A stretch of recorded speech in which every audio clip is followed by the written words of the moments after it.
And for the first time ever, you can not only use these celebrity cards in single-player modes, but for this weekend, you can compete with them in online modes. Plus, Dreamville apparel has arrived. You might not be able to rap like J. Cole, but at least you can dress like him. So, what are you waiting for? Dream big, hit the courts, and send 2K Sports welcomes you to the following presentation of the NBA.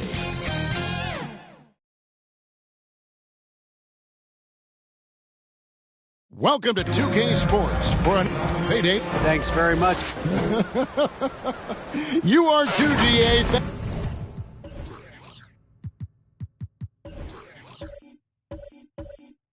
Thank you so much.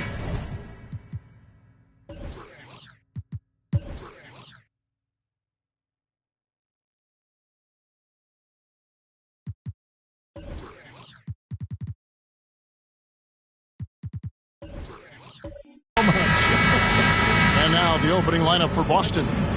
Out on the wings, it's Brown and Tatum. Williams is out there with Horford, and it's Brogdon in at the 1.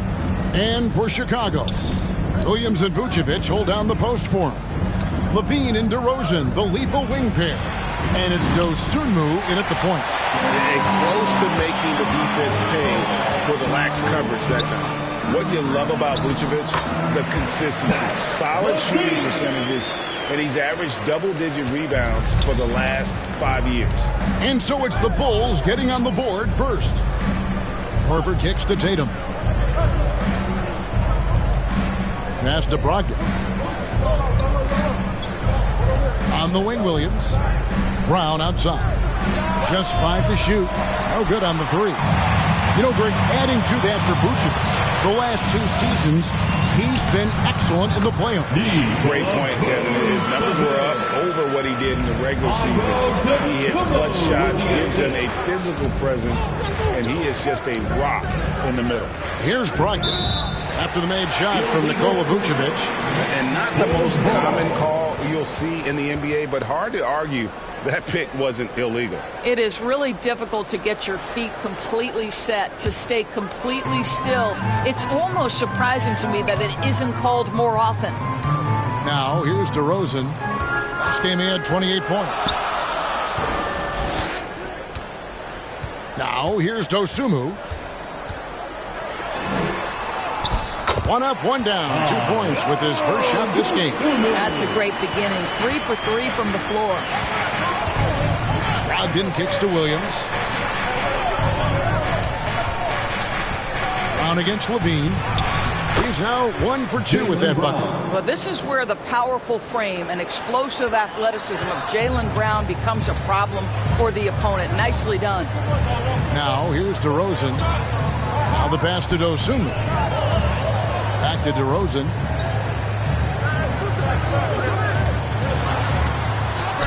And the Bulls tack on 2 more. Boy, they came ready to play. That's 4 straight buckets to start the game. Brown outside. Celtics passing it around. The shot by Brogdon, no good. Boy, 9 times out of 10, that's going in. I'm sure he surprised himself with the miss. Offensive rebound. Williams gets the bucket. And now you see them starting to really work the ball inside.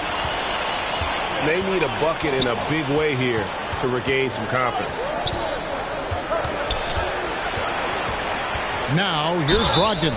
He's guarded closely. For Malcolm Brogdon, he comes from a family, Greg, where education comes first. And well, Malcolm earning his degree plus a master's while in college. His dad and brother, lawyers. His mom involved in higher education. Brogdon may be the smartest guy in the NBA. Take a break. Take a break. 2 shots.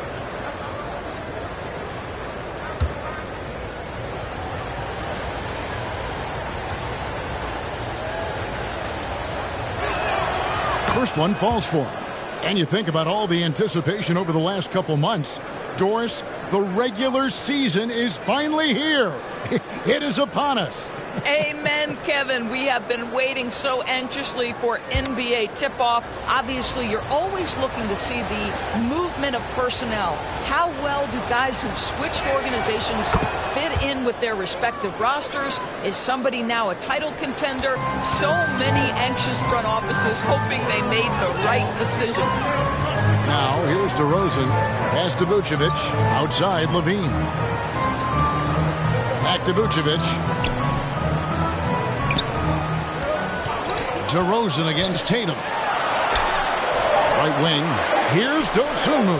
Good. And it's DeRozan picking up the assist. Dosunmu's got his second basket of the night. And so it's Brogdon who brings up the ball for the Celtics. 9-point game. On the wing, Williams. Brown feeling it out a bit.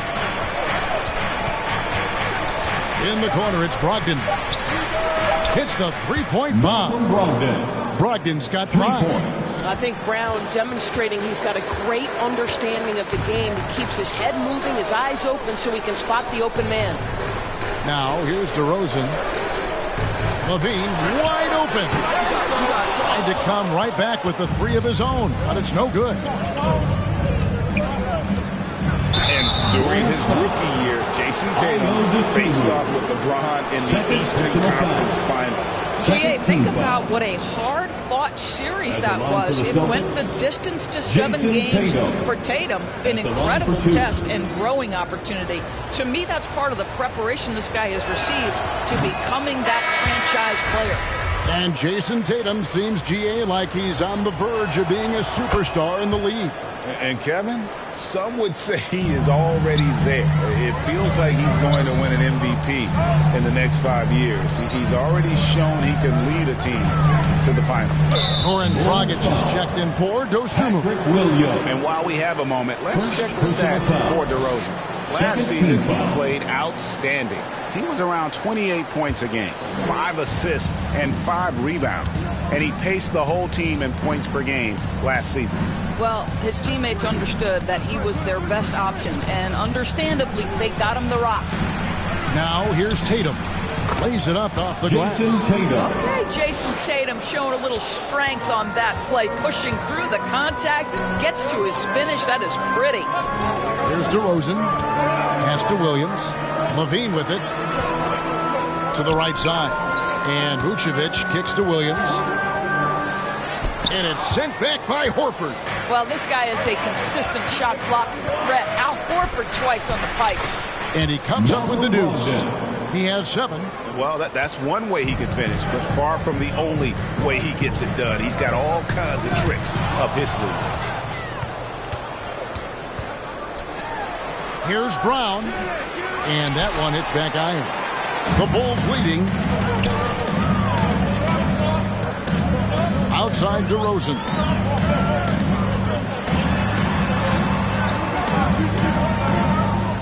Outside Dragic.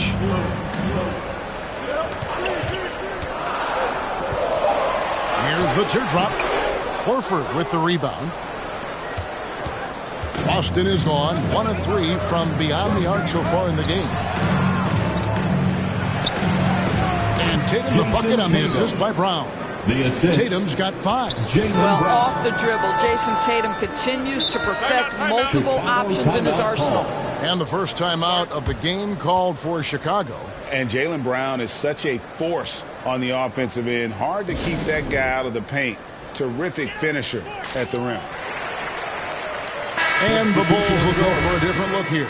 Drummond's checked in for Vucevic. Bradley comes in for Williams. Javonte Green, he's checked in for DeMar DeRozan. And it's Alex Caruso in for Levine. And then for Boston, Luke Cornett, he's checked in for Horford. Griffin comes in for Williams. And Marcus Smart is subbed in for Tatum. Now here's Bradley. And the call is going to be... Yes, it is. An illegal screen. When a pick like that is questionable and creates that much of an advantage for the offense, you have to blow the whistle. I don't think there's any question. There are so many rules that favor the offense these days. You've got to be able to equal things out when an illegal screen is set. And maybe the only weakness for Brown is his handle on the ball. And it's something that he's worked on every offseason. Still, though, susceptible to turnovers while dribbling. That's one of the very few weaknesses in his game. Most losing teams, Greg, are looking to rebuild, look to the future, but not in Chicago. Yeah, their idea to turn it around was to get all-stars. Trading for Vooch in 21 during a losing season, then signing DeMar as a free agent. 2 minutes remaining. That's a refreshing approach. 2 minutes. Now, here's Brown. His last outing, we saw him pour in 22. It's Brogdon on the wing. He's guarded by Dragic. Smart passes to Brogdon. Smart trying to break free. And Malcolm Brogdon good for 3. He's got 10. What an aggressive mindset in this period. He's starting to take over. Dragic with it. He's still scoreless so far in this one. Here's Caruso. That's tipped. Stolen by Smart. In a fast break now for the Celtics. A shot by Griffin. Nobody around. Misses the wing chair. Well, they'll be happy with that look, even though it didn't fall. I think expect them to go back to it because that's the kind of shot this offense is designed to generate. And really, it's been a major aspect of their offense in the early stages here. Their success working the ball inside and getting points in close range. First trip to the free throw line for him tonight. You know, this is not an area where they expect him to contribute. You know, he's a guy that shot below 70% last season. Now here's Griffin.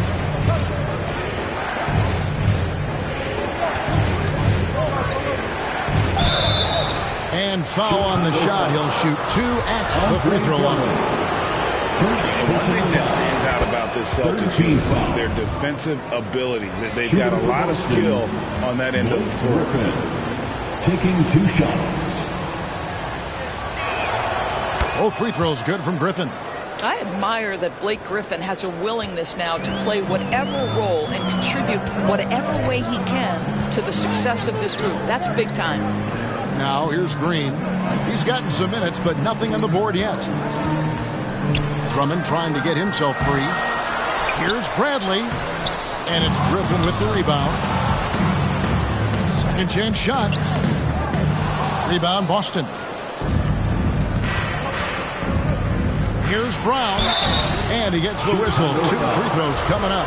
Javonte Green. You have to have the ability to force the defense to commit one way or the other. Jaylen Brown's aggressiveness does just that.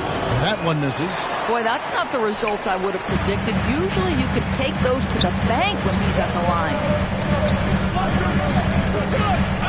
Green dishes to Drummond.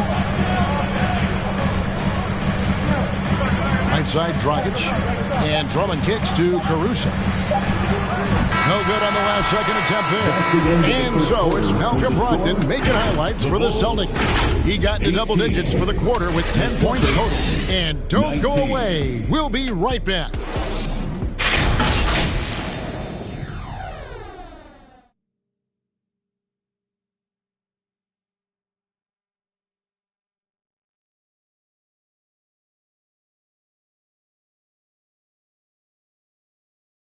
Please welcome to the court, and it's been a pretty even game here after one quarter of play. And what do you guys think about Boston here in this one? Well, look at the turnover ratio, then look at the score. Easy to see what happened in that first period. Offensively, they took care of the ball. And defensively, they forced a number of miscues.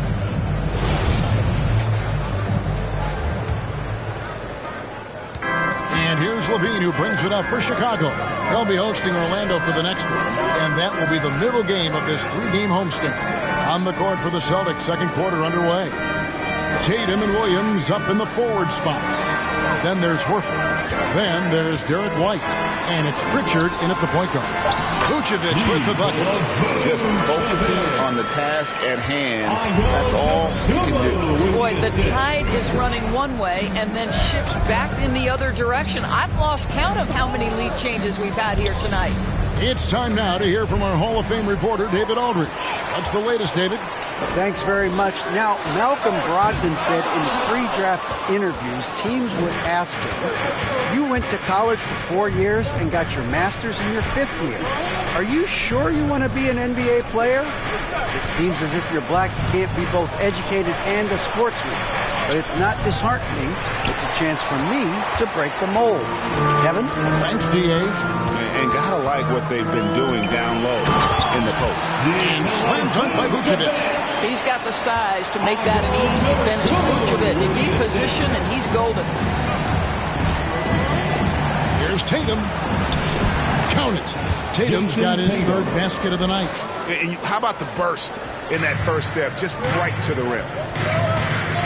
Outside, Levine. Passes it to Vucevic. Shoots the 3. Rebound by Williams. And you don't want to give up that kind of look too often. Kevin, what's so impressive to me about Levine? It's the all-around play. He affects the game across the board. And Levine throws it down. Well, we know that Zach Levine has tremendous hops. Nice finish. And now the first timeout called here for Boston. And Levine's efficient as well. And good shooting numbers, no doubt. Last year, he cut back on the turnovers. And, boy, he's still young. There's still tons of upside to be had. Marcus Smart's check in for the Celtics. Malcolm Brogdon comes in for Pritchard. Big round of applause for your Chicago Lovables. Quarter number 2, we're about 2 minutes in. Celtics passing it around. Brogdon left side. 6 on the shot clock. Up and in for the basket. Number 4. That makes him 4 for 5 now. Malcolm Brogdon understands how to score in the NBA, and right now he's cooking, folks. Dosunmu, the pass to DeRozan. And here is Dosunmu, guarded by Smart. And here is Dosunmu. He has 5.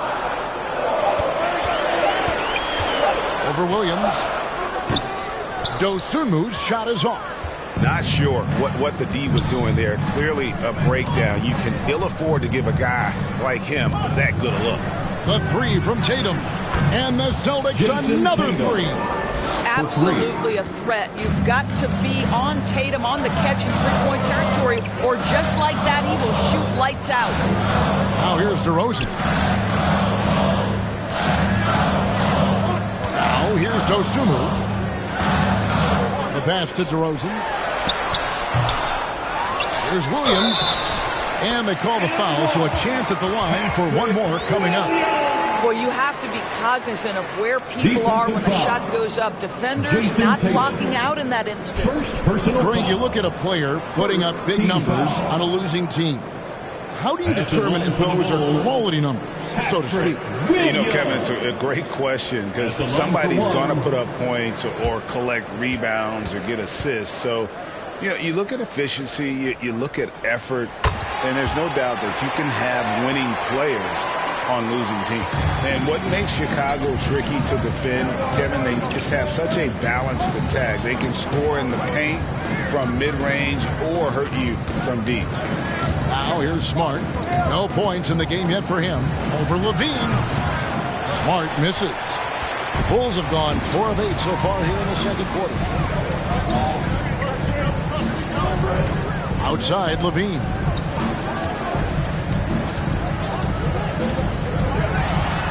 And he drops in the layup off the glass. Levine's got 6. You know, as the Bulls have become a more veteran team, Greg, it feels like they've settled into what they do well. And you need a strong identity to be successful in this league. Chicago is building towards that, but it does take time. And they've repeatedly probed inside in the first half, guys, and it's paid off. Time called here. The Bulls decide to talk it over. And team strategies closely guarded. One aspect of the game the fans aren't always privy to. It's tough to hide your communications. Teams go to great lengths to try to do it, but sometimes to no avail. Boston making a switch here. Brown's checked in. Down low. Here's DeRozan, and he uses the glass on the layup. And the Bulls lead by 3. This is just excellent concentration. DeMar DeRozan refusing to let the defense dissuade him. Pass to Smart. Kicks it to Brown. Outside, Horford. Just 4 to shoot. A three-pointer off the mark. Chicago leading by 3. Here's Dosunmu. 5 points in the game. Pass to Williams. Jacks up a 3. Rebounded by Smart. And so it's Smart. He'll bring up the ball for the Celtics. Here's Tatum. Good, and Smart gets the assist. Tatum's got 7 now in this quarter. Well, the increasing strength of Jason Tatum is making it harder to knock him off his path. That is nice. Tatum against Williams. Now DeRozan over Brown. And it's DeRozan missing. Smart against Levine. Now here's Smart. Not a lot of room. No luck that time on the shot that would have put them on top. Williams passes to DeRozan. It's good. DeRozan's got his 3rd bucket of the night. And defensively, they are on their heels every time the ball comes inside. Brown outside. 2 minutes remaining in the first half. Smart deciding where to go with it. And contact on the shot, so he'll be shooting free throws here. It's on Zach LaVine. Well, how smart is Marcus Smart using his body? He's such a physical guard. Seeks out contact. Nice. Oh, Marcus Smart, a tenacious defender, which doesn't always show up, I think, sometimes, Doris, on the statistical sheet after the game. Well, and in fact, Kevin, different teams have different defensive metrics trying to measure that impact. All you have to do, though, with Marcus Smart is watch the guy work on that end. The way he tracks the play, the way he anticipates, just the energy he brings on the defensive end changes the equation. You know, this is in part what makes Marcus Smart very dangerous, right? He can slice into the defense. He's got that remarkable speed to get where he wants. Now here's Green. He's been quiet so far. Still no points in the game. Here's Caruso. Drains it from beyond the arc. And the Bulls lead by 6. And guarding him on the perimeter isn't a priority for them right now, but if this continues, it will be. Griffin kicks to Tatum. Passes to Smart.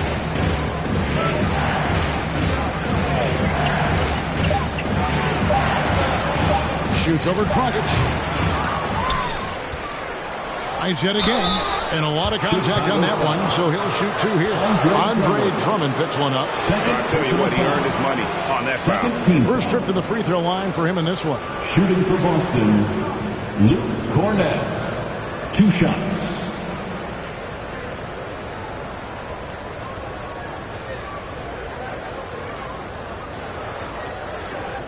Take a break. Take a break. 2 shots.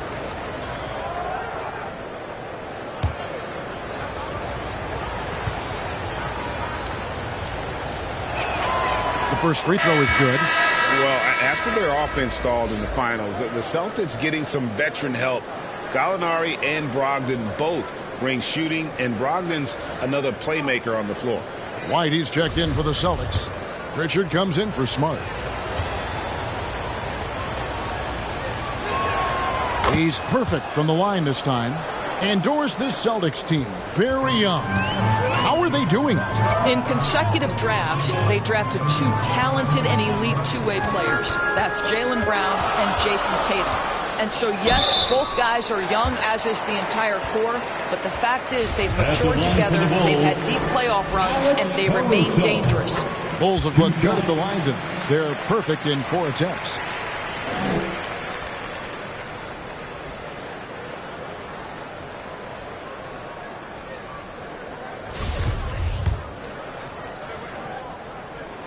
That one falls, so he hits both of them. No wasted trips at all. They're taking care of business at the line. To the wing on the left. Here's Pritchard. He's guarded by Dragic. Brown outside. And he banks in the layup. Jaylen Brown. Brown's got his second bucket of the game to go. And despite the hot start from beyond, they've gotten away from shooting the triple. Dragic the pass to Caruso. Shoots over White. So that'll be it for the first half. Fairly even battle underway in this one. Bulls lead by 4. And now we'll send it over to David Aldridge, who is standing by courtside. David. Thanks very much with Billy Donovan. Overall strong first half. What did you like about your team? Well, I thought we got good offensive possessions. We took care of the ball. We scored in the paint. We made some shots. And then I think our defense allowed us to get out on the break some. We'll see if that continues as the game progresses, Coach. Thanks for your time. Back to you.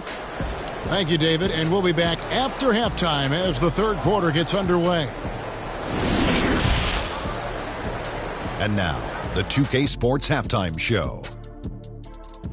Ernie Johnson here with Shaq and Kenny, and a favorite time of the year as we're halfway through one of the first games of this fresh NBA season. It was a closely contested first quarter for Chicago. Some good action during the period, as it was just a one-point game at the end of one.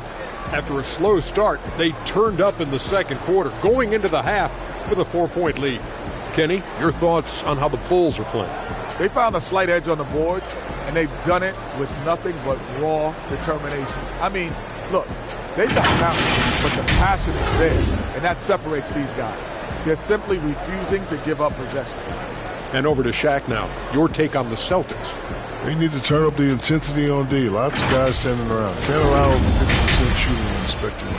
They need to make it tougher to get clean looks and force that offense out of its comfort zone. And that does it for our halftime show. We now take you back to Kevin Harlan for the start of the third period.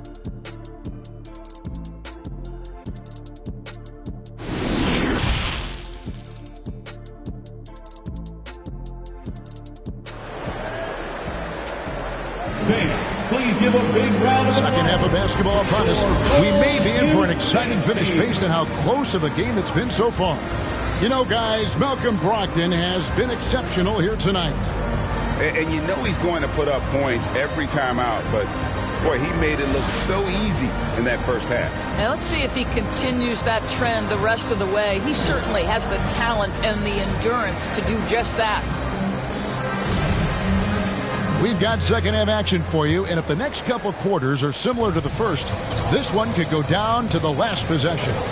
The wing set for him, Levine and DeRozan. Williams and Vucevic hold down the post for him. And it's Dosunmu in at the point. That's Billy Donovan's 5 as we get going here in the second half. Celtics trail by 4. Here's Brown. The shot, no good. Excellent D there from Williams. Tatum against Levine. Outside Williams. Levine against Tatum. The pass to DeRozan. And Tatum pulls it down. And here's Tatum.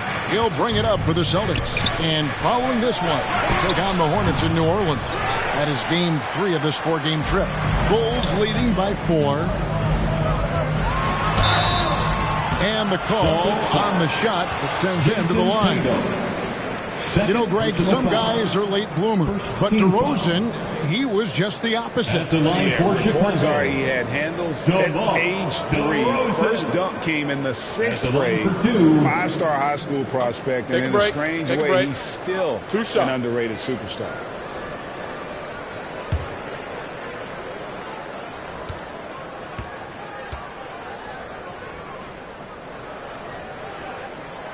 That's good from DeRozan. Well, I think you know what you're going to get from DeMar DeRozan at the free throw line. Year in and year out, this guy's going to be about 80-85%.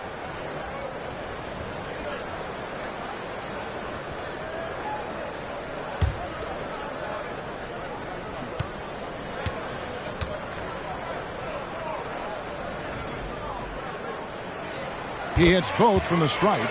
You can tell when he steps to the line the kind of confidence he has in himself. It's written all over his body language. Levine against Brown. Outside, Horford puts it up, and he nails the jumper. Horford's got his first points of the game. This is how Al Horford has adjusted to make himself a modern NBA big. In rhythm, off the catch, beautiful. Pass to Dosunmu. And that'll be 2 free throws coming up. Officials on the call with the foul. It goes on Jason Tatum. For Chicago, they have been a perfect 8 of 8 at the line. And a season ago at the charity stripe, this is a group that shot an impressive 81%. Take a break. Take a break. 2 shots.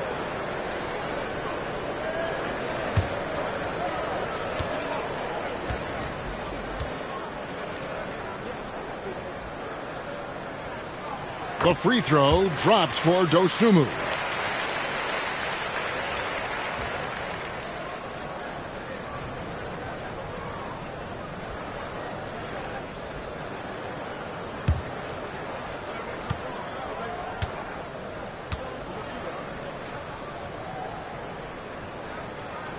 And he makes both free throws.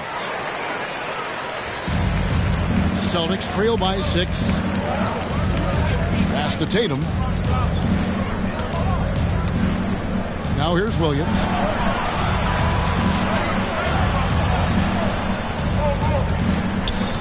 On the wing, Brown. The 3. The rebound by Dosunmu. Dosunmu's got his 5th rebound right now in the game.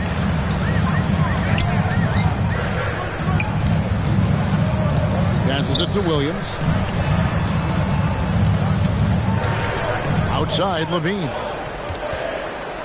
Knocked loose. And foul on the shot, so he'll get a chance at the line. First personal foul. Third team foul. This is his second trip to the free throw line. For Chicago, Ayo Dosunmu. Taking 2 shots.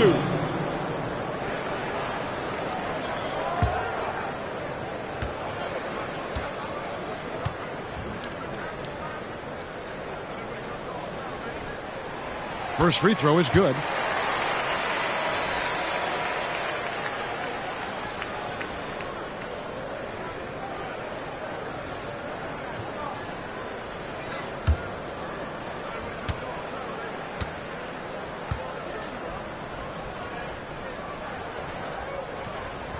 And good on the second, so he makes them both.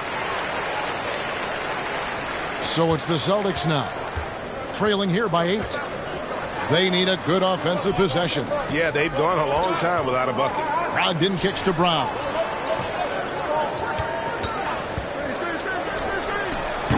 It's hauled in by the Bulls. Vucevic has got 4 rebounds in this game. Not how they hoped to start this half. 1 for 5, brick after brick. Let's start building the building. Clearly a foul. First personal foul. Fourth team foul. These are his 3rd and 4th free throw attempts of the game. And he buried a bunch of shots from the stripe in that last game. Shooting 2.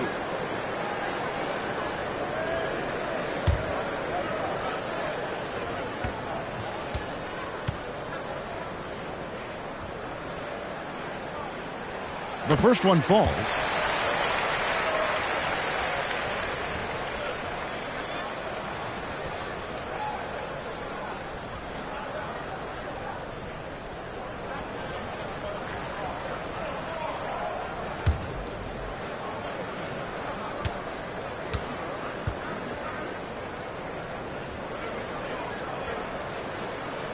Both free throws good from DeRozan. A little over 2.5 minutes off the clock in this final half of play. Brogdon outside. It's Brown on the wing.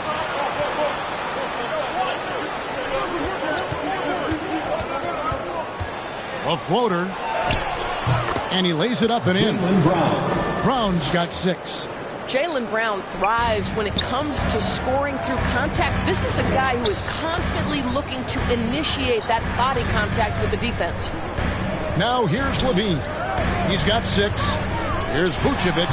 No good on the shot, a bit long that time.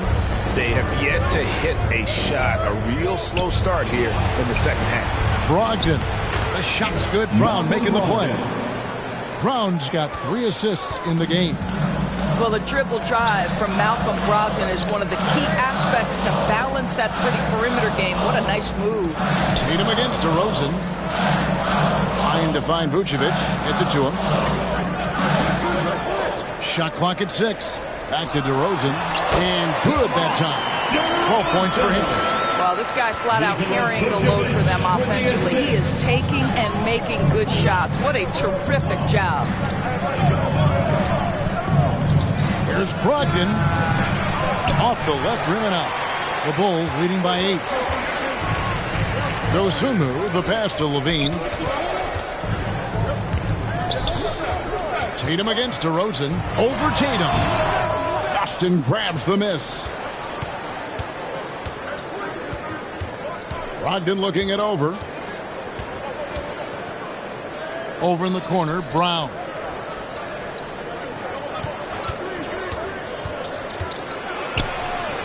Over Levine. And it's off the back rim. No good. For Chicago, they've gone only 1 of 5 from the field since halftime. Very slow start offensively. Dosunmu, the pass to Vucevic. The shot will not fall. Good work defensively by Horford. And so it's Brogdon with it. He brings it up for Boston. 8-point game. I thought Horford's days were over after his OKC stint. but showed he can still be a difference maker in Boston. And boy, was he a huge part of their final finish. Chicago calls timeout. As the teams head into this timeout, a chance for the coaches now to map out some plays for the next few minutes and a chance for the players to rehydrate with some Gatorade. That's important if they want to make sure they don't wear down later in the game. Absolutely. Over the course of a game, you have to stay hydrated. Here's what Chicago's going with right now. Andre Drummond's checked in for Vucevic. Tony Bradley comes in for Patrick Williams. Green, he's checked in for DeMar DeRozan. And it's Dragic in for Dosunmu. And the officials calling for a 3-second violation. Horford may not be as consistent as he once was, but Greg, he shows up when you need him the most. You know, he had several big games for the Celtics in the postseason. Great shooter who can really space the court for you. Still also a top-level defender at the rim. And he helped define their interior defense. Now, here's Dragic. He's been patient so far. Nothing on the scoreboard yet. Ayo Dosunmu is checked in for Chicago. Ayo Dosunmu.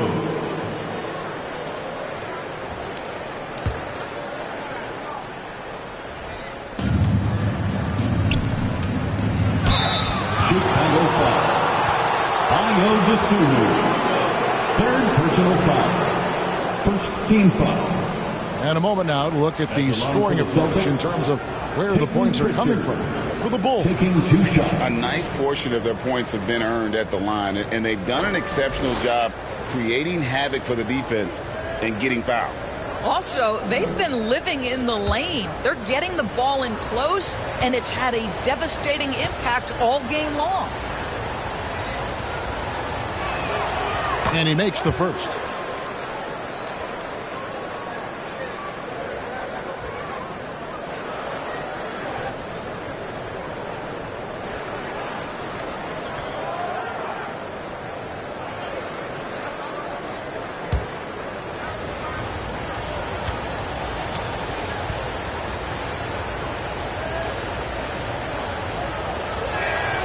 Both good from the line that time.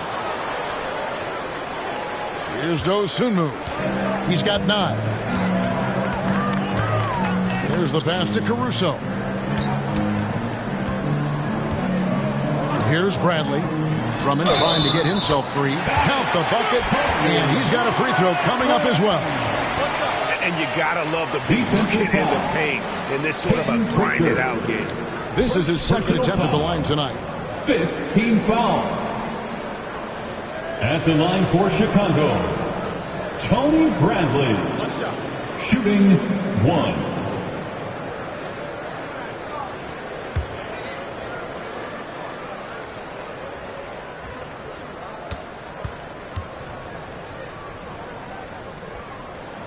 That free throw good from Bradley.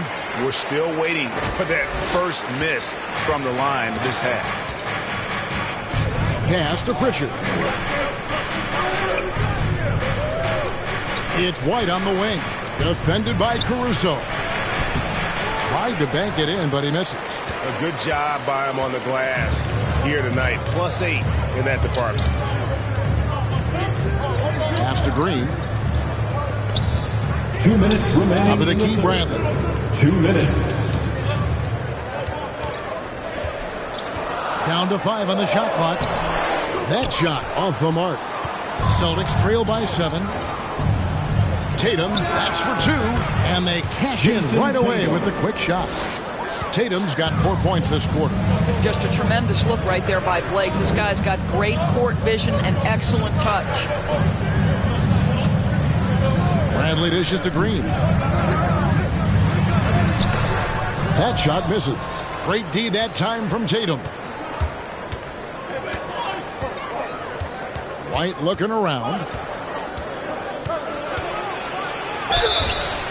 2 free throws coming up, and they call the shooting foul. When you are the aggressor, being assertive, very often you're going to get the whistle, as Derek White did there. For Boston, they have made 9 free throws in the game, 14 attempts.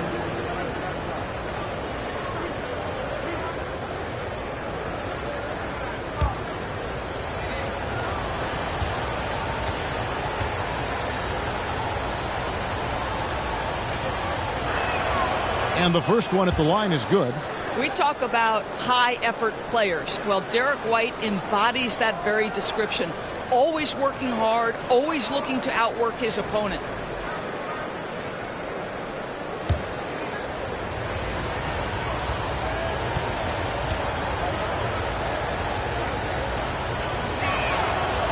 So 1 for 2 that time at the stripe. The Bulls leading by 4. Here's Caruso. And again, Chicago. No good. And here's Griffin. He'll bring it up for Boston. Nice ball movement by Boston.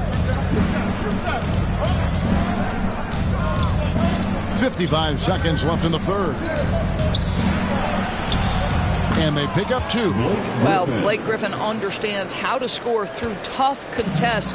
Excellent finish inside. Caruso against White. Shooting foul as the whistle blows. He'll shoot 2 free throws. Yeah, easy call. 3 trips to the line so far for him in this one. And how about last season? Made about 79% of his attempts, so those are really quality numbers. At the line for 2.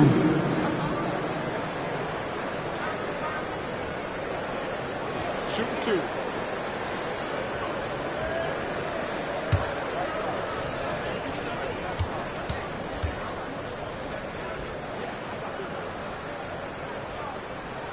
And the first one drops. So for the Bulls, Vucevic, he's checked in for Drummond.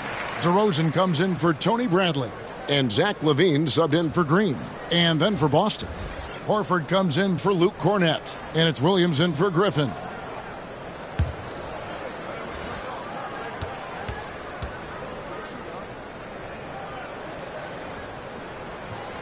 That's also good, so he hits both free throws. They can go 2 for 1. It's about being smart right now. Caruso against Tatum. Not that time. It's off. Now shooting 7 of 10 from the floor. Here's DeRozan. That's good. He's 5 for 9. Boy, an outpouring of offense, and the whole arsenal is on display for DeMar DeRozan right now. Tatum, that's for 2. Hands the shot with nobody near him. Tatum's got 6 in the quarter. And obviously his momentum from the last game has carried over here tonight. No, I think that's the one thing every player is searching for. Consistency. They're giving this guy a chance to carry the offense once again. And so it's DeMar DeRozan making highlights for the Bulls. He notched 8 points in the quarter and has that terrific basketball instinct on display. Back right after this. And while we can now, let's take a look at today's State Farm assist of the game. And I'm glad this was the pick because I love this pass. Such a great dish. That's what I call court vision. Well, making the game easy for your teammates. All about putting them in a position to score. That's pretty.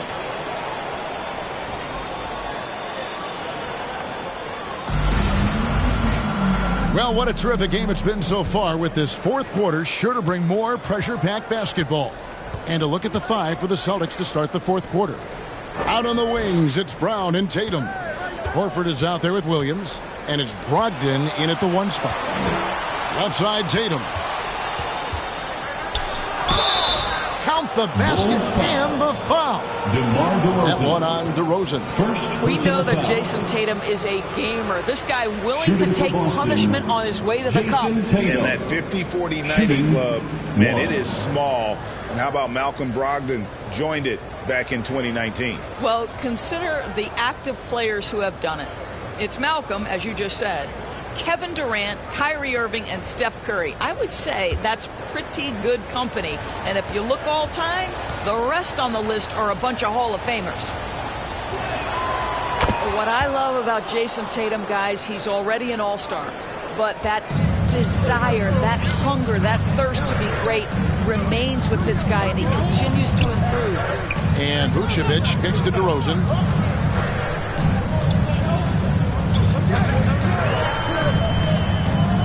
On the wing, LaVine fires for 3. Jaylen Brown with the rebound.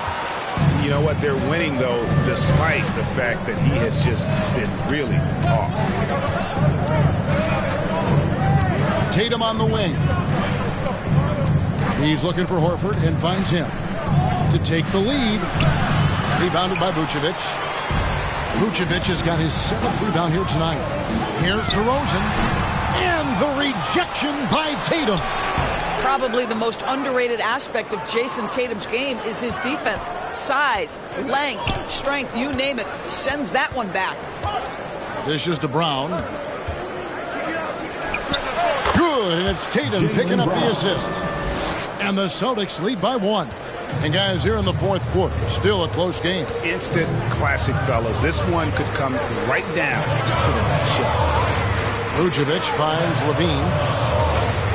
And here's DeRozan. Over Tatum. Goes back up. Here's Vucevic. He can't hit that time. Now Boston takes it the other way.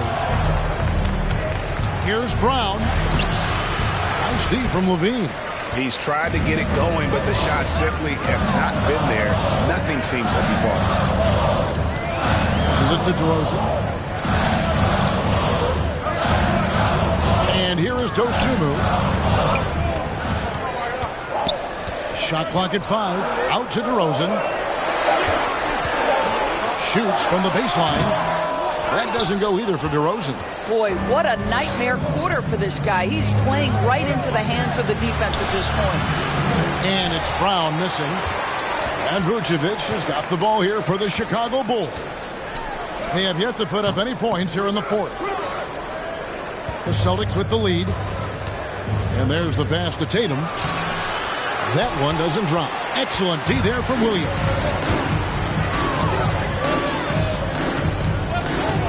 Over Tatum. And it's wide right. Hits off the rim. Well, this is how you shut him down. A tremendous contest against a very skilled player. It's Brogdon on the wing. Chicago grabs the miss. DeRozan in the corner.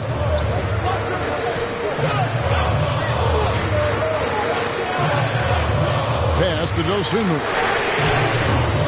Off the mark, and the drought continues. For Boston, they've gone 2 of 7 from the field in what's been a cold start to the 4th quarter for them. You can tolerate gas like that sometimes, but in a close game, man, I tell you what, that really hurts. And we got to take a second look to admire that outstanding block. Yeah, quick thinking pays off big. What a block. And the Bulls call timeout here. And even when the stats aren't there, Horford still just finds a way to have an impact on the game. Al is such a high IQ player, right, GA? He always puts himself in the right position. He's an exceptional defender. He's cross-positionally able on the defensive end. He can space the floor as a three-point shooter. You can put him at the 4 or 5 spots. So valuable.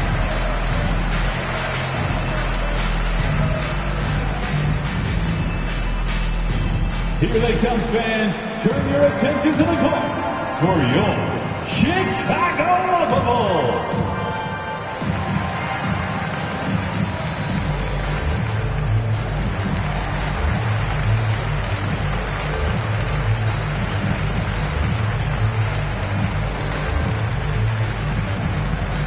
Make some noise, fans, for the one and only Chicago Bulls.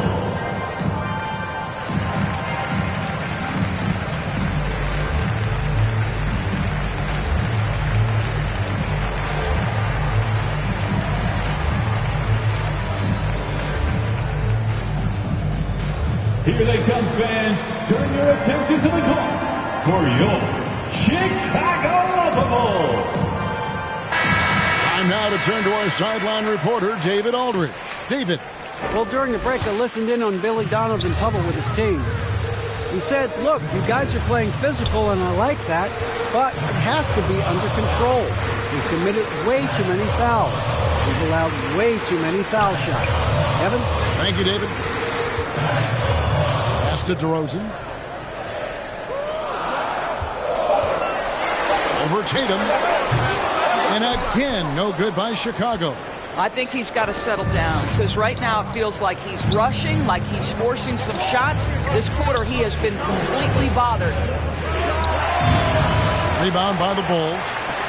Vucevic has got 11 rebounds in the game. DeRozan in the corner.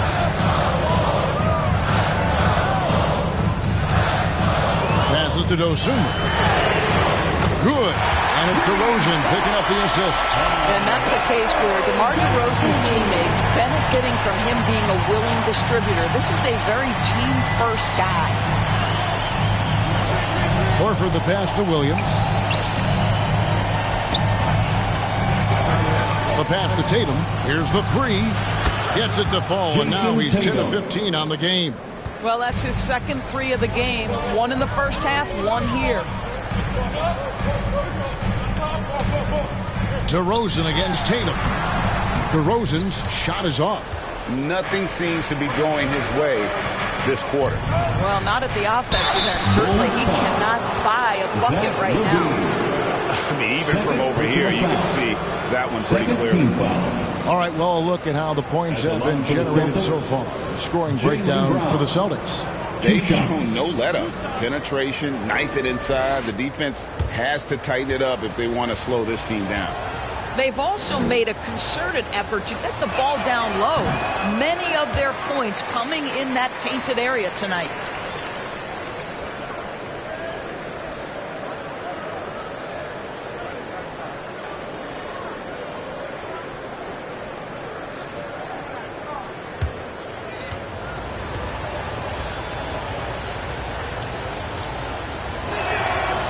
So he comes up empty at the line. How exciting is Jaylen Brown as a basketball player? This guy is a skilled forward. He loves showing off that ability to dunk the basketball. Williams against DeRozan. And the layup's good off the glass. And the Bulls lead by one. Yeah, he's had just one make in 7 attempts here in the fourth, not providing a whole lot of offense down the stretch. Horford kicks to Williams. Levine against Brown. Back to Williams. Locked in right side. And another miss by Boston. And it's Williams with the ball for the Bulls. They're giving up just 8 points in the fourth quarter. That's one of those clutch shots he's known for. When the pressure is high, he seems to be the most locked in. Levine against Brown. A shot by Brogdon, wide open. The shot's good. Brown making the play. Brown's got 5 assists tonight. Poise and confidence. Malcolm Brogdon with the big bucket. Here's DeRozan. And Tatum pulls it down. Boston's gone 2 for 2 from three-point land to start the fourth quarter. Brown wide open. He fires. And again, Boston with the triple. You can tell Jaylen Brown embraces these kinds of moments. Big-time bucket. DeRozan scanning the floor. Over Tatum, and it's DeRozan missing. You know, they don't score on that shot, but they're going to be happy with those kinds of possessions. Here's Tatum. Fouled on the shot, picks up 2 points, so 1 free throw coming up. Jason Tatum under duress, big moment, no problem. Shooting for Boston, Jason Tatum at the line for one.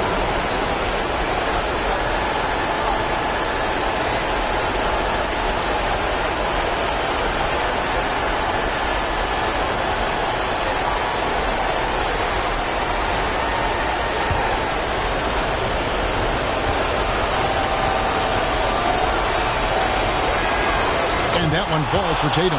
Now they're going for the jugular. A few more trips like that, and we might be able to see this one in the books. Outside DeRozan. On the wing, Levine. Will it go? Doesn't get it to drop for him. Boston leading by 6. To the paint. Here's Tatum. The rebound by Dosunmu. Chicago's gone 1 of 3 from outside the arc since we've reached the fourth quarter. He kicks to Levine. On the wing, DeRozan. Over Tatum. And the Bulls with another miss. I don't know if he's tired or what, but he is definitely holding back a little bit, and he has to step his game up right now. And here's Brown outside. The shot's good on the assist by Horford. 3-point. And they have been relentless from deep. And you see the defense trying to react, but to no avail. Well, that's the whole point, isn't it? If you space the floor well enough, it's almost impossible for the defense to account for everyone. And the Bulls call timeout here. They're down by 9. 36 seconds left in the fourth quarter of this one. What's your take, guys? And I'm sure the coach is telling them it ain't over till it's over. But I don't know.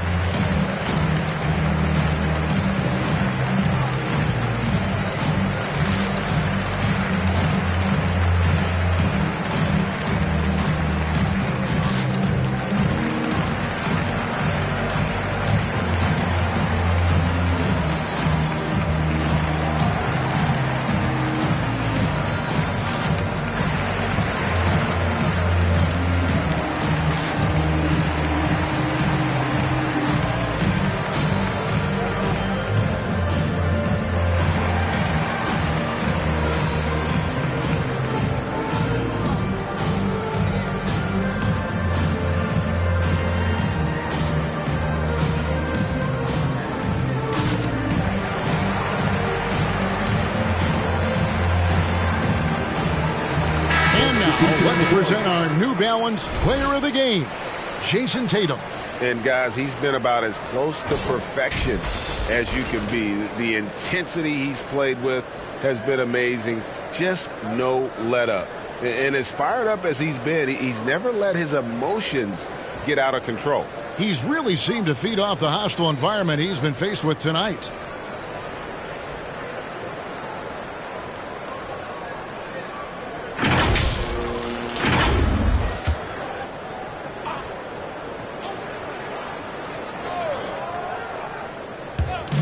Here's Terry. That one off the back iron and out. They're this close to putting it away.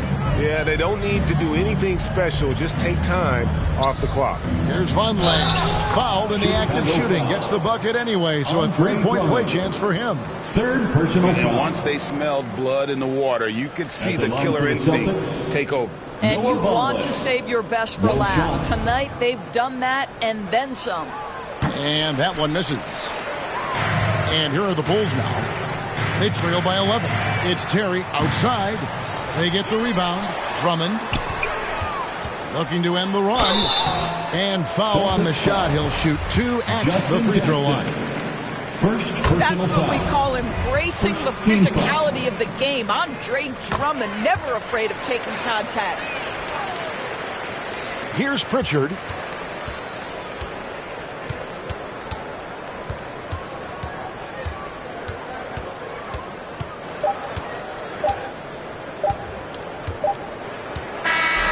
So we see Boston get the win here. And in the win, a comfortable win in what was, I think, Jay, a pretty hostile environment. It really was. You know, it's never going to be easy on the road, but they didn't have too many problems with that tonight. And a chance now to send it over to David Aldridge, standing by courtside. David. Thanks, guys. Malcolm, you're on a real roll right now. How do you think things are going? I feel great. You know, there are going to be stretches where we don't play as good a basketball. Then the stretches where we're playing very good basketball. So, you know, the key is to have long stretches of good basketball, and that's what we're doing right now. It's the best you played all. David, thank you as always. And that'll do it for the first.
Jamal Murray is back on the court, and this week he's sporting his latest New Balance colorway.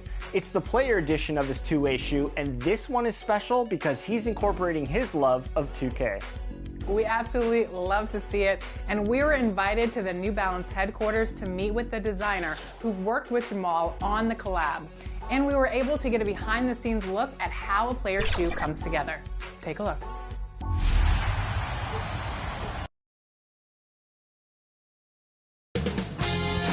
2K Sports welcomes you to the following presentation of the NBA.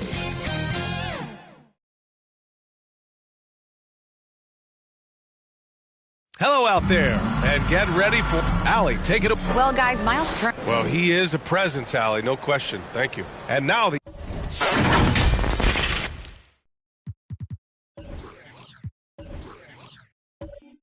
Indiana.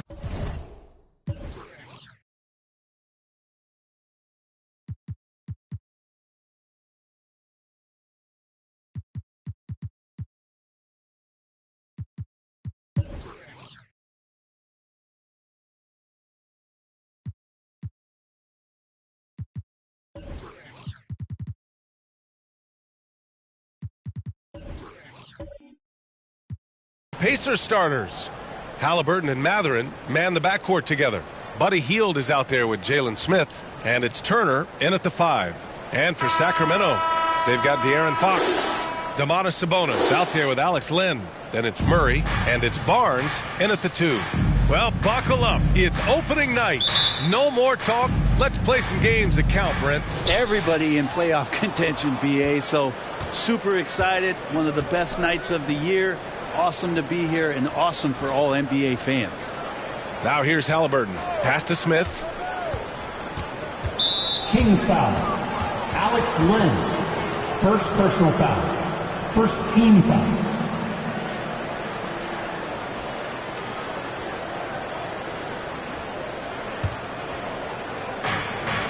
Here's Mathurin.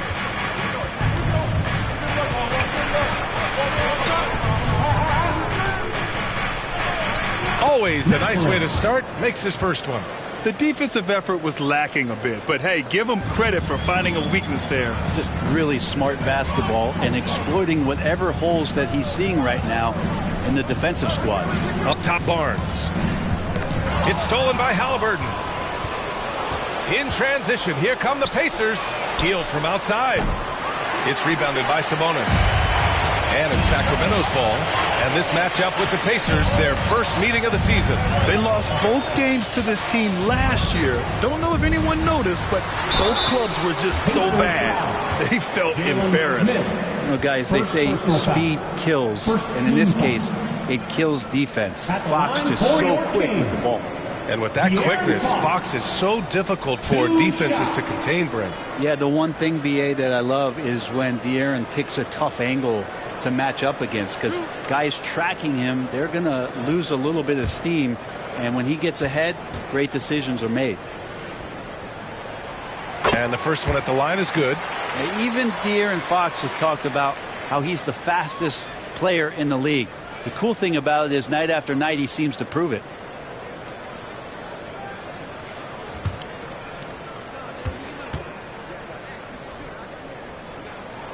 And both free throws good for Fox. And guess what, guys? I mean, one of the ways De'Aaron Fox improved his skills growing up was playing 2K, learning the NBA game on 2K. I love it. Back to Hield. Oh, Sabonis with the steal. Here's Fox. A strong finish under heavy pressure from the B. Well, trying to figure out ways to score through contact, De'Aaron Fox does not back down. And De'Aaron, playing 2K growing up, his dad encouraged him to observe. Take note. Good advice. I mean, De'Aaron learned a lot about things like ball screens, pick and roll from playing video games, stuff like that. I mean, Fox used 2K as a way to study the game of basketball. In addition to affecting the game at both ends, Mathurin has already proven to be a tremendous leader. Oh, yes, he has, B.A. He's a high intangibles guy, a hard worker, really leads by example, and he's clutch. He elevates his play in big-time situations. Take a break. Take a break. 2 shots.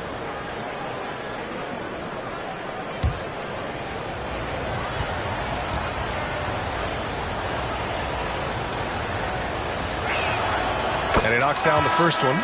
Well, Brent, this Kings franchise looking to turn things around. It's been years since they've contended. Yeah, B.A., you don't ever really want to get specific with win totals on a year, but how nice would it be for the Kings to hit that 40-win mark and try to get themselves into the postseason? Just hoping this recent coaching change will give them that boost to finally have some postseason basketball in Sacramento.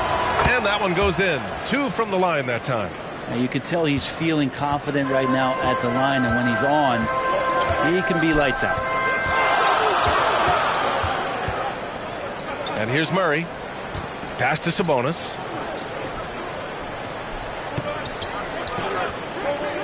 Fox with the ball. Defended by Halliburton. And it's Fox missing. Got to appreciate the aggressive defense he brings. Well, it's about the defensive end, and that's what guys feed off. He gives the effort down there at all times. Now here's Halliburton. Out to the wing. Here's Mathurin. And the 3 off target. Murray against Hield. And it's Murray finishing it off. That's a pretty easy opportunity for a teammate, all courtesy of Harrison Barnes. Pass to Mathurin. And here's Smith. Here's Mathurin. 6 on the shot clock. And the lob disrupted. Not to be. Fox outside. And in the first quarter, about 3 minutes played. Here's Sabonis. The basket's good off the assist from Fox. More and more improved floor awareness for De'Aaron Fox. Outside Hield. Back to Halliburton. Pass to Turner. Here's Mathurin. 3-pointer. Fires in the triple. He has 7. Good find there by Turner. He sees an opening and swiftly feeds the ready shooter. Outside Murray. And we're just over 3.5 minutes into this first quarter. And it's Fox missing. Indiana trailing here. Halliburton's got an open look. Again, the Pacers. Good for 2 more. You talk about Halliburton and his versatility. He can set up the play, or he can finish the play off. Back to Fox. Pass to Murray. Back to Fox. With the 10-footer. And it's good. Off the back rim and in. Fox has got his second bucket of the night. Easy look when the defender isn't fighting over the screen. Yeah, the coach over there just asking for one simple thing, and that's some effort. Got burned on that one. Back to Halliburton. Here's Mathurin, defended by Murray. And it's Mathurin missing. And he almost made them regret defending him so loosely. 3-pointer, Fox. Again, the miss by Fox. And the defense got away with one there. I mean, that's a shot he typically makes. Barnes against Hield. Oh, and there's the whistle on the shot. So 2 free throws for him coming up. First personal foul. Yeah, and for the Pacers, things had gotten stale. So they bring in a new coach in Rick Carlisle, a new potential star in Tyrese Halliburton, a fresh start for this franchise.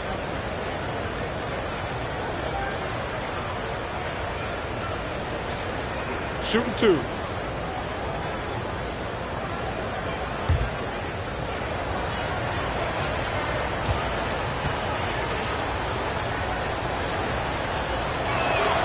That's good from Hield.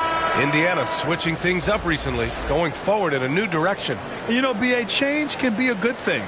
Sometimes organizations can get comfortable winning 42, 44 games, losing in the first round. But the Pacers clearly want more. And you know what? I respect that. And so he makes both from the line. Buddy Hield just has such an incredibly quick trigger. Pass to Okpala. Mitchell up top. He's marked by McConnell. Oh, they get a hand on it. And he got the whistle on the way up. So he'll be headed to the line for a pair.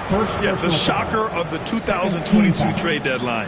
A deal centered around Domantas Sabonis going to Sacramento and Tyrese Halliburton sent to Indy. Taking 2 shots.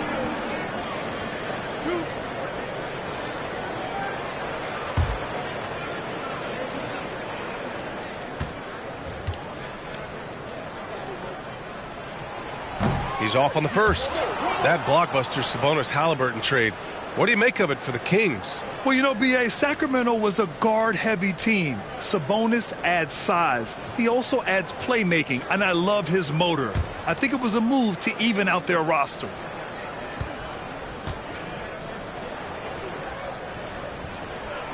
Good on the second one. Indiana has gone 1 of 4 from deep. McConnell outside. Pass to Hield. Here's Taylor. Here's Batase. Oh, a clear foul there on the missed shot. So he'll get a pair at the line. After making the playoffs 5 years straight, the Pacers have struggled to get back to the postseason. You know, B.A., they're trying to go through a rebuild right now, and that's going to take some time. But the front office and coaching staff appear comfortable with this direction, knowing it might be a while before they make the playoffs again.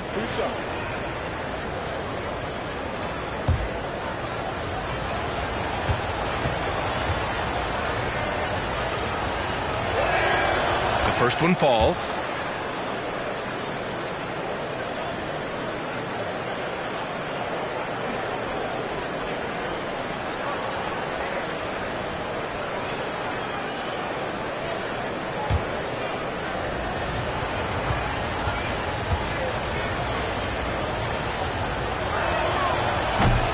He's off on the second.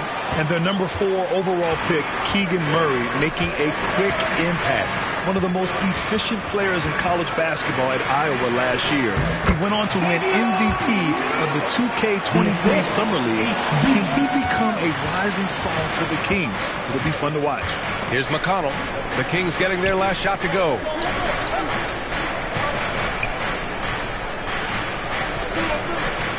Pass to Batase. Poke loose. 6 to shoot. Oh, it's stolen by Mitchell. Great D that time from McConnell. A lot of defenders choose to just back up off of him when he's in that tight, try to avoid the and one, and this time they're not backing off. This game has been like a seesaw. Both teams going back and forth at one another. Yeah, everybody trying to get away from one another, and the threads are keeping them close. This has been highly competitive. It's intercepted. Now here's Hield.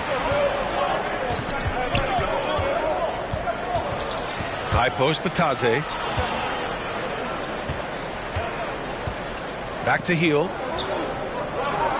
Just 5 to shoot. Over Herder. Rebound by the Kings. Now Mitchell. 1:16 left to play in the first quarter. Here's Lyles.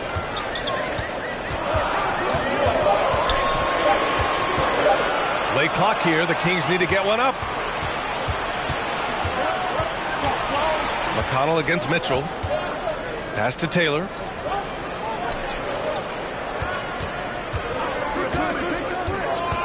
Here's Brissett. He's guarded by Barnes. Here's Taylor. McConnell from outside. Rebounded by Lyles. Sacramento has gone 0 for 2 from outside. To the inside. Barnes. Chalk up 2 there. Attacking is one thing, but body control another, and Harrison Barnes showing you that on that play. Pass to Taylor.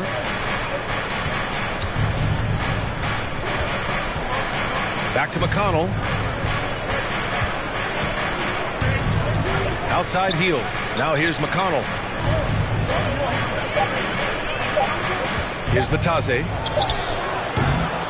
They get it again. And the foul is called. He missed it, so he's got a couple of free throws coming his way. That one on Herder. Team foul.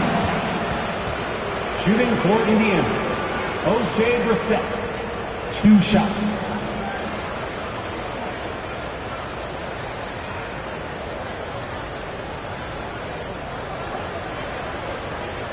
Shooting 2.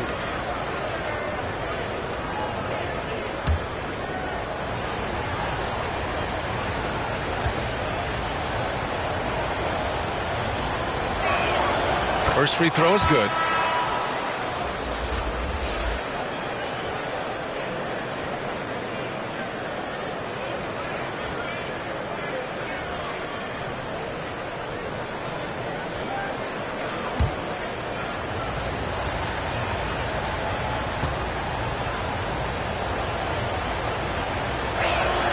So he gets them both. 5 ticks left to play in the first quarter. The 3 from Mitchell. And no good. Trying to get that one to fall. 1 quarter in the books. And it's been a close one. It's the Pacers. They're up by 1. And the second quarter about to get started. We'll be back in a moment.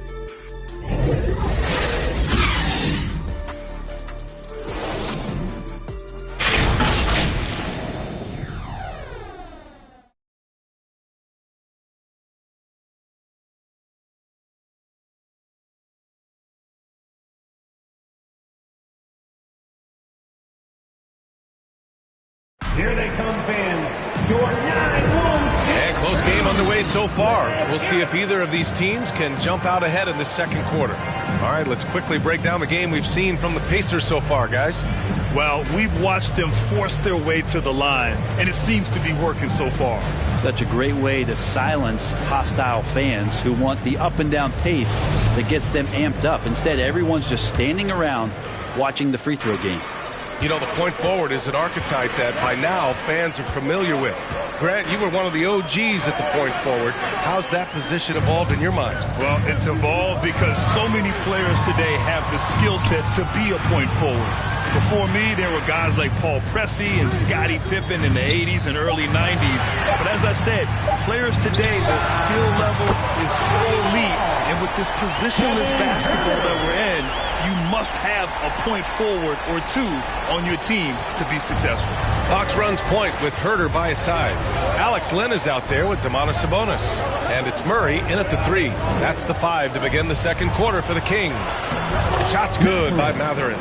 Always fun to look at. Not tremendously efficient, but the floater, boy, those sure are pretty. Outside Herter. Pass to Sabonis. Here's Lynn. Can't hit that one. Ooh, excellent D there from Turner. And here are the Pacers now. Halliburton outside. Now Smith. Uses the glass to finish the layup. Smith's got his first 2 points. Such a big part of what he does for this team. Just work and work on the boards, generate second chance opportunities, and hopefully convert. Out of bounds. It'll be Indiana's ball. And it's the 2K leaderboard. Team leaders in blocks last season. The Pacers 4th. Awesome rim protection from them last year, and it was because of one thing. They commit to intimidating anyone that comes in the lane. Fox against Halliburton. Oh, wasted no time on that one. And now it's a 4-point Indiana lead. Extra sauce on that one, please. Halliburton. Wow. The Kings shooting has been good. 54% on this one. The ideal guard in today's NBA. Tyrese Halliburton has length at 6'5". Now he can run the offense. Plus, Tyrese is an excellent three-point shooter. Now here's Fox. 14 points his last outing. Down to 5 on the shot clock. Sabonis outside. And it's out of bounds. They say it was last touched by Sabonis.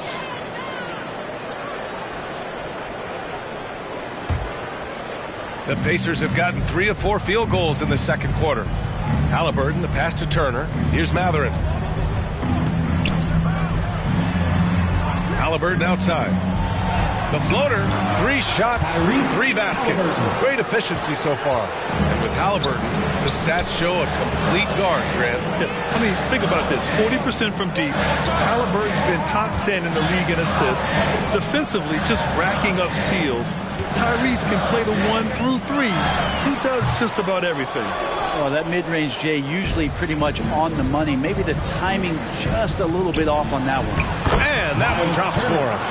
Turner's got his first points of the night. And why go away from attacking inside if the D has no answer for you? The Kings. They need something good to happen here. Yeah, they've gone way too long without a score. Timeout called. Sacramento. They're just giving away a run right now. The question is, can they stop the tide? Hard to say right now. At this point, I've seen the coaches run through 2 or 3 iterations of defense. Is there a 4th? I'm not sure.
Let's give a big round of applause for your 916 crew. 3 minutes of action thus far in the second.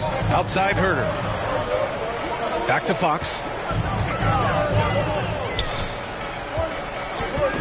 Pass to Lynn. Shot clock at 6. To stop the run. Oh, and he got fouled on his way up. He'll head to the line to shoot 2. First personal foul. And they'll give that one to Miles Turner. You got to be more cautious when you're guarding Alex Len. Obviously, his size puts you at an immediate disadvantage. And let's take a moment to get your take, guys, on the scoring so far for Indiana. They've been really going at the defense in the painted area, and so far the opposition really hasn't had an answer for them. I like it when a lot of guys are committed to attack to the inside because it's going to get you to the line. Can they keep that up? First one falls for him.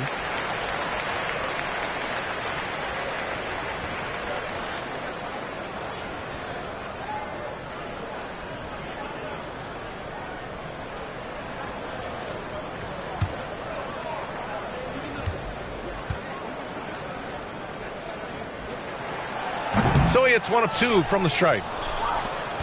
Indiana leading. Let's check in with our reporter, Allie LaForce. Thanks, Brian. Well, De'Aaron Fox is a competitor.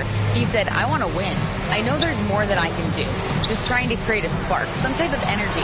You can talk about what you did in high school and college, but you have to take it to a totally different level if you want to be one of those guys in the league. Brian?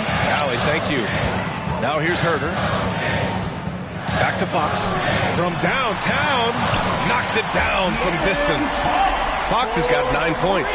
Well, Fox trying to work on that outside jump shot, become more consistent. Nice bucket there. Pass to Taylor. Here's Mathurin from deep. Nails it from beyond the arc. 12 points for him. Their ball movement on this run has been tremendous. It's led to a lot of good, clean, open looks. Outside Murray. Herter with it from the arc. The rebound by Turner.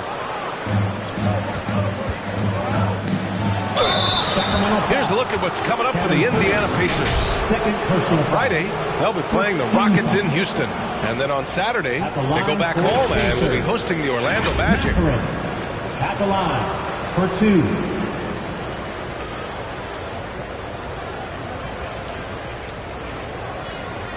Shooting 2.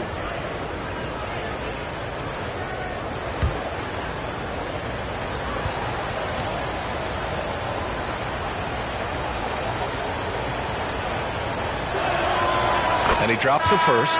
And some changes here for the Kings. Rashawn Holmes, he's checked in for Lynn. Lyles comes in for Domantas Sabonis. And it's Barnes in for Herter.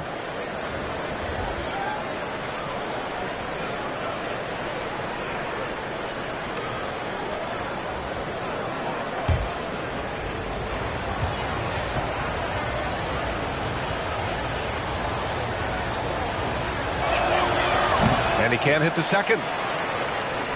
The Kings have gotten just 2 of 6 field goals to go in the second. It's stolen by Hield.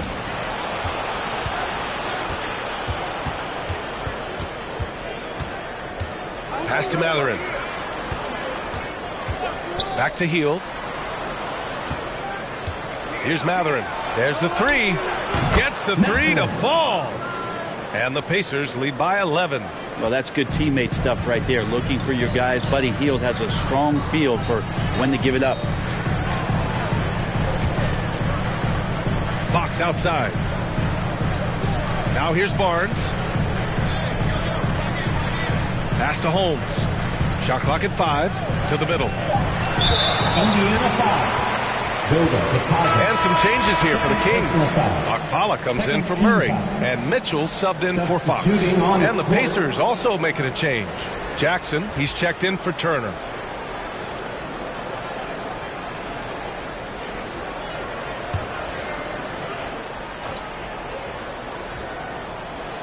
Here's Holmes. Oh, no scoring yet from him, but that's likely to change. 5 on the clock. Here's Okpala. Sacramento again missing. Indiana on offense. They're on a 17-4 run. Jackson. And the dunk by Jackson. Nice one-handed jam. Simple and effective, B.A. Hey, with the lead, I'm surprised he didn't come up with something a little more creative. And a foul called on the way up. So he'll take 2 from the free throw line. During the summer of 2021, Richaun Holmes signed a 4-year contract worth about $45 million. It's a pretty big prize for a guy coming out of a JUCO.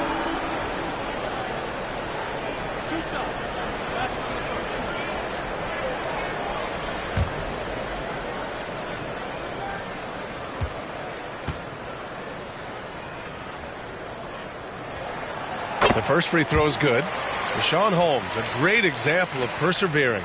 And B.A., if you've heard any of his story, which I know you have because you do the work, Holmes had a growth spurt late in high school. He went from 6'2" to 6'9". No major offers, goes to a JUCO, transfers to a D1 school. Not everyone is a 5-star recruit, but guys like Richaun Holmes, they take their time, and the time is well worth it. Indiana's gone 2 of 3 from beyond the arc so far in the second. Barnes against Hield. 2 minutes remaining in the Here's first. Mathurin. 2 minutes. 16 points for him. Out to Hield. 4-3. And again, it's Buddy Indiana Hield. with a 3. And you know, in this quarter, they've really brought up their shooting percentage. Outside Barnes. Here's Okpala. Well, he hasn't scored yet, but I'm sure that'll change. Holmes finds Mitchell. Count it. Good. Good look from the big man as Holmes gets it to the other guy and not forcing his shot. Indiana has gone 3 of 4 from outside so far in the second quarter. Hield for 3. The shot, no good. So Sacramento will take it the other way. Barnes in the post. Guarded by Hield. Barnes, no good. Here's Mathurin. The floater. Okpala grabs the board. The 3 from Barnes. The Pacers pull it in. Looks like the game plan is they're willing to give him that kind of shot. It worked out for them this time, but if they give it to him again, I bet 3 points are coming. There's no debate there. He got hammered. Second team foul. Shooting for Indiana. Mathurin. 2 shots.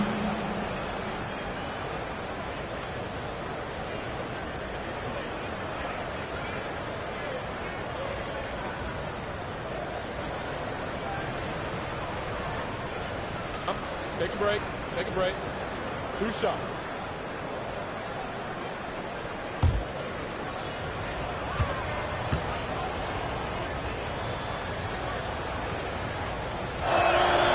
And he makes a first. Brissett's checked in for Indiana.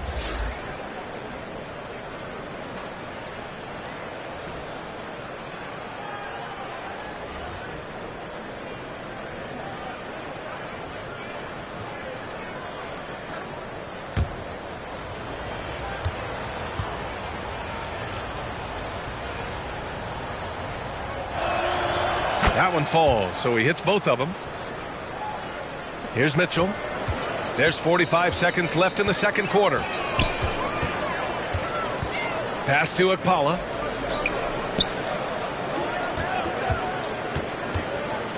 Out to the right wing. Here's Holmes.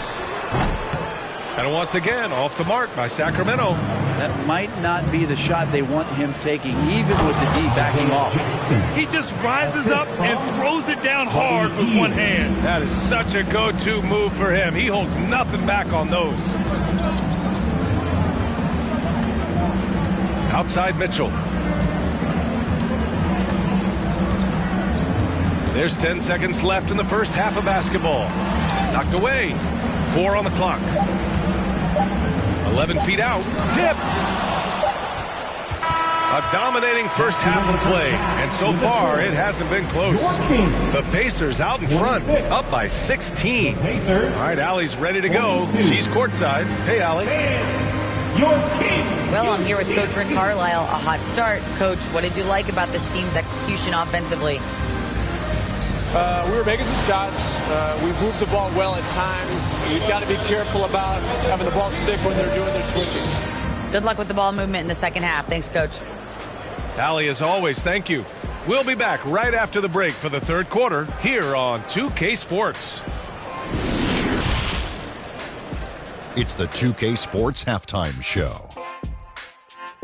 Ernie Johnson here with Shaq and Kenny, and a favorite time of the year as we're halfway through one of the first games of this fresh NBA season. For the Pacers, the first quarter was pretty even. They ended the period holding on to a slim 1-point lead.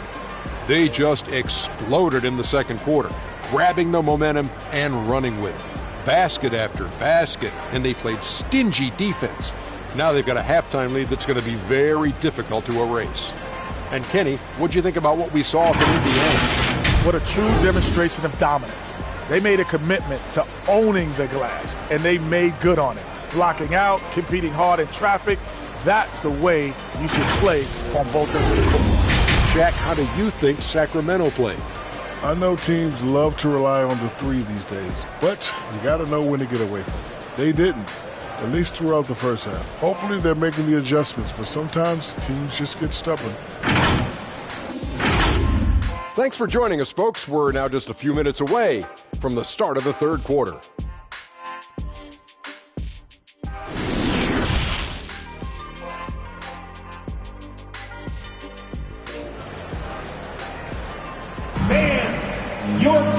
And with the second half upon us, we'll find out if this game becomes the rout that it's threatening to be.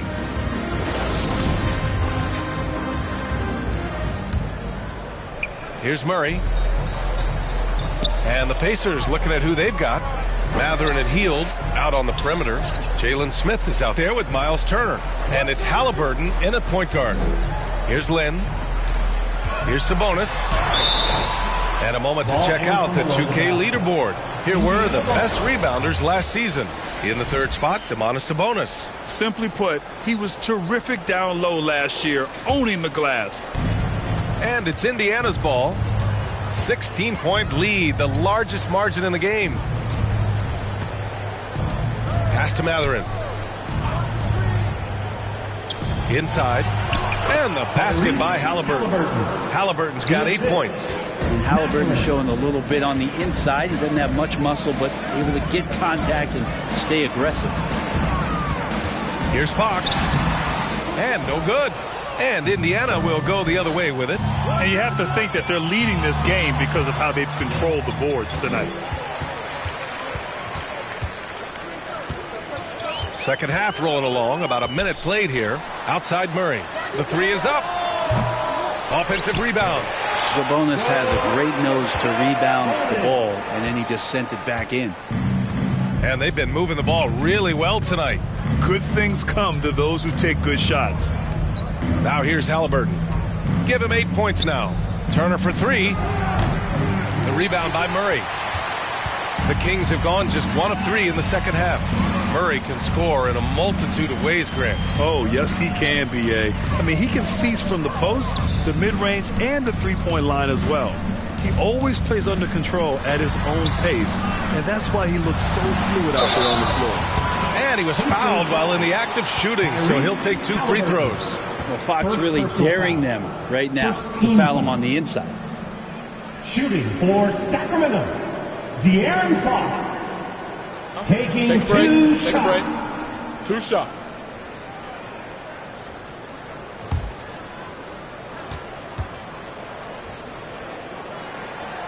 First free throw is good.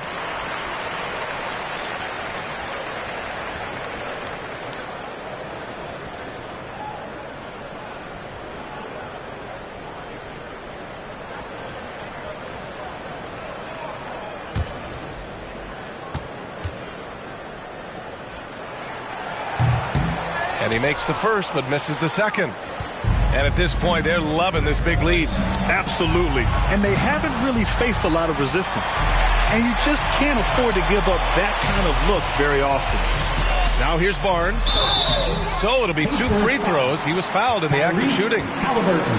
It's going to be on Tyrese Halliburton. And Barnes, one of those guys that every team would love to have. He just has a workmanlike attitude. You know, back in 2010, Harrison Barnes was the top recruit in the country out of high school, Grant. Yeah, and interestingly, Barnes decided to play 2 seasons at North Carolina.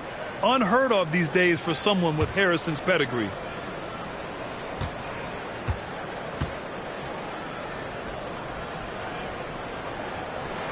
First one falls for him. Well, the league's attitude towards the mid-range shot has changed quite a bit, and Harrison Barnes may reflect that more than anyone.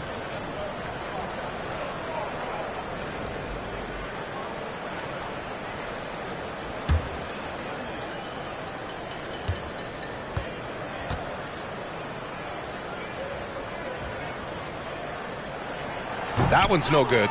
Now, with Barnes, it wasn't too long ago that he really relied on the mid-range jumper. Yeah, B.A., you go back just a few seasons to 2017, and he was in the league's top 10 in mid-range attempts, and now we just don't ever see him operate there. It's either threes or getting all the way to the rim, so the shot diet for HB has changed. And it's the Kings with the ball. The Pacers making their last shot. Outside Murray.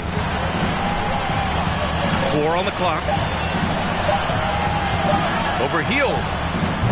And once again, off the mark by Sacramento. Yeah, they're going to try to search out for somebody that's got a hot hand right now. 1 of 4 to start the half. And it's time to take another look at that powerful block.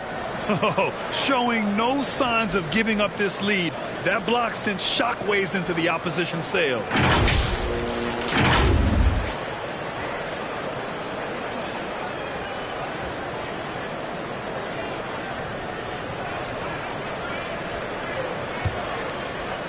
A touch over 2.5 minutes of basketball played here in the third quarter.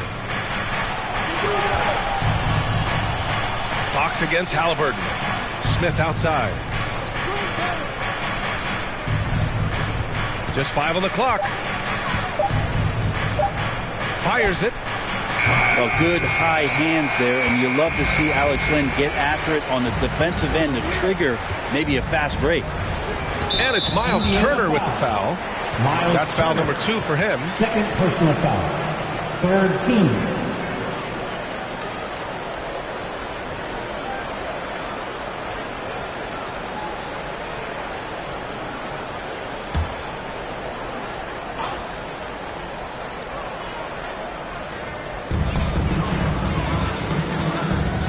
Outside Murray. Pass to Barnes. Here's Sabonis. Yeah, starting the half here 1 for 5, and the offense might need an ironing out. And there's the rejection. And they're +5 on the boards after that rebound. All right, let's check in with Allie LaForce. Thanks a lot, Brian. Well, the Kings made a big trade last season to acquire all-star Domantas Sabonis. It's clear they want to break from their lead-long playoff drought, and they're hoping he can help them do it. He said, quote, "It's exciting. I want to be here. We're going to fight and get wins." Back to you. Yeah, they're all in, Allie. Thank you.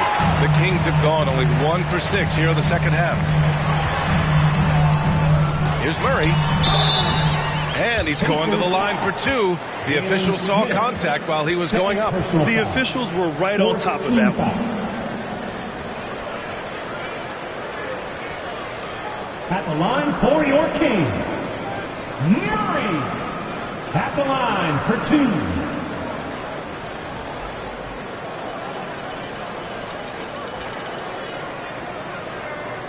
Take a break. Take a break.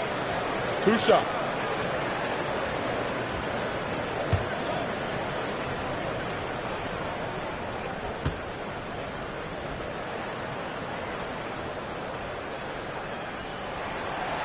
The free throw drops from Murray.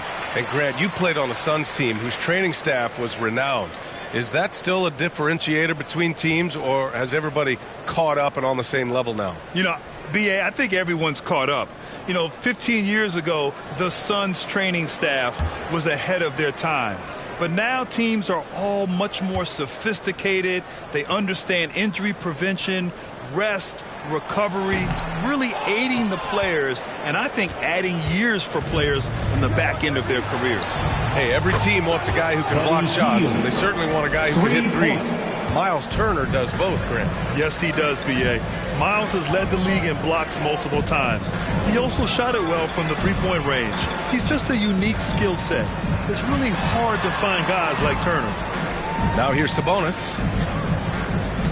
Clock at 6.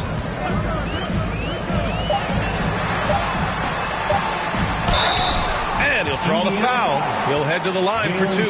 Sabonis, such a huge asset to this team, plays the 4 and the 5 spot really well.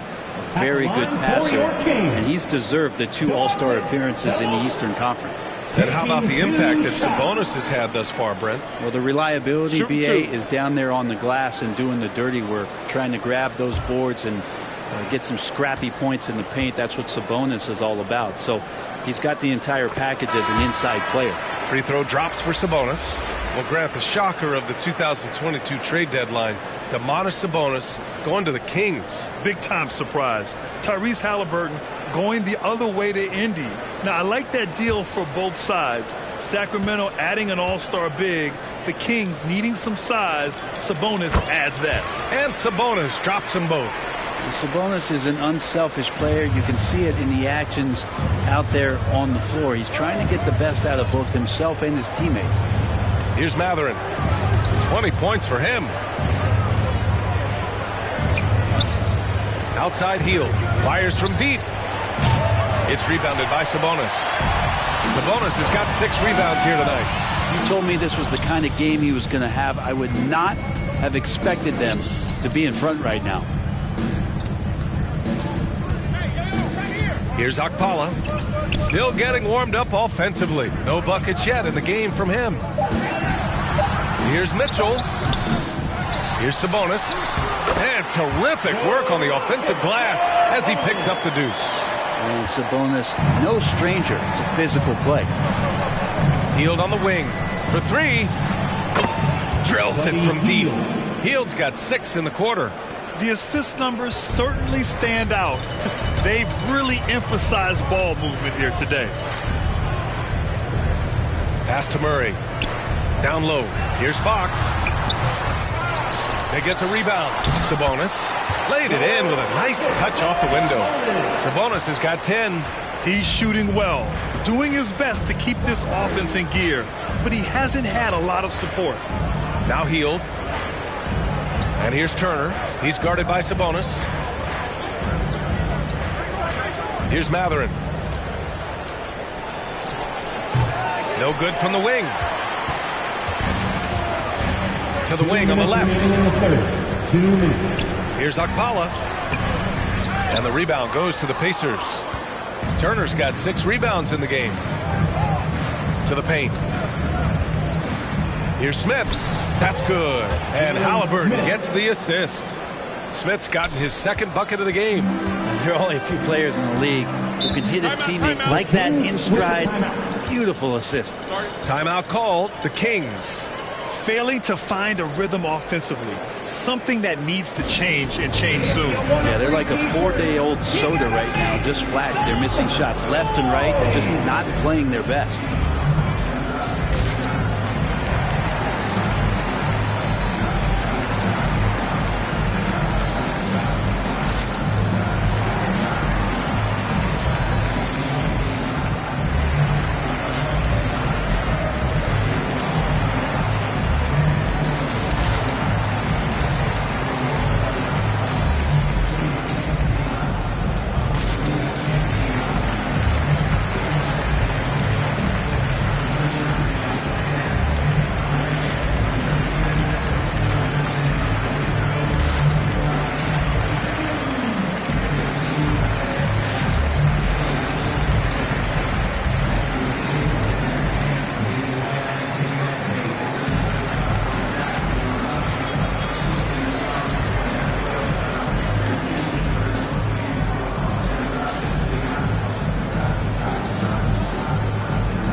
changes here for the Kings. Rashawn Holmes, he's checked in for Okpala, and it's Barnes in for Mitchell. And the Pacers also making a change. Jackson is checked in. Now here's Murray. Barnes passes to Holmes.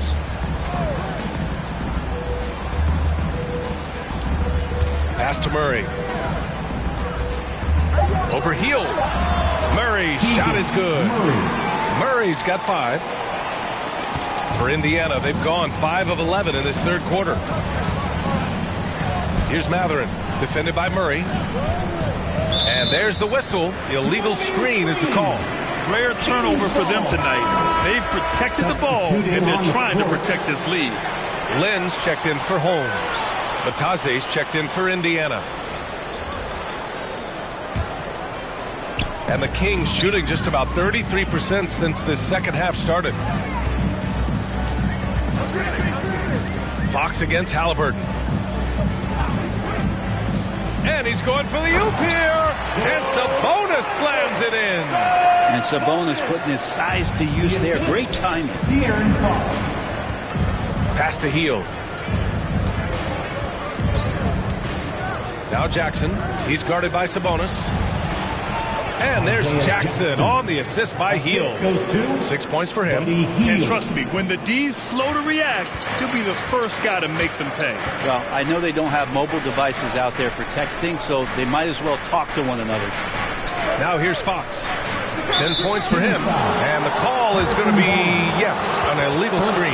You can get away with one once in a while, but it looked like he wasn't completely set on that pick. Yeah, a quick little lean like that is going to get the ref's attention. Foul call. Indiana's gone 2 of 6 from downtown here in the second half. Shot clock and game clock separated by less than 6 seconds. And they call an illegal screen here. Isaiah Jackson. First person. And the Pacers making a change here. Brissett's checked in. O'Shea Brissett. Sacramento shooting around 39%. They'd like to get that higher. Here's Fox. And it's off the back of the rim. No good. And it's amazing. Their slim advantage on the board seems a lot larger than it is. And it's Hield missing. The deep 3 from Murray. Ooh, he released it in time, but it's off the mark. And so it's Indiana up 15 points as this quarter concludes. We hear teams talk about wanting to get the ball inside, but this is how you do it. We'll be back in a moment.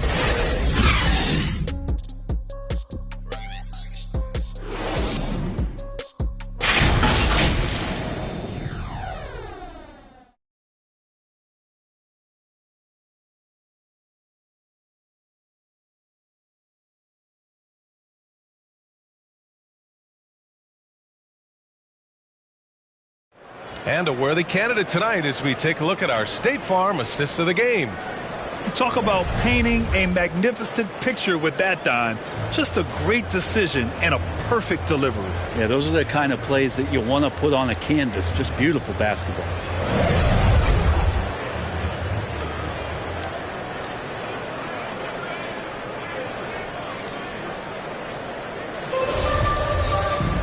And with the fourth quarter upon us, time is running out for this game to become competitive. We've got Domantas Sabonis, Harrison Barnes out there with De'Aaron Fox.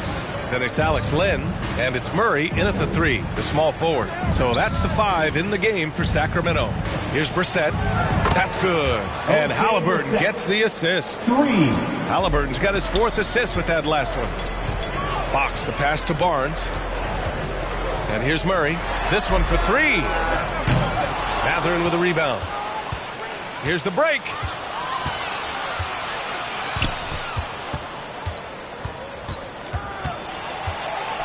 A step-back shot. It's rebounded by Sabonis. Sabonis has got double-digit rebounds now in the game. Pass to Barnes. Fox with the ball. Now Sabonis. Shot clock at 6. Barnes with it. Back to Sabonis. Three-pointer. Kept alive. Len. Oh, a nice one-handed slam right there. This guy's got a great nose for the offensive glass, and I like how he used those long arms that time to reach up, snag that rebound. And again, it's Indiana with a 3. This defense just can't stay connected to shooters. Offensively, it's been a struggle for them. Yeah, they need to string together some shots to have any kind of chance. Here's Fox. And that one is stuffed right through. Yeah, you're not going to fool around much on the interior, especially if you're Alex Len. That big, that close, easy bucket. Timeout called, the Pacers. And things are always changing throughout a game. Teams have to adjust on the fly. And timeouts are a wonderful opportunity to just settle in and recollect the thoughts of your entire team. Not just the guys playing, but the entire team. Turner, he's checked in for Indiana. Smith comes in for Brissett.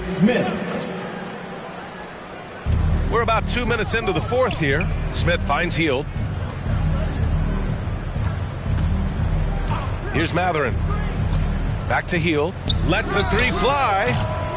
And they recover it. Here's Smith. Hauled in by the Kings. Len's got 4 rebounds now. Halliburton against Murray. Fox right side. There's the triple. Sends it home from 3-point land. Fox making a very quick decision on that play. Don't keep the ball moving. The jumper's there. He took it. Pass to Hield. No luck on that one. Ooh, excellent D there from Barnes. Here's Murray. The basket's good off the assist from Fox. Fox has got 4 assists in the game. 2 teammates connecting right there. Slick feed. Here's Mathurin. Fourth quarter keeps moving along. 3 minutes gone by now. And it's Hield missing. Given his range, you'd expect him to capitalize on that open. Murray passes to Fox. Barnes with it. Pass to Murray. Here's Lynn. And so he draws the foul, headed to the line to shoot a pair. Yeah, he's going to be in the paint is Alex Len, and he's good at forcing the defense to come in and take some chances. Whacked him that time. 2 shots. He hits the second from the line. Indiana's gone 2 of 4 from the perimeter here in the fourth quarter. Pass to Mathurin. Now here's Hield. He's guarded by Barnes. And it's Hield missing. I mean, he's trying to shoot his way out of what's becoming a prolonged cold streak. Yeah, he's got to move on, forget about this sequence here, and try to find a way to get on the board. Not sure which clips they watched at halftime, but he has figured out how to attack the D, and they kept him in check in the first half. He's flipped it. Now here's Turner. Hield finds Turner. 6 to shoot. Pass to Halliburton. Shot to end the cold streak. Connects from downtown. And the Pacers lead by 11. And looking to shoot as many threes as possible. This kind of confidence, impressive to see. Outside Barnes.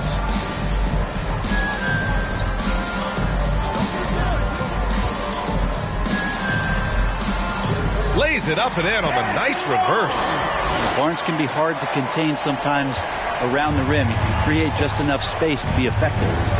Halliburton, the pass to Hield. Halliburton outside. Pass to Mathurin. Down it goes, and a great assist by Halliburton. Halliburton's got 5 assists tonight. Nice find by Halliburton. Just a great feel for the game.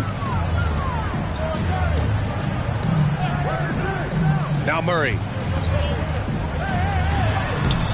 Hield with the defensive effort. Indiana's gone 3 of 6 from downtown so far in the fourth. Fox against Halliburton.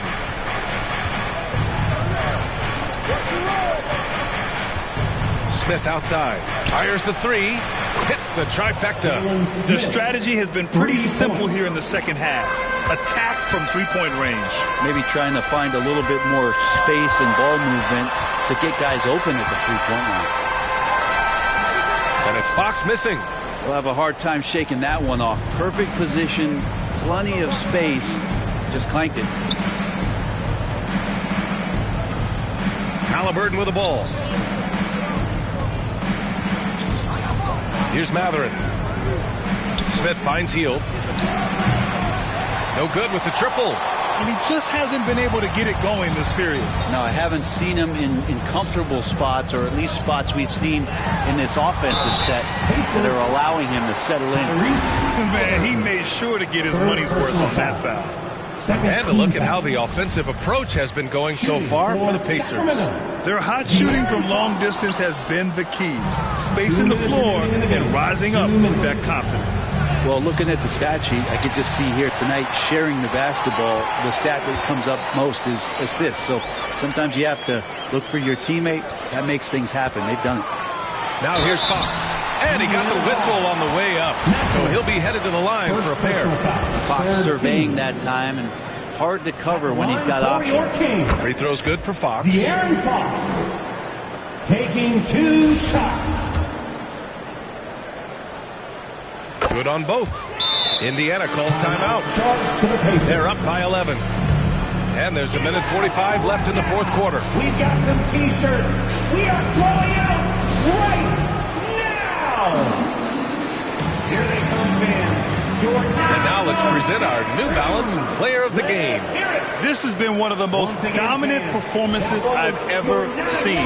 What's incredible is he has no off switch, but just a tremendous motor, and he's making an impact on every single possession. And look at him. You think it's just another game. He is totally in control of his emotions. Well, it didn't start out with him being in this crowd's crosshairs, but as the game went along, he kept pouring it on him. It's safe to say they don't want to see this guy anywhere near their arena for a long, long time. Now here's Hield. Barnes with the rebound. Barnes has got 5 rebounds tonight. Out left to the wing. Here's Fox. And once again, off the mark by Sacramento. They've got time on their side here, Grant. And if they're smart, they'll milk the clock a little. Oh, and he got fouled on his way up. He'll head to the line to shoot 2. The future's so bright for Halliburton, such a talented guard with outstanding work ethic, a real drive to improve. Tyrese Halliburton. And he makes both free throws. Here's Fox. 1:11 left in the final quarter. Hield with the defensive effort. He's trying to find his shot, but at some point you have to start making these. Well, with a comeback out of range, we can put a bow on this one. Good performance for the Pacers. Well, they were focused on being productive at the arc tonight. And it ended up paying off big time. Just an overwhelming performance. And so this win marks their first victory of the new year. And having this win on the books might give them a little mental advantage the next 2 times these squads meet. Now here's Sabonis. Here's Fox. And a foul called on the way up. So he'll take 2 from the free throw line. It's going to be on Tyrese Halliburton. Free throw's good for Fox. And a new group getting ready for the Kings. Rashawn Holmes, he's checked in for Lynn. Metu comes in for Domantas Sabonis. Davis, he's checked in for Murray. And it's Monk in for Barnes. And this is the problem with playing from behind. Missing freebies takes on greater importance. About 7 seconds separating the shot and game clock. Pure from 3-point range. And they came in here with some attitude, and it brought out their best play. Yeah, looks like a veteran team tonight, getting out on the road, playing with assertiveness, confidence, fully in control for this win. And the officials will call the illegal screen here. The screener was leaning a bit right there. His feet may not have been planted. Pretty obvious call by the officials. Got to hold firm or you're going to get a call. And so Indiana takes this one by a big margin. Exceptional effort on the road. They were ready and they were focused. Focused indeed. I mean, it takes a strong mental approach to block out the distractions. These guys stepped up 100%. That concludes the first game of the NBA season. For Allie LaForce, Grant Hill, and Brent Barry, this is Brian Anderson thanking you for watching tonight's game. So long, everybody.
We're looking at movement of speed, heat mapping, that the shoe doesn't overheat. A lot of different parts really all boil down to what we do here. We go back and scan the athlete's data, catch every movement and detail that they make, incorporate into the design to help the athletes even perform better. We'll then, have a layout of different colors, materials. So this is just like a layout of the shoe, a flat shell standpoint to make sure those materials are rich enough to. And the starting lineups have concluded. So welcome, everyone. Thanks for GA. Thank you, Kevin. It has, and their coach reflects it, and their team plays.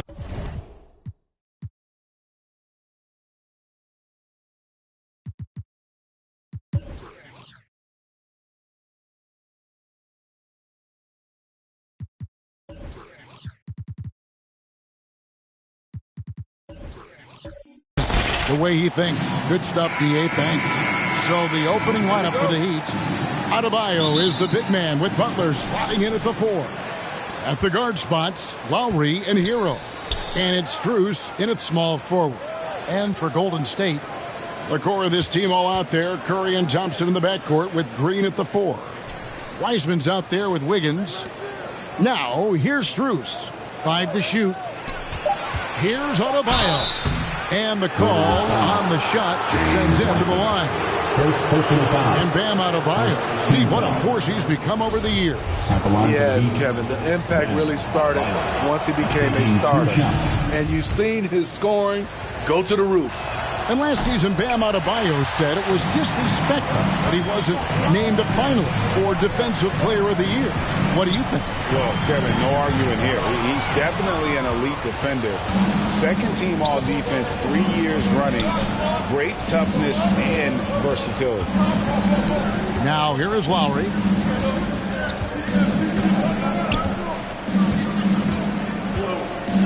And the pass to Adebayo. From about 16, uses the glass to finish the layup. The confidence continuing to grow off the board. Adebayo takes it right back up. Thompson outside.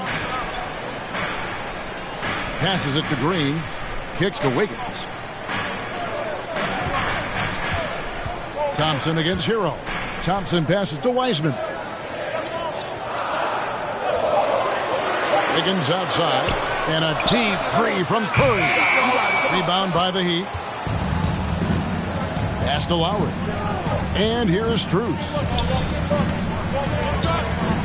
Back to Lowry.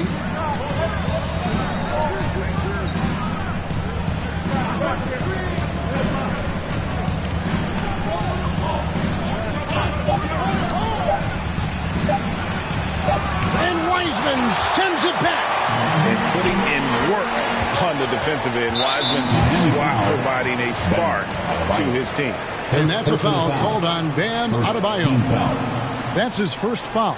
And the replay demonstrating once again how aggressive that defense was. And right out of the gate, trying to set the tone defensively, you gotta love that energy.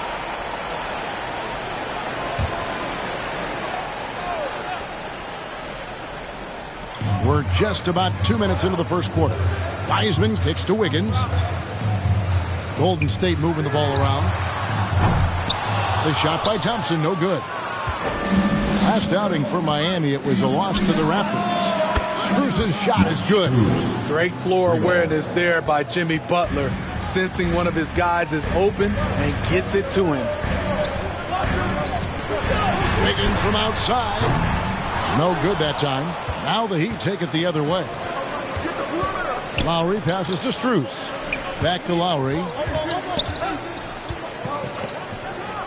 Thompson against Hero.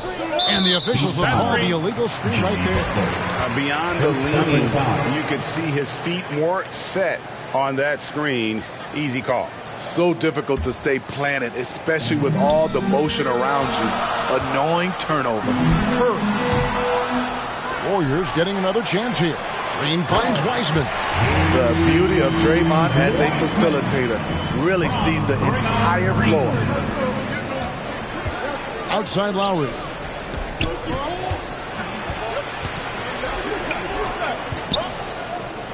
Hero passes to Butler. And he gets the whistle. 2 free throws coming up. And it goes on Draymond Green. Steve, Jimmy Butler is definitely a defensive difference maker. He is, Kevin. Back in the 2021 season, Butler led the league in steals. He is so committed to forcing you to make mistakes with the ball.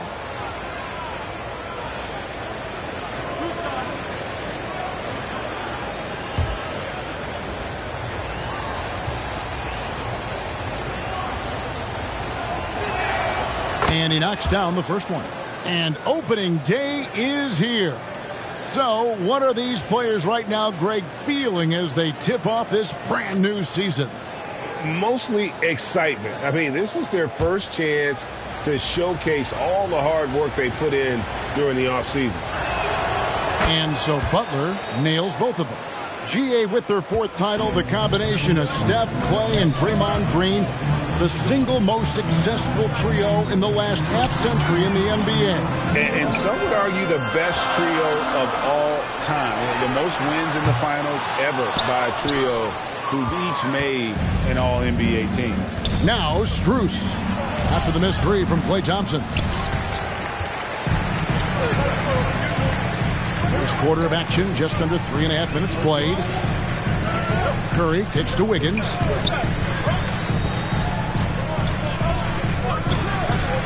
Outside, Green. 6 to shoot.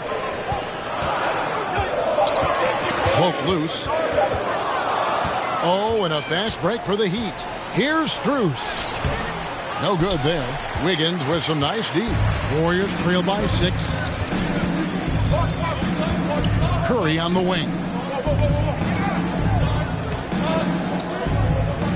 Thompson outside. Puts up a 3. After 2 misses to start the game, he's on the board with that shot made. There's that signature jumper. Klay Thompson with the picture-perfect mechanics. Back to Lowry.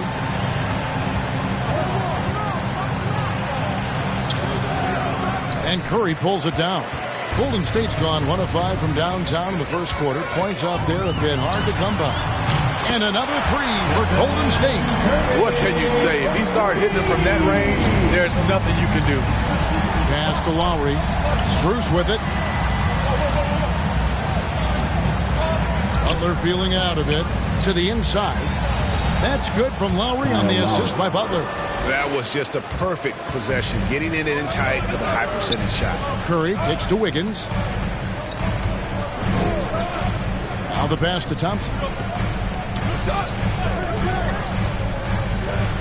Back to Green. Curry against Lowry. From deep three-point range, another 3 for Golden State. The versatility of Curry in the pick and roll. He can make a play for himself, the roller, or someone else on the perimeter. Now, here's Strus. His last outing with 20 points. Butler kicks to Hero. Here's Adebayo. Goes up and lays it nice and easy.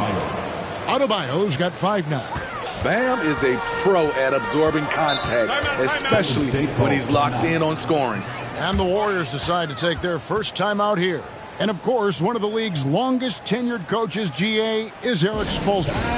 And he's having a Hall of Fame level career. And you look at the ground he broke when he was first hired. Not only young, Spo was the first Asian American head coach in any of the 4 major North American sports league and worked his way up from video coordinator. Looking at who's out there now for the Warriors. Kevon Looney is checked in for Wiseman. Green comes in for Green. Jerome, he's checked in for Thompson. And it's Dante DiVincenzo in for Stephen Curry. Now, here's Looney. We saw him with 10 points last game. And you know what? You allow a guy to get right to the rim like that. That's your only option.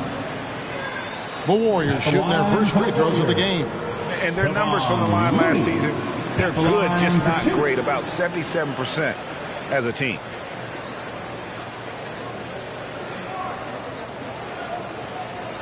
Take a break. 2 shots.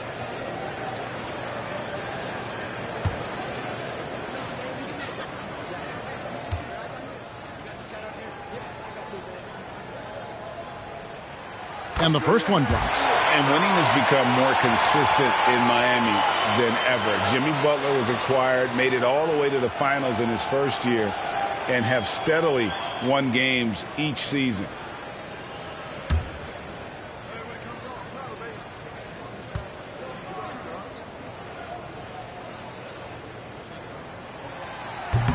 Off on that one, so he goes 1 for 2 at the line. And with the Heat, they've been a consistent force in the Eastern Conference. Kevin, lots of talent up and down that roster, from stars like Butler and all the way down to the role players. This is just a solid team. Now, here is Robinson. And it's out of bounds to the Heat as Miami retains possession.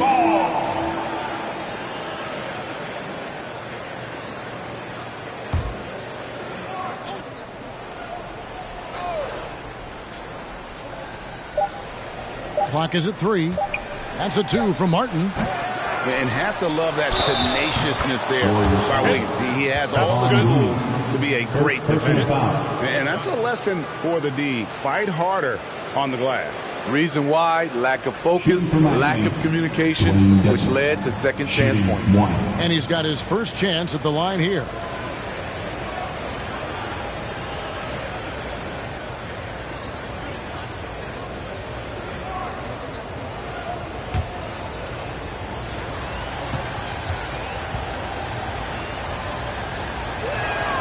The free throw drops for Dedmon. And there's a lot you can say about Golden State's offensive abilities, but their defense is also razor sharp. They know how to control the flow of the game. Here's Jerome.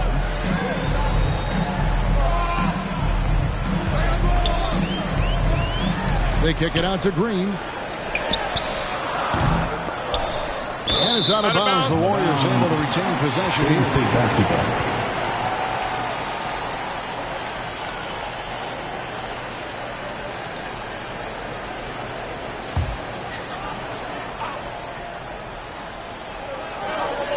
.16 left in the first quarter of the game. DiVincenzo passes to Green. Good on the shot. And some might go as far, Greg, is saying Golden State's defense is underrated. It is kind of overlooked at times, and their shooting is so exceptional it hides everything else, like how they can dominate the glass defensively. Here's Vincent. The Warriors making the shot. Just 5 on the clock. Robinson. And 2 free throws coming up. Unable to get that one to go with all the contact. Good job attacking by Robinson. Taking his shot right into the coverage.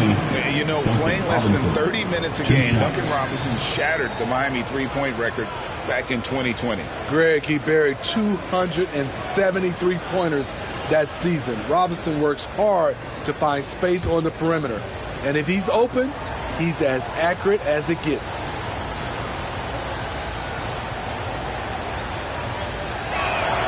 And that one falls for Robinson.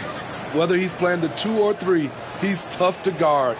Duncan Robinson brings a ton of length to the floor.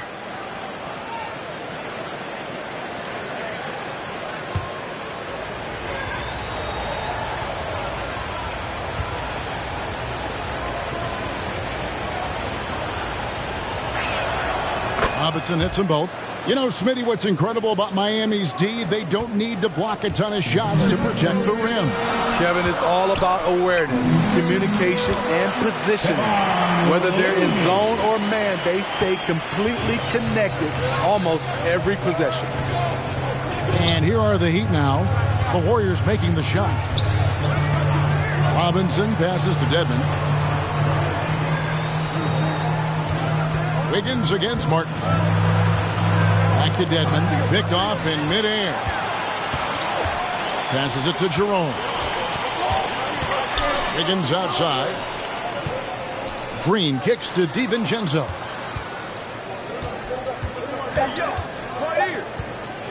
Over Vincent. Misses off the right eye. A good close contest so far as we finish the first quarter.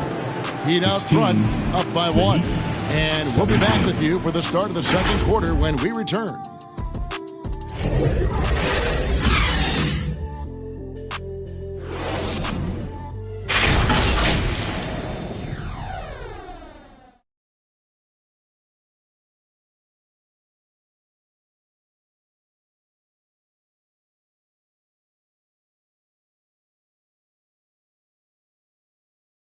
Ladies and gentlemen, your Warriors.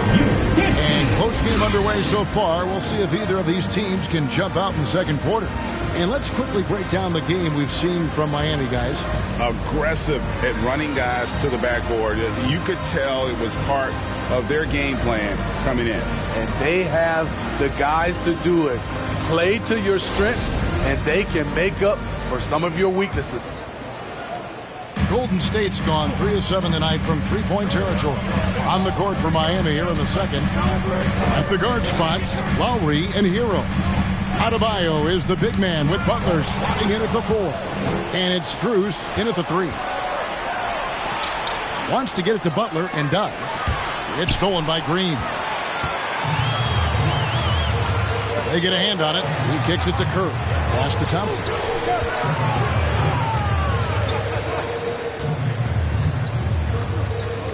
Back to Curry. Clock at 6. For 3. Rebound by the Heat. Not quite enough defense. That time around, just lucky he was off. Here's Butler. Draymond Green grabs the miss. Green's got 4 rebounds in this game. And really, credit Green for getting the favorable position down inside, forcing the D's hand there. And breaking down some numbers here, the hustle stats for Miami. For me, they're turning defense into offense, creating opportunities by taking the ball away. Great effort. And let's not forget how terrific they've been on the offensive glass, throwing themselves on that backboard and being rewarded with additional points.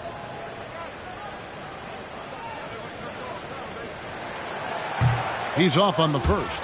And when people talk about defense, the term boxes and elbows comes up a lot. Great for our audience. Can you explain what that's about? It's a great point, Kevin. And listen, the 2 defenders on what we call the boxes, that's down in the low post area. You see those 2 boxes down at the end of the free throw line. And then you have the 2 defenders on the elbows. That's the edge of the free throw line. The idea to close down the paint. That one drops. He ties it up.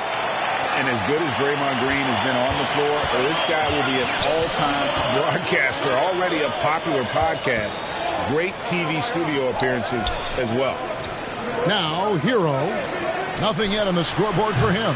Lowry can't get it to go. Thompson against Hero. Thompson outside. Pass to Curry. Inside, here's Poole. And that'll be 2 free throws coming up. Officials on the call with the foul. Third personal foul. And Draymond Green, the next broadcasting star. You've watched his work. Why is that? Yeah, Kevin, I think his basketball IQ is incredible. And we see that when he plays, but he can also vocalize it to the audience. And, of course, Draymond is not afraid to say what he thinks.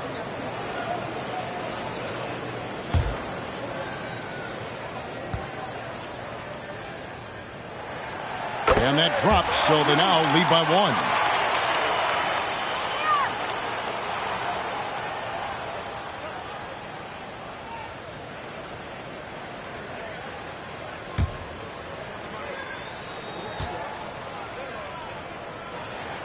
And that's good as he hits both of his shots. Yeah, nice job of drawing the contact and creating opportunities at the line. The pass to Strus. Now, here's Adebayo. He's covered by Wiseman. Adebayo passes to Strus. And Thompson sends it back. Don't let Klay Thompson's scoring overshadow what he gives you at the defensive end. And buckets like that have been hard to come by. Not the most exciting game. Both sides look way off in terms of their shooting. You'd have to give credit to the defenses protecting the rim, closing out hard. This one's been a grind. Now here's Wiseman. Over Adebayo. And oh boy, a lot of contact there, but he gets the call and will shoot 2. It's going to be on Bam Adebayo. And you got to respect how quickly Wiseman has adapted to big league play. He hit the ground running and has not looked back. Always growing as a player. First trip to the line for him here. Shooting 2.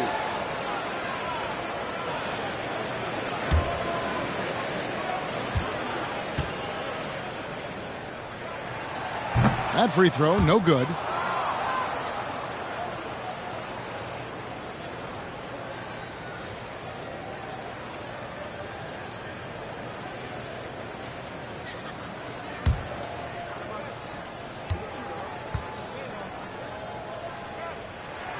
And he sinks the second. And so Lowry will bring it up for the Heat. At the conclusion of this game, they're off to Washington, where they'll face the Wizards. That puts them squarely in the middle of this 5-game road trip. Pass to Hero. You can't get that one, and it's the Warriors taking it the other way. Here's Poole. Here he goes. Keeping his head up at all times. Curry sees his teammate break free. Guys are looking for a spark here. Yeah, a cold stretch offensively, for sure. It's Hero with the drive. The shot by Butler, nobody around. And the baseline jumper, no good. Warriors leading by 3. Green in the post, defended by Butler, and Green gets it to go. One of the more physical players in the league. Draymond can take it just as well as he can dish it out. Adebayo finds Hero. And the shot is good. And that's what you want to see. Good, fundamental, sound basketball with the bounce pass. Curry passes to Thompson. Back to Curry. Thompson right side. Now the dish to Curry. Oh, good on the triple. No other way to put it. Just a poor shooting performance for him. But luckily, his teammates have picked up the slack. Hero, no good. And even without that 3-ball dropping for him, the defense should have done more on that last play.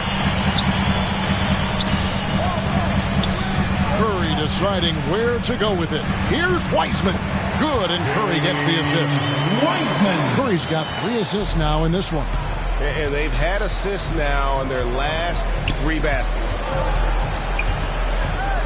Here's Butler. The Warriors pull it in. Green's got 6 rebounds in the game. Here's Thompson.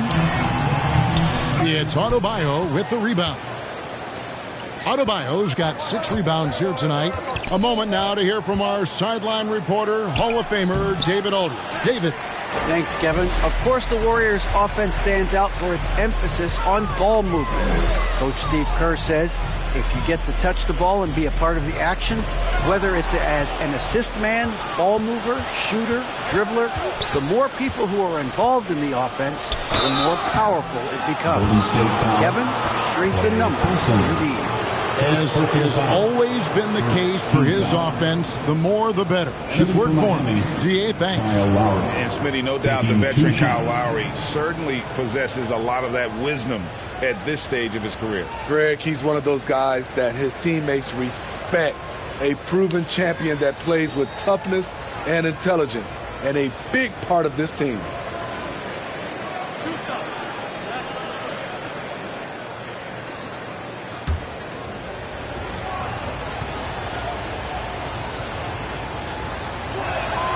And the first one at the line is good. You know, the universal theme to Lowry's game, it's toughness. Mentally and physically, he tries to wear you down. Looking at who's out there now for the Warriors. Looney's checked in for Wiseman. Wiggins comes in for Thompson. Jerome, he's checked in for Poole. And it's Dante DiVincenzo in for Curry.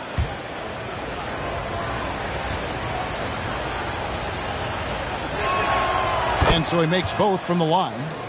And the man who many consider the greatest Raptor of all time, Kyle Lowry. He said he plans to return to retire in Toronto someday. He's already had a street named after him there. And in time, probably a statue in his honor as well. Now, here's Dedmon. Pass to Vincent. 6 on the shot clock. Heat moving the ball around. And there's the call on Kyle Lowry. That's his first foul. Yeah, really good defensive play to cut him off there and square up. Martin's checked in for the Heat. Caleb Martin.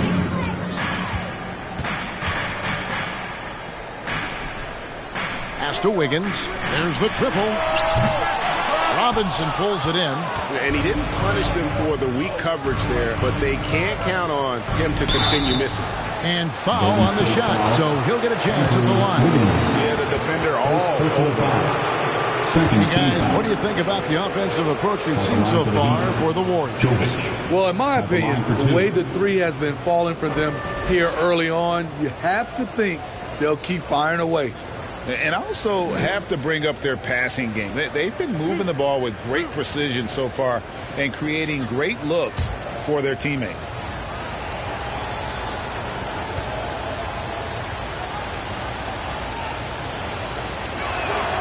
first free throw is good. Hey, guys, this is the way to stay in the game. They're doing a masterful job from the line. Perfect this quarter.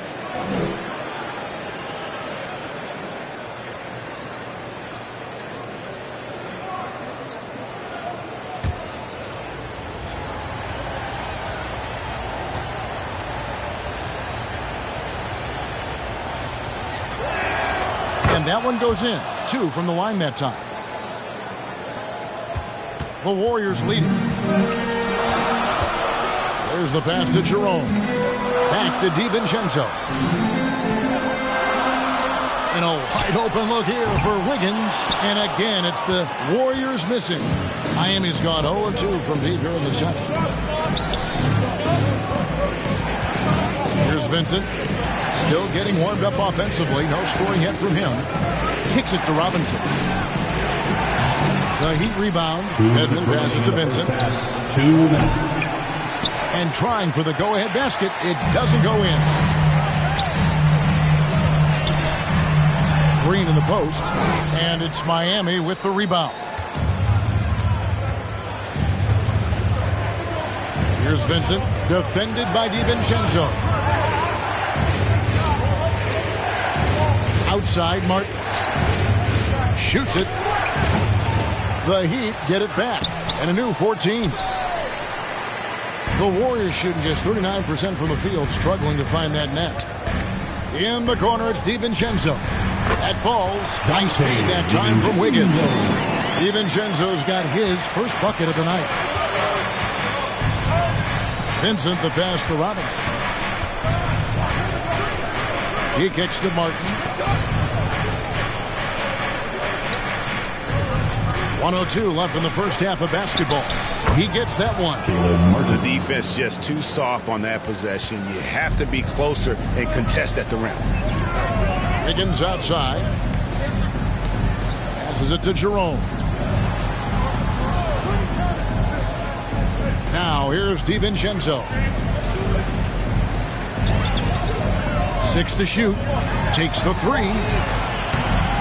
They get it again. And that's good. A nice job on the glass as they pick up 2 on the second effort. When you see that activity level by Draymond Green doing what he does out there, and it's fun to watch. Outside for Martin.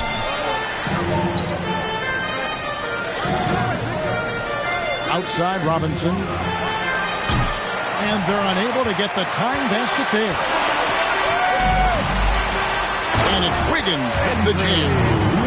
With that height and incredible leaping ability, Wiggins can throw it down as easy as anyone.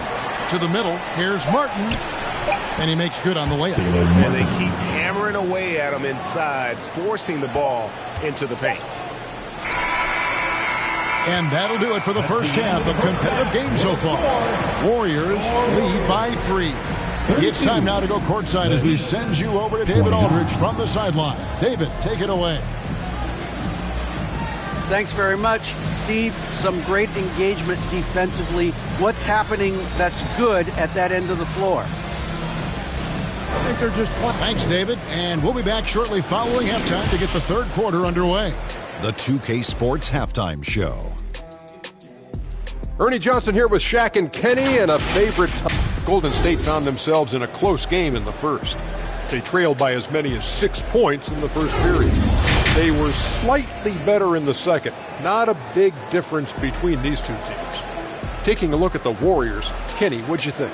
It's always a positive sign to see assist numbers like this. They're moving the rock with ease and keeping each other happy. And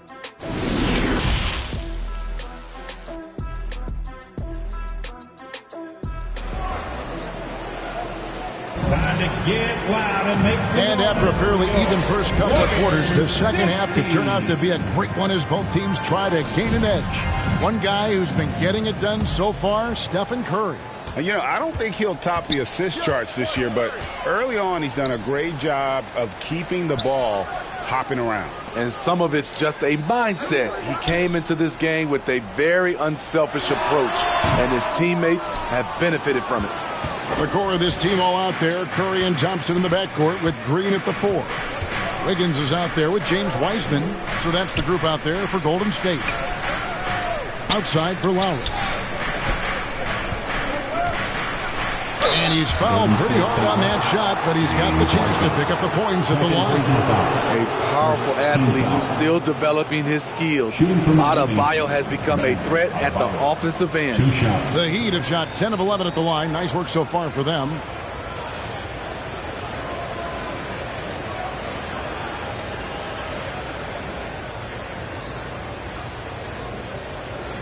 Take a break. Take a break. 2 shots.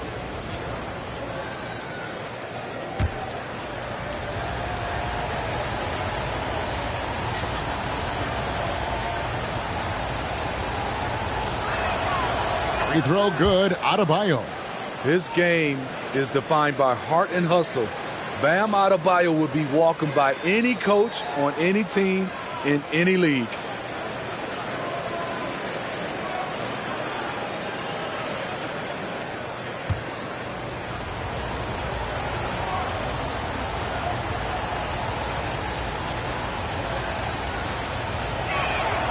And Adebayo drops them both.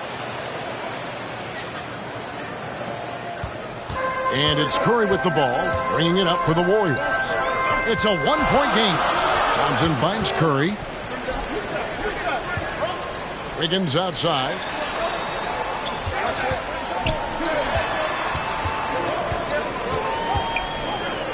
Fades and shoots. No good on the shot. And the Heat going the other way now. And they haven't been able to turn it into a big lead, but their rebounding advantage is starting to add up. Here's Butler trying to get open as Adebayo. And it's Butler missing. You expect him to make that, especially from that distance. And one of the many special things about Steph Curry, his loyalty. Sticking with this Warriors franchise since being drafted back in 2009. How many times have we seen a possession like that from them today? Ending with a basket, coming off a pretty pass. Adebayo down low. He's covered by Wiseman. Loads it up for Adebayo. An emphatic LU jam. Wonderful play. With that long wingspan and huge hands, Adebayo catches and finishes with ease. And talking about Steph, he is the face of the franchise. And his loyalty is shown. Steph's been a model citizen, never complains, never causes any issues, willing to work with young teammates. He is the ideal superstar to build around. JaMychal Green, he's checked in for Draymond Green. Now into the lineup for your Warriors, You gotta love strong defense, especially when it comes in the form of harsh rejections. Wow. And guys, that is lockdown defense at its finest, going right at the shot and then able to knock it away. And we're just around 2 minutes into the final half of play now. And play stops. Whistle on what looks to be an illegal screen. And those are the kinds of mistakes that are magnified when we're talking about a game down the stretch. Warriors have gotten just one of their first 4 shots to fall since coming out of the locker room at the break. Outside Curry. Back to Thompson. Shoots over Hero. The shot by Thompson, no good. Miami trailing. Just under 2.5 minutes into the third quarter now. Poked away. Here's Strus. And Adebayo throws it down. Doesn't get any higher percentage than this. Adebayo is ferocious when he gets it in close. Timeout called the Warriors. Time to turn it up and get loud. Here they come. We're firing out those free t-shirts.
once again give it up for your Warriors dance team.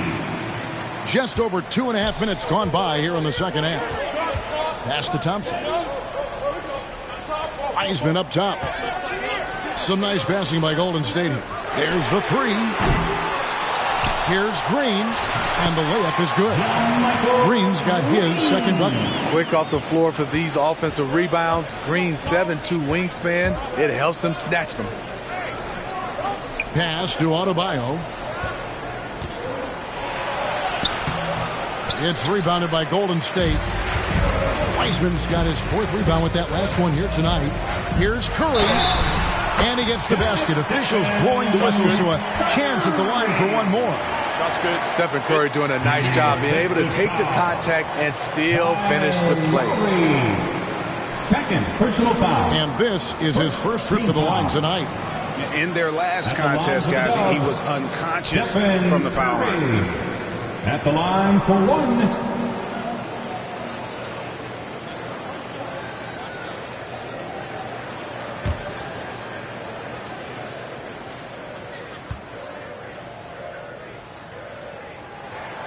That's good from Stephen Curry.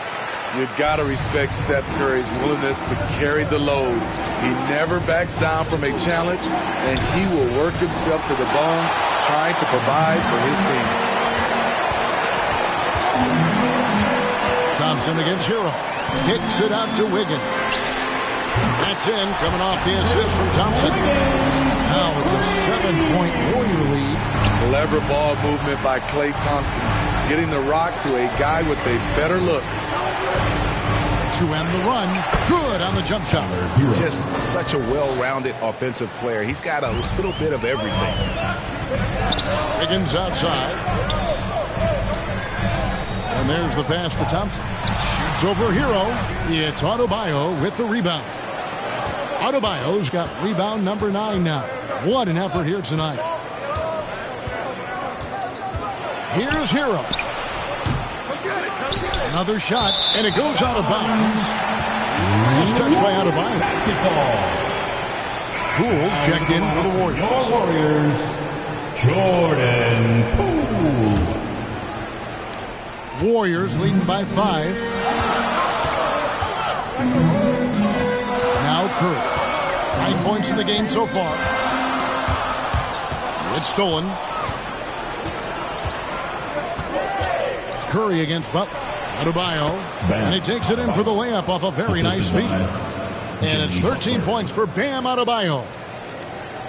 Warriors have gone a somewhat subpar 4 of 10 on their shots in the second half so far. Thompson surveying the floor. And a deep three from Curry. And the Warriors miss again. The Heat trail by 3 to the inside. It's Butler that time on the assist by Adebayo. Fantastic ball movement. They're picking them apart with their passing. Well, he'll run through a wall to win, but sometimes Jimmy Butler can drive his coach up a wall. Despite that tendency, though, to embrace conflict, this guy is working. Timeout called the Warriors. And Greg, last season, Butler and Spoelstra got into it on the sideline. We all saw it. It was an interesting moment. Yeah, I think that's a good way of phrasing it. That manic intensity, perhaps necessary at times for a player who competes as hard as Jim. Looking at who's out there now for the Warriors. Kevon Looney is checked in for Wiseman. And it's Dante DiVincenzo in for Curry. 4 on the clock. DiVincenzo can't hit it. Unusual for him, just a lack of concentration. Fails to finish the play. The defense got lucky there. That's one you expect him to drain. On the wing, Thompson. Over Robertson. Here's Looney. And there's 2 points. Working on the glass, paying off that time. Looney's got 5 now. The effort from Looney on the offensive glass. A hustle player who really wills himself out there. Robinson against Thompson. Passes it to Vincent. Kicks to Dedmon. Outside, Hero. Pass to Robinson. Can't tie it up as that one misses. Warriors leading by 3. Pass to Poole. Back to DiVincenzo.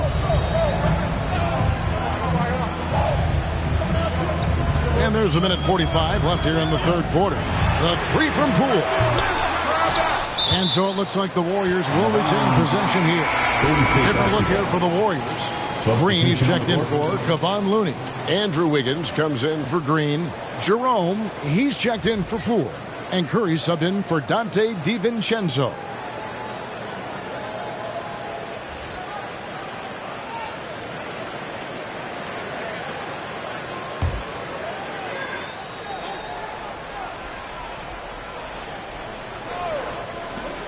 .139 left in the third.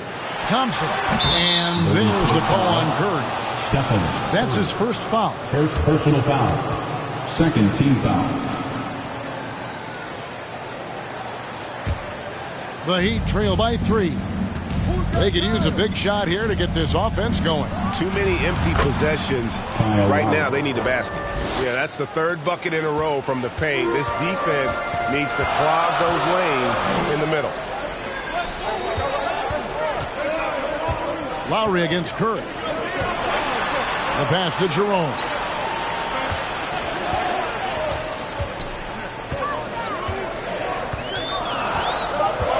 Three-pointer and a clear foul there as he shot the triple. He'll go to the line for 3 free throws. Yeah, you hate to give up a foul on a three-point attempt. Breaking down some numbers here, the hustle stats for the Warriors. What I love, and the coaching staff has to love, is the defense. They've really brought the energy with all these blocks we've seen in this one. And we also got to highlight how lackluster the opposition has been in terms of boxing out. This team is flat out bullying them on the offensive glass. And he hits the first of 3.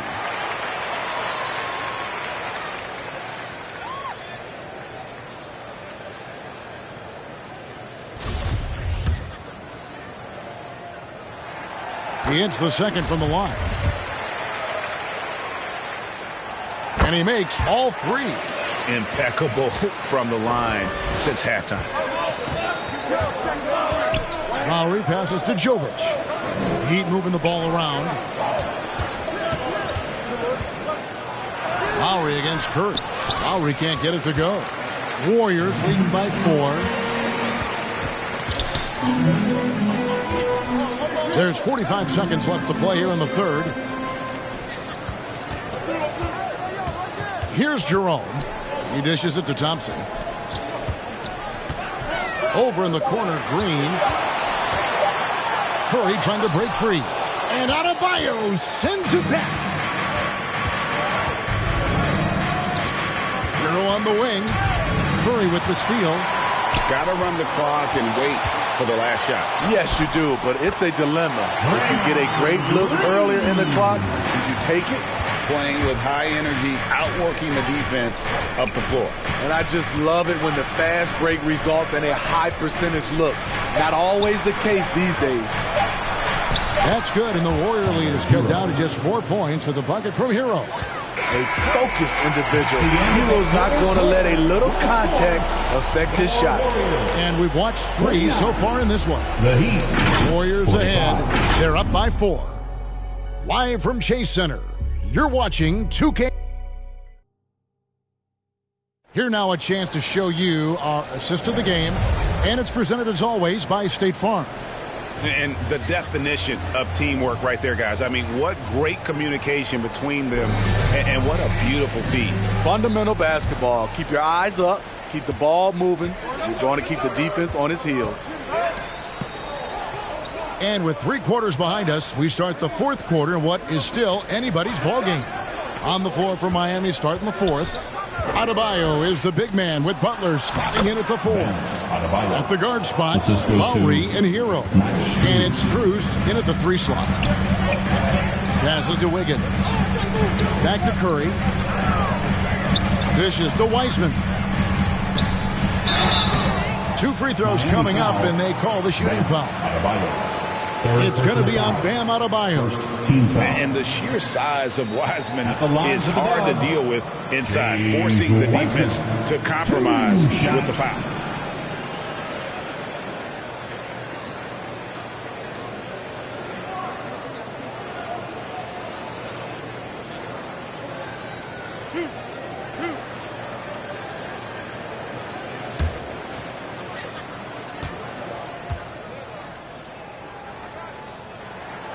That free throw good from Wiseman.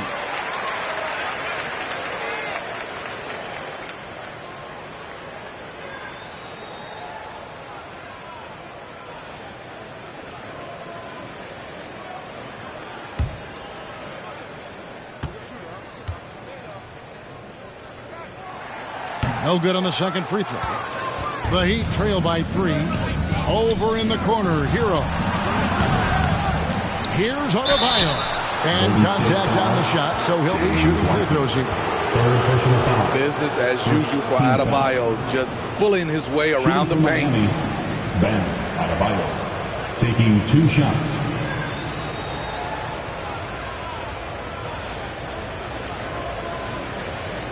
Take a break. Take a break. 2 shots.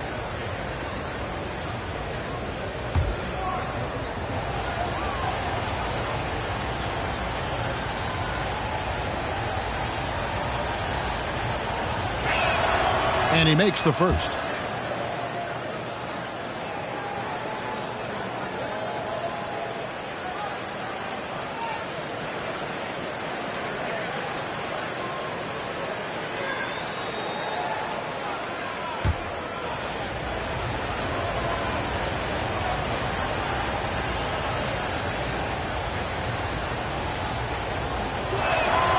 And Adebayo drops them both.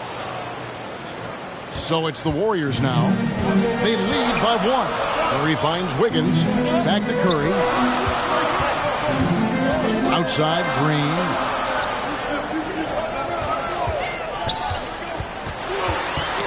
Got a piece of it. 5 on the clock. Looking to get it going. And it's Strus with the rebound. So frustrating when you can't get anything to go down as you're trying to help your team finish the job. They're finding lanes to the hoop now with consistency. 5 buckets in a row from the paint. Thompson outside. Final quarter of play, about a minute and a half off the clock into it. This shot can't get past Bam. His reach is just too much. Shot's good by Hero. How about the grit and determination in the post? I mean, essential qualities to have late in a close game. Curry against Lowry. Thompson inside the line. Again, the miss by Thompson. And boy, have they been hitting the backboard in this game or what? Kind of surprising. It's such a tight game. It's stolen by Green. Wiggins outside. Inside. Wiseman. That falls. Nice feed that time from Wiggins. And it's 8 points for James Wiseman. Listen, we know Wiseman has a nice outside game, but inside there aren't too many guys who can match up with him physically. Pass to Adebayo.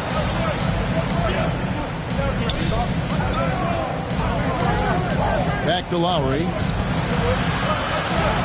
Pass to Adebayo. Count that as his 7th field goal in 9 tries. He's shooting 78%. Continuing to stoke the fire. His shot making has been absolutely superb. Timeout called the Warriors. And you look at Adebayo. What a contribution. And he just keeps hitting shot after shot. They need to design a way to deny him the basketball. Make someone else beat.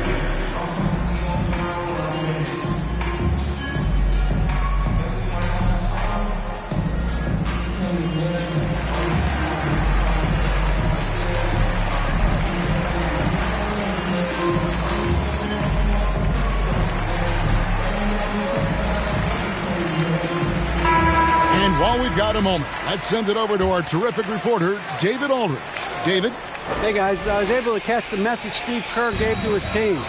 He knows this has been a hard-fought game, and he wanted his guys to just sit down and catch their breath. He said, look, we're right in the game, guys. Let's make a little push here. Let's come out with some bite. Kevin? Thank you, David. The shot by Thompson, no good.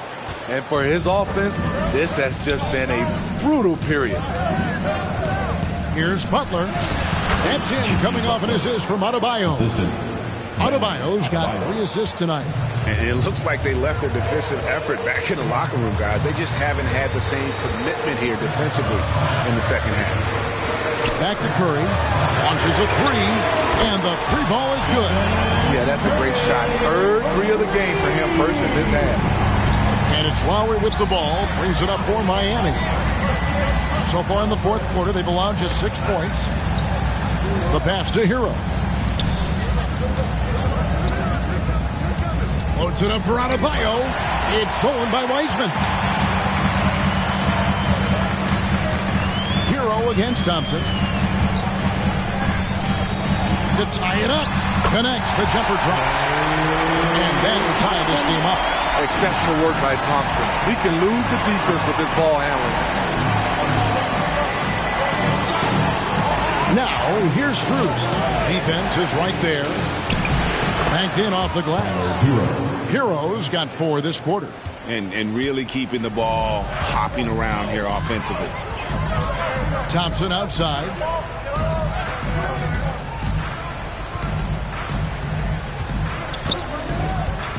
Passes it to Wiggins. No good off the back of the rim.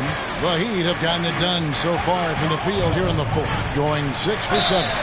2 free throws coming up, and they call the shooting foul. Third personal foul. Second team foul. And a closer look here at the scoring breakdown for the Heat. I think they've looked to dump it down low as often as possible, and so far they've been super successful using this attack. Another thing they've done well tonight is convert at the free throw line. May seem like a little thing, but boy, it can pay big dividends. First free throw is good.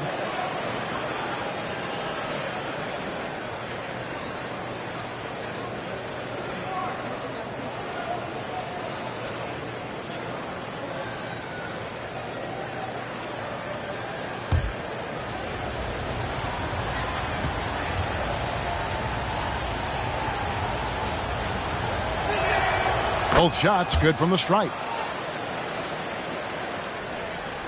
Warriors trail by 4.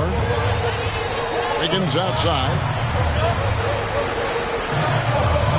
Curry passes it to Green. Thompson outside. Wiseman kicks to Curry. Offline with his 3. The Heat leading by 4. Greg, their offensive approach has been rock solid here. And they're finding the weak spots in the D and attacking. And offensively, they finally seem to be coming around after an ugly first half. Timeout called the Warriors. And the lack of rim protection, top of the list. And it boils down to the question, toughness. One team showing it, the other allowing itself to be bullied. And now, a moment to present the New Balance Player of the Game, Bam Adebayo. And in terms of his shooting, this has been one of the more accurate performances you'll ever see. I mean, he's been in constant motion, creating a lot of good looks for himself. But still, even when you're wide open, you expect to miss some of the time. That has not been the case here tonight. This guy has made everything.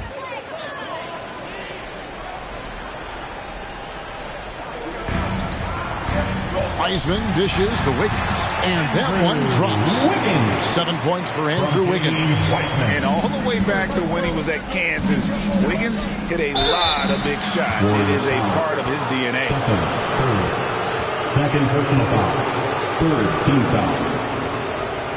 Shooting for Miami, Kyle Lowry. 2 shots.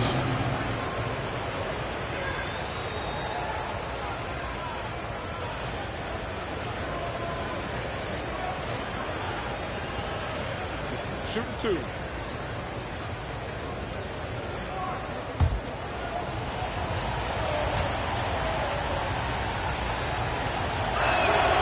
Free throw drops for Kyle Lowry.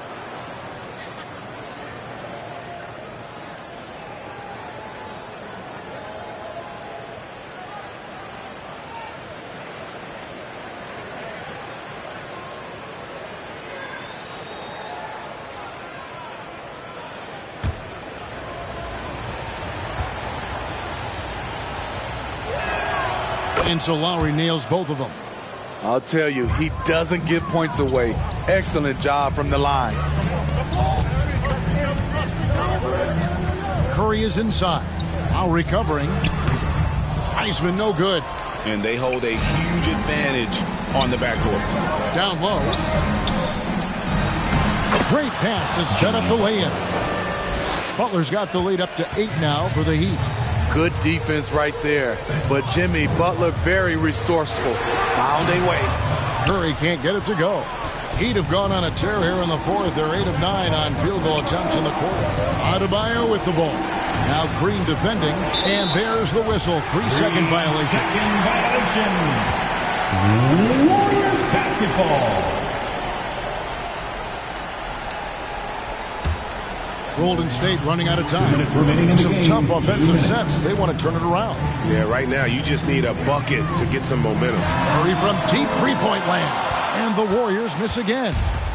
And so Adebayo will bring it up for the Miami Heat. They lead by 8. That's the biggest of the game. Offensive rebound. And he goes right over James Wiseman and slams it in. An explosive athlete who finishes with power. Bam, getting people out of their seats. Thompson outside from the arc. Can't hit that one. Miami leading by 10. Pass to Strus. Adebayo kicks to Hero. Pass to Lowry from outside the arc. The Warriors pull it in. 1:12 left in the fourth. Here's Wiggins. And the basket is good. Wiggins has got 4 this quarter. And flashing some real toughness inside. Wiggins can finish plays that others simply can't. And there's the pass to Hero. Passes to Strus. Fires the 3. His length gives Wiggins an advantage on the D. He can get his hand to shots that a lot of other players would not be able to impact. Snatched up. And it's the Warriors' ball. 30 seconds left here in the fourth quarter. And he gets the whistle. 2 free throws coming up.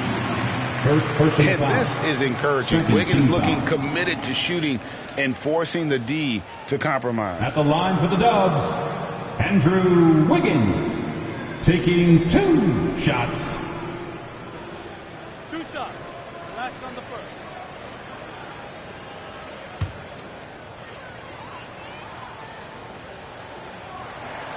He drops the first one, and that narrows the gap to 7. And the winner's mentality Wiggins has is commendable. A hard worker who wants to keep improving. 5 seconds separating the shot and game clocks. So they foul intentionally. Second personal foul. Team's 4.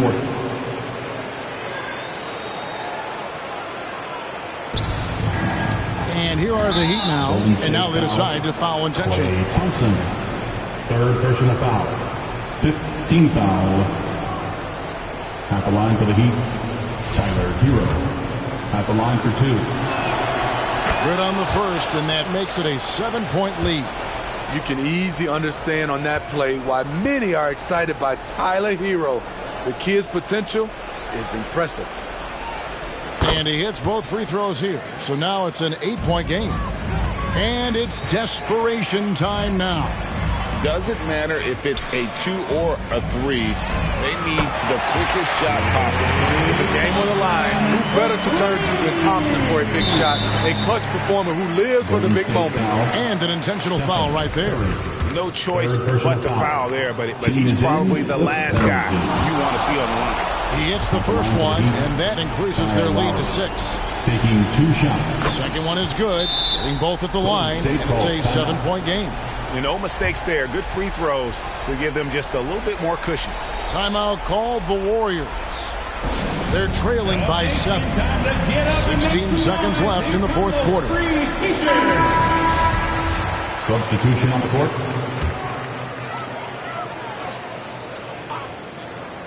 $16 seconds left to play here in the fourth.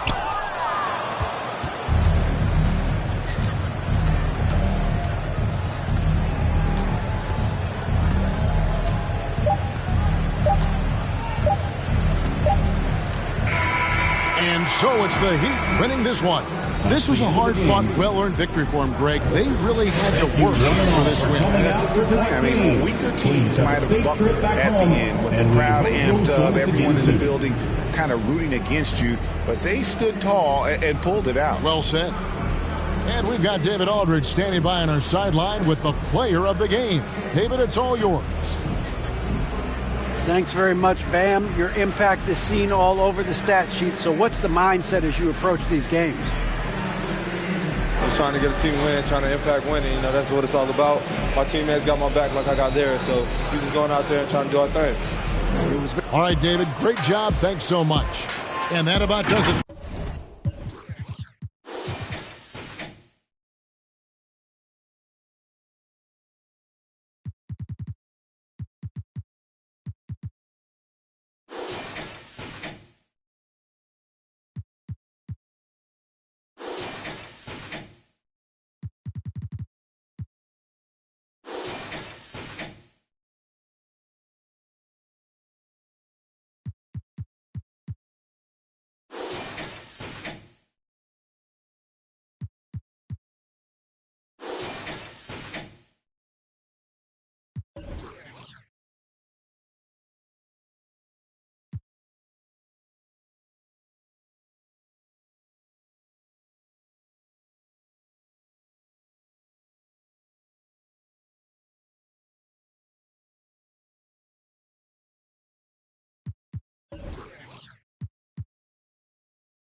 Jamal came into the forefront of this model He's the, overall epitome of what we call our two-way player.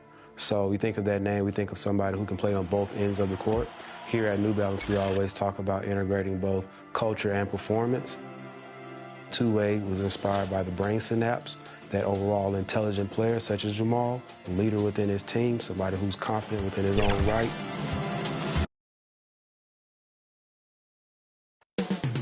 Up next.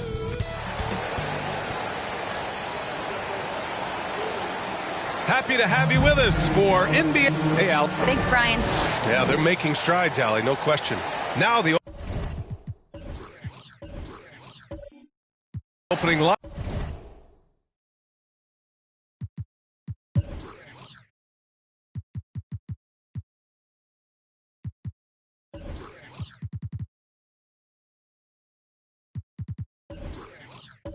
Lineup for the Brooklyn Nets. Simmons and Curry are in the backcourt. It's KD at power forward and Claxton at center. And it's O'Neal in at the small forward position. And for the Timberwolves, Towns plays the 4 with Gobert in the middle. The backcourt, it's Russell and Edwards. And it's Prince in at the small forward position. And so it begins, a brand new season, Richard. What are some of your headlines?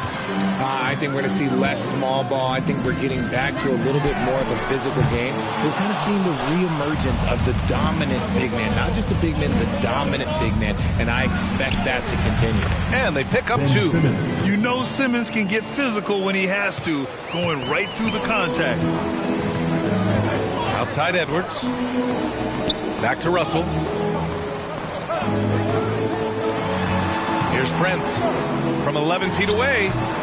Here's Gobert. And Gobert with the stuff. Get him the ball anywhere close to the hoop. That thing's over. Here's Simmons. Perfect night so far. 2 for 2. This is where Simmons is most comfortable shooting from. Once he's this deep, feed him. Outside Edwards.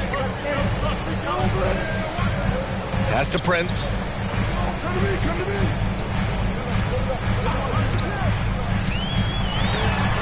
Stripped it away. Fast break, Brooklyn. Durant has the open look. Keeps it alive. Controls the rebound and the putback. Big time effort on the glass. And when you have a touch that soft, those tip-ins are easier to make. Outside Edwards. Here's Prince.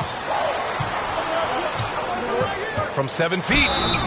And he was fouled while in the act of shooting, so he'll take 2 free throws. First personal foul. You know, last year was all about forward progress for the Timberwolves. Recording their second winning season since 2005. Getting on track for future success.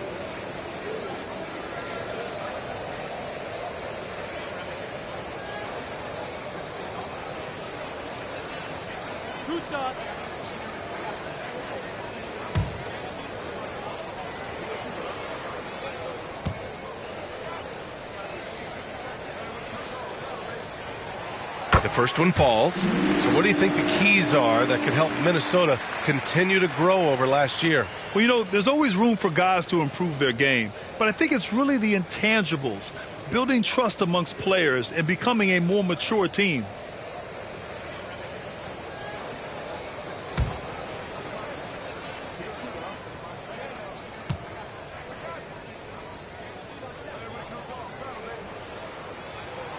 And so he hits both. The Nets have gone 3 of 4. Off to a nice start. Outside Simmons.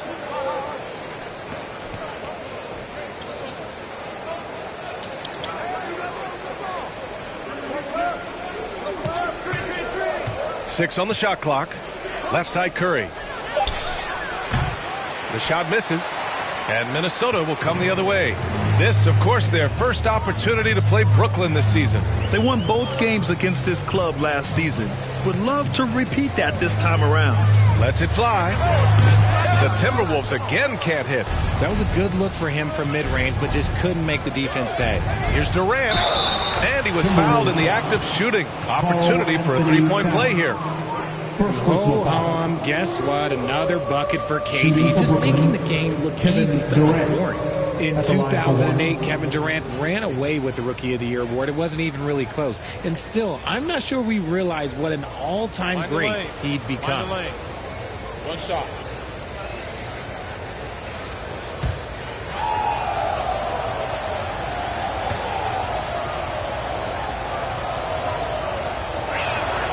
Free throw is good from Durant. Turns out that Durant's rookie season was the worst of his career, Richard. And he was fantastic that year. But within 2 seasons, he'd become the league leader in scoring. His rebounding would improve, and by then we knew we were watching a Hall of Famer. Now here's Russell. Back to Prince. Let's go with a 3. The Timberwolves again can't hit. Just haven't found their offensive footing yet, only managing to sink 1 of their first 5 shots. Back to Curry.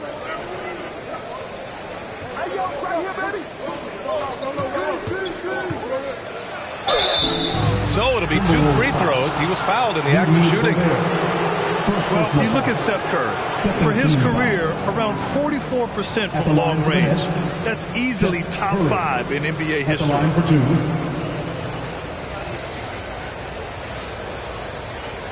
Take a break. Take a break. 2 shots.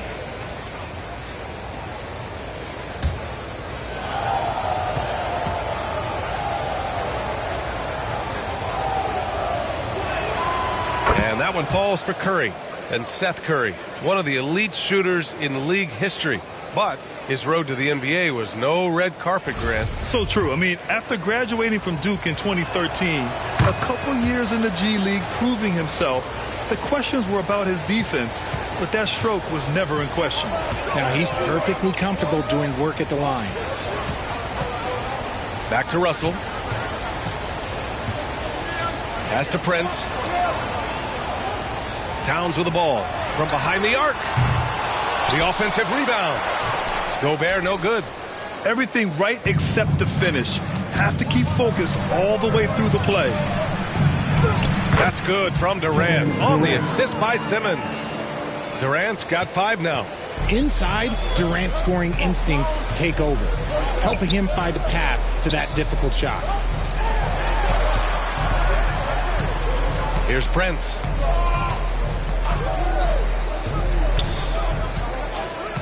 And play stops. A whistle there on what looks like an illegal screen. You can get away with one once in a while, but it looked like he wasn't completely set on that pick.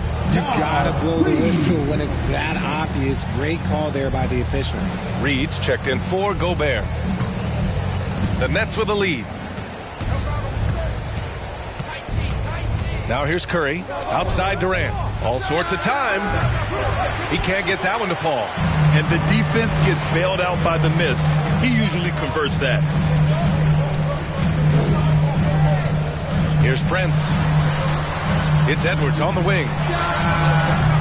The Timberwolves again can't hit. Simmons against Russell. Pass to O'Neal. Outside Durant. Curry with it. Guarded by Edwards. 5 to shoot. Oh, and Reed with a block. Here's the teardrop. Ooh, and he took a hard foul on the shot. So he'll head to the line to shoot a pair. Well, one thing you learn about Anthony Edwards, he does not lack for confidence. He wants to become the best to ever do it, and he believes he can. Taking 2 shots.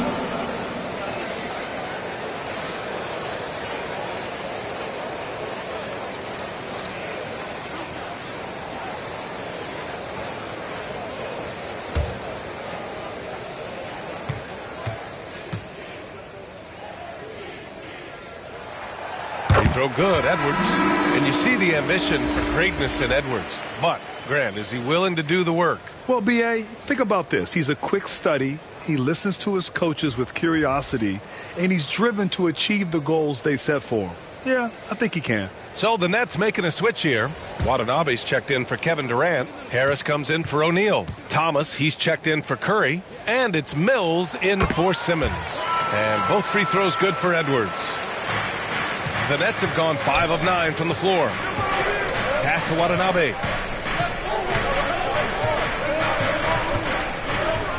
And here's Harris, guarded by Edwards. Mills with it. Beyond the arc. Count it. 1 for 1 to start the game. Defensively, their effort hasn't been great early on.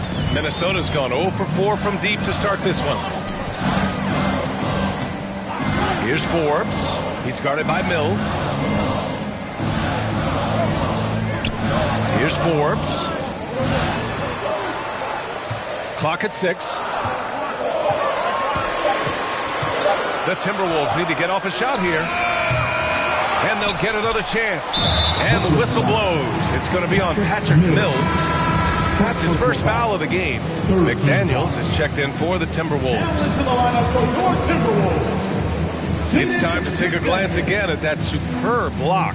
Yeah, I love that they maintain the defensive energy even when they're behind.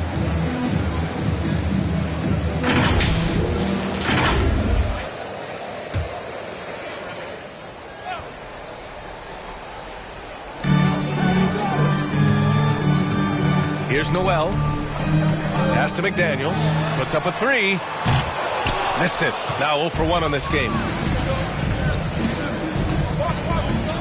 Here's Thomas. Here's Claxton. They shoot again. And he takes it up and lays it in. Claxton's gotten his second bucket on the night.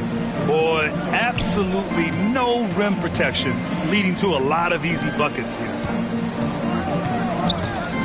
2 minutes remaining in the first. 2 minutes. Anderson inside. Rebounded by the Nets. Claxton's got his 7th rebound here tonight. Here's Thomas. And again, it's Brooklyn. Boy, I like their energy coming in. Terrific execution so far. Couldn't come up with a much better start than this. They just have to keep it going. Pass to Forbes. Outside McDaniels. Here's Noel.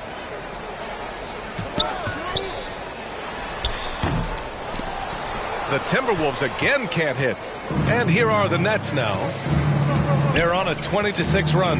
And the front office for Brooklyn has said they need selfless players who want to be there and are available. Well, B.A., the message is pretty clear. After Kyrie Irving missed most of last year due to personal choices, the Nets want all hands on deck this go-around. Here's Forbes. After the basket by Brooklyn. Shot clock at 6.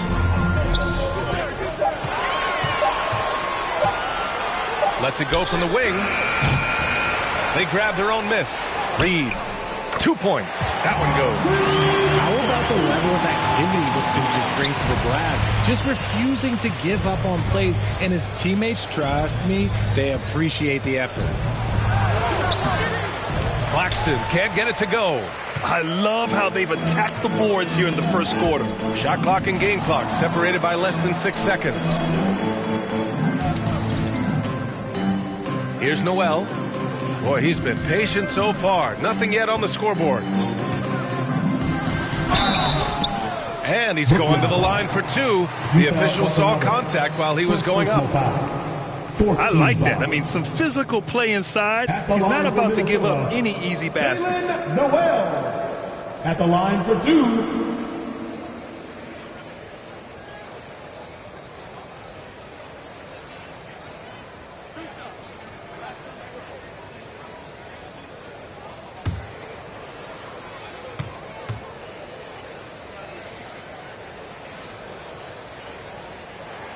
And the first one at the line is good.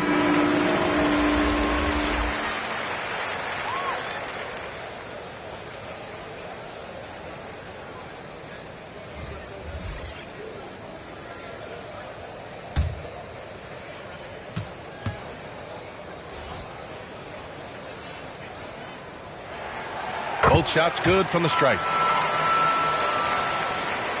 11 seconds left in the first.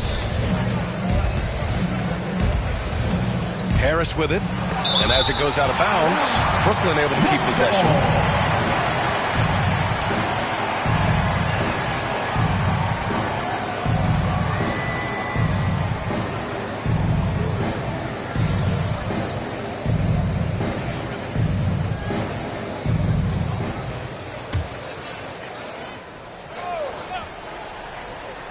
Here's Claxton.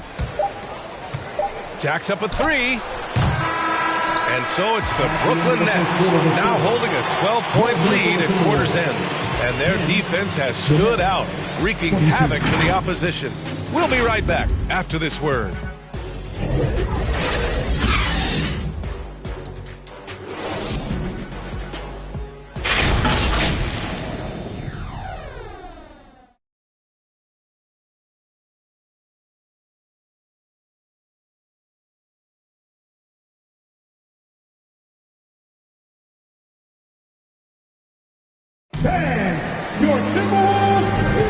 And if you're just tuning in, we've got a wide margin on the scoreboard, but plenty of time left for a comeback. And guys, the Nets pretty much in control here. It's simple. The main takeaway from the first quarter is they're winning this game with defense. Making it as difficult as possible for the offense to find clean looks. Great stuff. You know, for most players, being a starter has value. But Grant, some elite teams have been elevated by great players who have accepted a reserve role. And it's really special, B.A., when you have that. Players who are willing to sacrifice for the greater good of the team. Putting winning first at all costs. When you think about it, through the years, Manu Ginobili with the Spurs, Andre Iguodala in Golden State, it really can galvanize a team and lead to winning championships. On the court right now, second quarter for the Nets. It's KD at power forward and Claxton at center. Simmons and Curry are in the backcourt, and it's O'Neal in at the three. The shot by Towns, no good. And for the Nets, they're shooting a solid 47%. Outside Simmons. And he's going for the lob. Terrific playmaking from Simmons. Getting the ball into his hands off a wide-open shooter. And here's Minnesota now. They trail by 14. It's off to Philadelphia after this game, where they'll face the 76ers. It's a quick turnaround on the road. Just one game. Reed passes to Russell. Towns down low. Guarded by Durant. Second chance effort. And it's laid in by Towns. It just crashes the glass with effort and intensity. I mean, how do you box a guy out like Towns? Here's Curry. And he takes it in for the layup off a very nice feed. And the Nets lead by 14. Pass to Prince. Now Edwards. Back to Prince.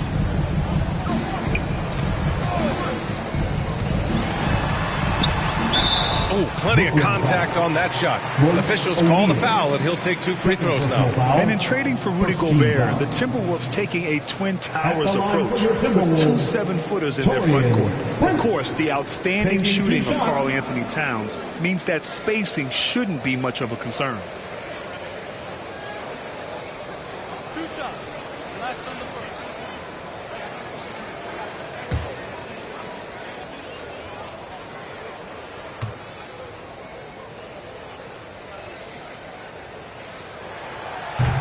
And he can't get the first one. RJ, not too many teams are more willing to make bold front office moves than the Nets. And we've seen it for a while. You had the Durant acquisition, the Ben Simmons trade. Brooklyn is never afraid to go all in to make a run for a championship. And the Timberwolves making a change here. Gobert's checked in.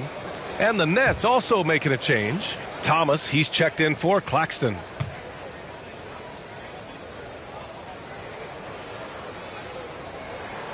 And the second free throw is good. And in 2021, when the Nets traded for James Harden, they became the favorites. And after it all fell apart last season, many were left wondering what might have been.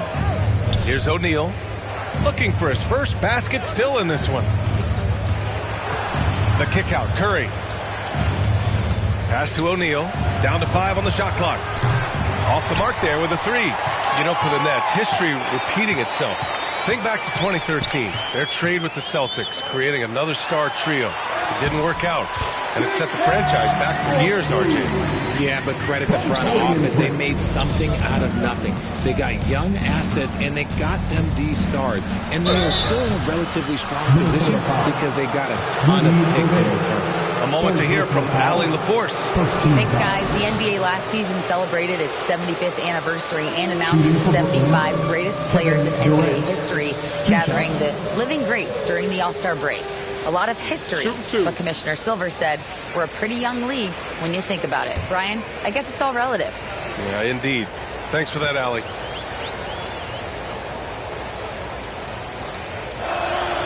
And he knocks down the first one. Offensively, Durant might be the most unguardable player in NBA history. He can shoot, dribble, pass, drive, you name it. Everything he does it at a high level on top of being 7 feet tall.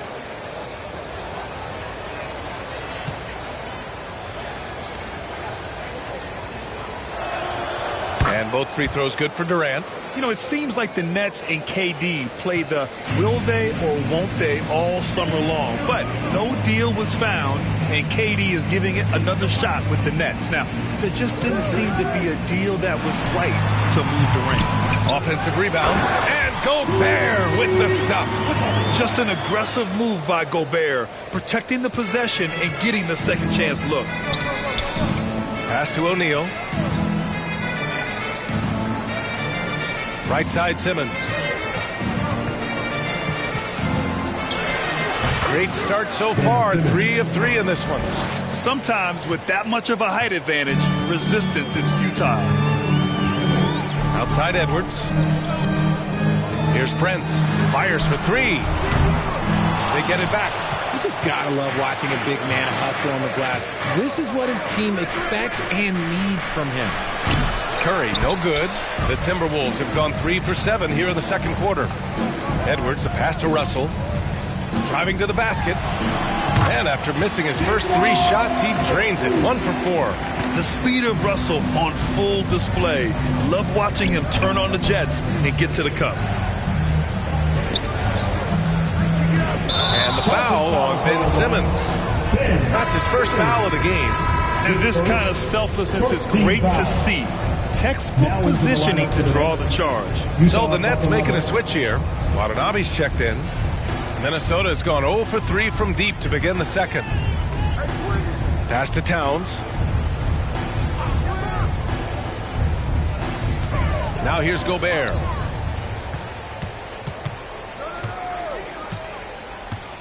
Now Russell. Simmons defending. The shot by Russell, no good. It's been that kind of quarter for him. The shot has just been unreliable. And Simmons gets it to go. Give some love to KD there, making the unselfish play. The Timberwolves have gotten 4 of their first 9 shots to go here in the second. Pass to Edwards. Back to Prince. Pulls it from the top of the key. Misses off the left iron. Well, the Nets shooting a nice 57% rate from the field in the second quarter. Well, Richard, 17 years for you as a player. If you were to give some advice to someone starting their playing career right now, what do you think that would be? Oh, it would always be get your routine down. Get your pregame routine. Get your summer routine. You got to figure out what it is that makes your game work. Because it's hard as you get older. NBA careers don't last very long. But if you put your routine, you put your game first, everything else will fall in line.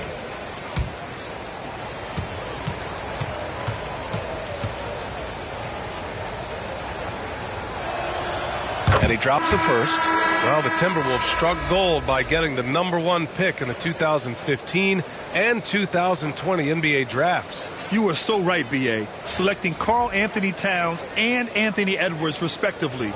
2 important players that have already had a tremendous impact on this team. Sumner's checked in for Brooklyn. Mills comes in for Durant. So 1 for 2 that time at the stripe. The people upstairs in Brooklyn have been making some very interesting moves, trying to put together a championship caliber team. Big size difference there, and he takes advantage. You got to exploit the mismatch. Pass to Thomas. Out to the right wing. And here's Mills.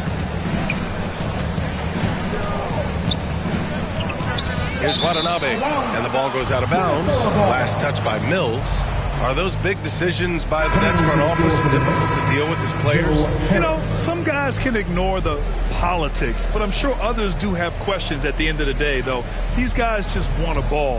And ultimately, I think they just roll with the punches. Harris has checked in for Thomas. Now here's Anderson. 8 points in his last time out. Simmons against Gobert. Pass to Sumner. To the left side wing. Simmons against Gobert. Watanabe on the wing. Over Gobert. And the Nets miss again. For Minnesota, they've gotten 5 of their first 11 shots to fall here in the second quarter. It's McDaniels on the wing. Pounded by Harris. Gobert is doubled. 2 minutes remaining in the half. Outside McDaniels. Over Harris. Offensive board. Oh, he hangs in there and cashes in on the second chance points. Their defense just falls apart once the ball goes inside. Pass to Mills. Outside Simmons. Outside Mills. The 3-ball. Yes. And that's Simmons with the assist. 3 points. Simmons has got 3 assists now in this one. Outside McDaniels. Here's Noel. Here's Gobert.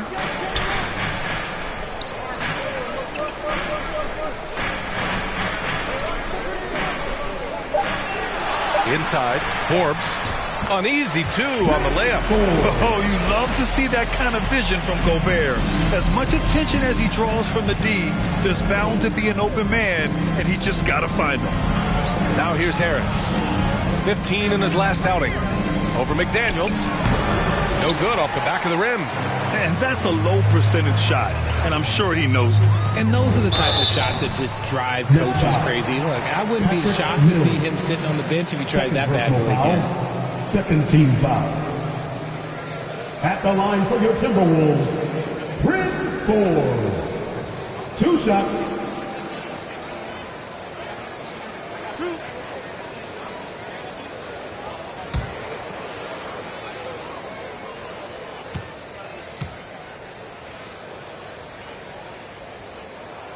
The first free throw is good. Claxton, he's checked in for Brooklyn.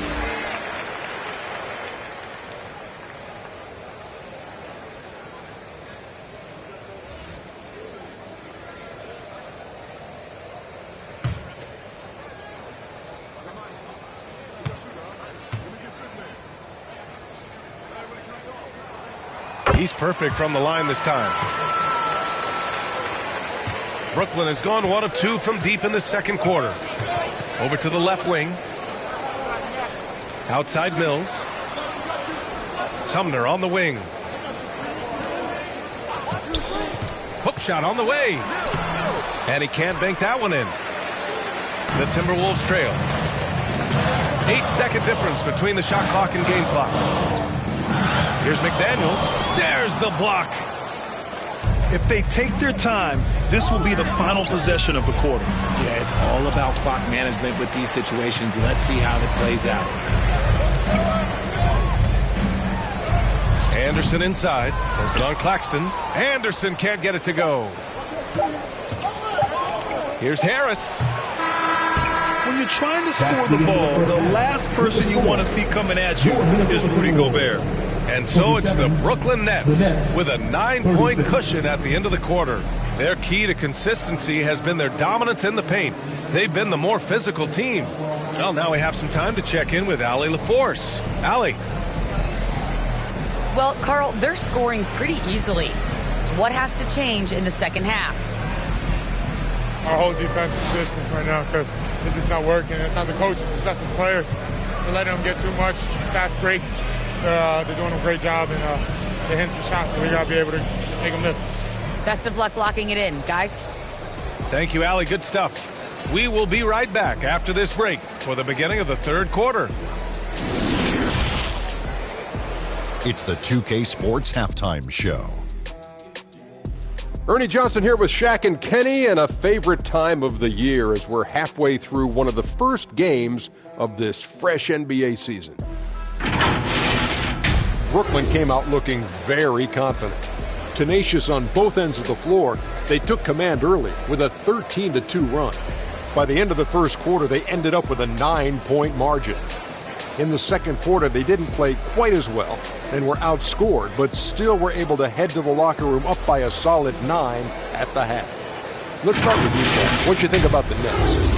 Well, this has been a great overall performance. They matched their effectiveness on offense with their intensity on D, and the same all-around effort is going to be crucial in the second half. They still got work to do. Don't celebrate too early. Kenny, let's get your input on the Timberwolves. Ice cold, frigid from beyond the arc.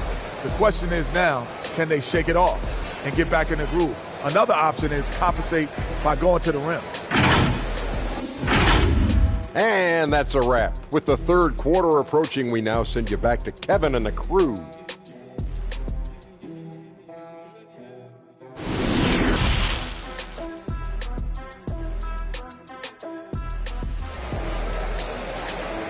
Time to get up and make some noise. And if you're just joining in, one half is in the books. One half to go. You know, one guy who's been getting it done is Ben Simmons. Yeah, they've done an amazing job of creating room to operate for him. And then, of course, executing. I like how they came into this one with a game plan, and they're just going out and executing it. Terrific job.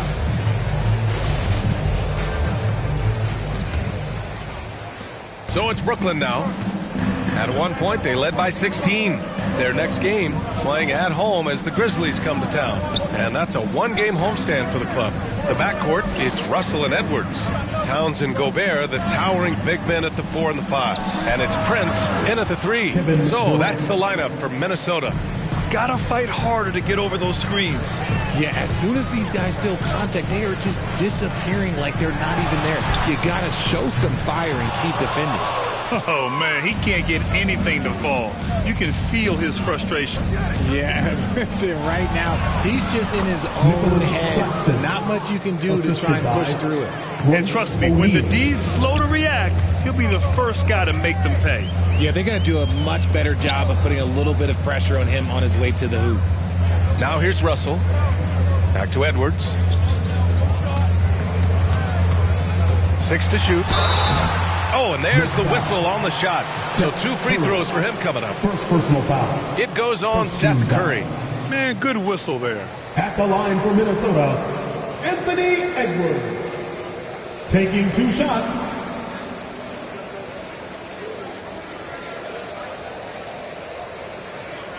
Take a break. Take a break.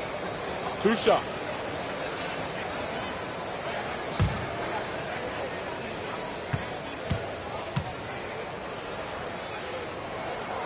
No good on the free throw.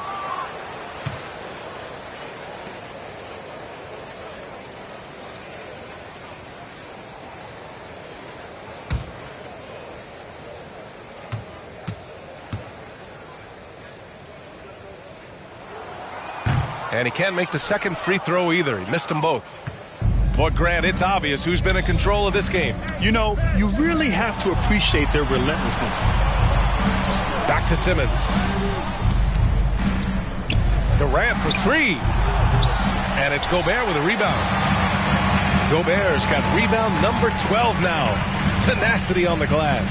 Well, a big trade over the summer, bringing Rudy Gobert to the Wolves. And it's a bit of a fresh start for Gobert, a main star of this team that is loaded with talent, but needed that defensive anchor. The ball's knocked loose. Here's Prince. Off target from three-point range.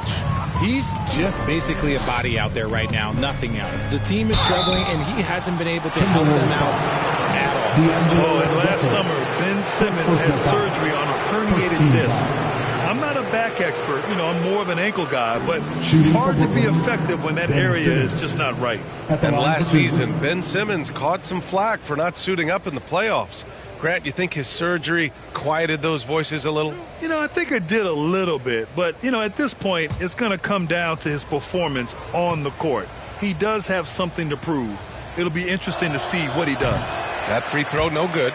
Well, thinking about the Aussie Ben Simmons, such an impressive defender, Richard. Honestly, he's a defensive player of the year caliber player every year, mainly due to his ability to guard any position. This is the type of versatility that isn't seen very often. That one misses. And Towns' three-pointer is elite. But some don't think centers should float around beyond the arc. What's the balance there, you think, Brad? Well, I mean, first of all, it just shows how the game has evolved with big guys shooting like him. The bottom line, just play with aggression and don't settle. That triple is a weapon. You also got to use your size and skill inside just as often. And it took some time, but hopefully getting that make kind of kickstart, kind of wake them up here in this third quarter after missing their first few shots. Second team foul. At the line for your Timberwolves, D'Angelo Russell. One shot. One shot.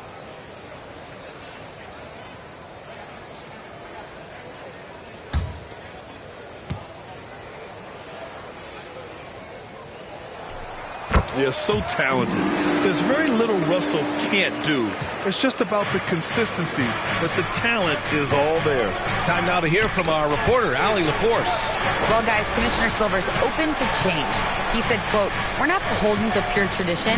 We care a lot about it, but all the factors I think about when we talk about changing the rules, I'm less concerned about that. We should live in the present, be respectful of those records, but also be willing to adjust when it makes sense."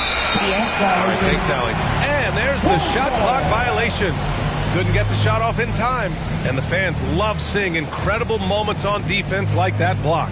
Oh, amazing indeed. And getting stops like that only encourages them to keep attacking on the offensive end. Reed's checked in for Gobert. Naz Reid. Minnesota has gone 0 for 2 from outside here in the third. Outside Edwards. From outside the arc. Knocks down the long J. Edwards has got 5 now. He just makes it look so easy on offense. Like, who takes pleasure in torturing defenses? He does. Here's O'Neal. Now quiet so far offensively. Searching for his first points of the game. The kick to Durant. Takes a 3. Rebounded by the Timberwolves. Towns has got his 5th rebound in this one. Just imagine if he was shooting better. The lead would be even bigger. Pass to Prince.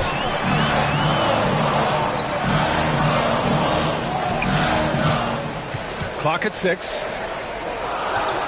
Edwards with it. Launches a 3. Kevin Durant with a rebound. Durant's got 4 rebounds in the game. Just over 3.5 minutes through the third. And a foul called on the way up. So he'll take 2 from the free throw line. Don't foul that guy. For his career, Durant is about 90% at the line. Kevin Durant. 2 shots. First one falls for him. And the Timberwolves making a change here. McDaniels checked in. And a change for the Nets.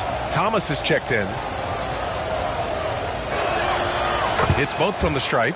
It's always nice to see a big fella be able to knock down some free throws and make teams pay from the line. And the Timberwolves call time here. Failing to find a rhythm offensively. Something that needs to change and change soon. And coach called his timeout to try and reset things on offense. Shake them up a bit so they can hopefully start getting some shots to fall.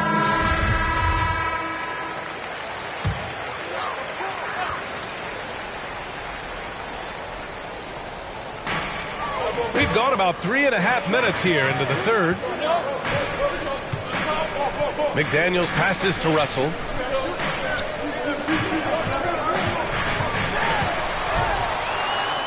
Good work there as it goes. Russell's got 5 points in the quarter. Yeah, inside the paint, Russell stays so nimble, helping them get such a high percentage look. Pass to O'Neal. On the wing, Durant. Here's Thomas. And the Nets miss again. Minnesota's gone 1 of 4 here in the third from range. Here's Russell. Hauled in by Curry. The Nets have gone 2 of 5 in this third quarter. Now here's Durant. McDaniels covering. Pass to Thomas. Over Edwards. Some solid defense from Edwards. The Timberwolves have gotten just 3 of 8 shots to go in the third quarter. Now here's Russell. Defense right on him. Oh, and he got fouled on his way up. He'll head to the line to shoot 2.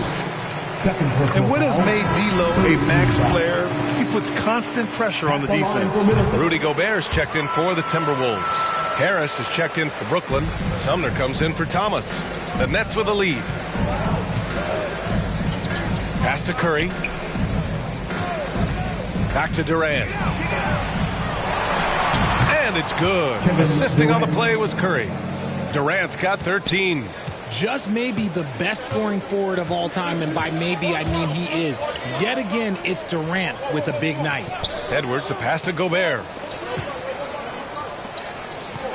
Now Edwards. 6 on the shot clock. Fires the 3. Prince can't hit. It seems like every miss ends up in his hands. He's been unreal. You aren't exaggerating. You don't get to 20 rebounds without having a special talent for grabbing misses. He drops yet another dime, just facilitating this offense like a maestro. Pass to Edwards.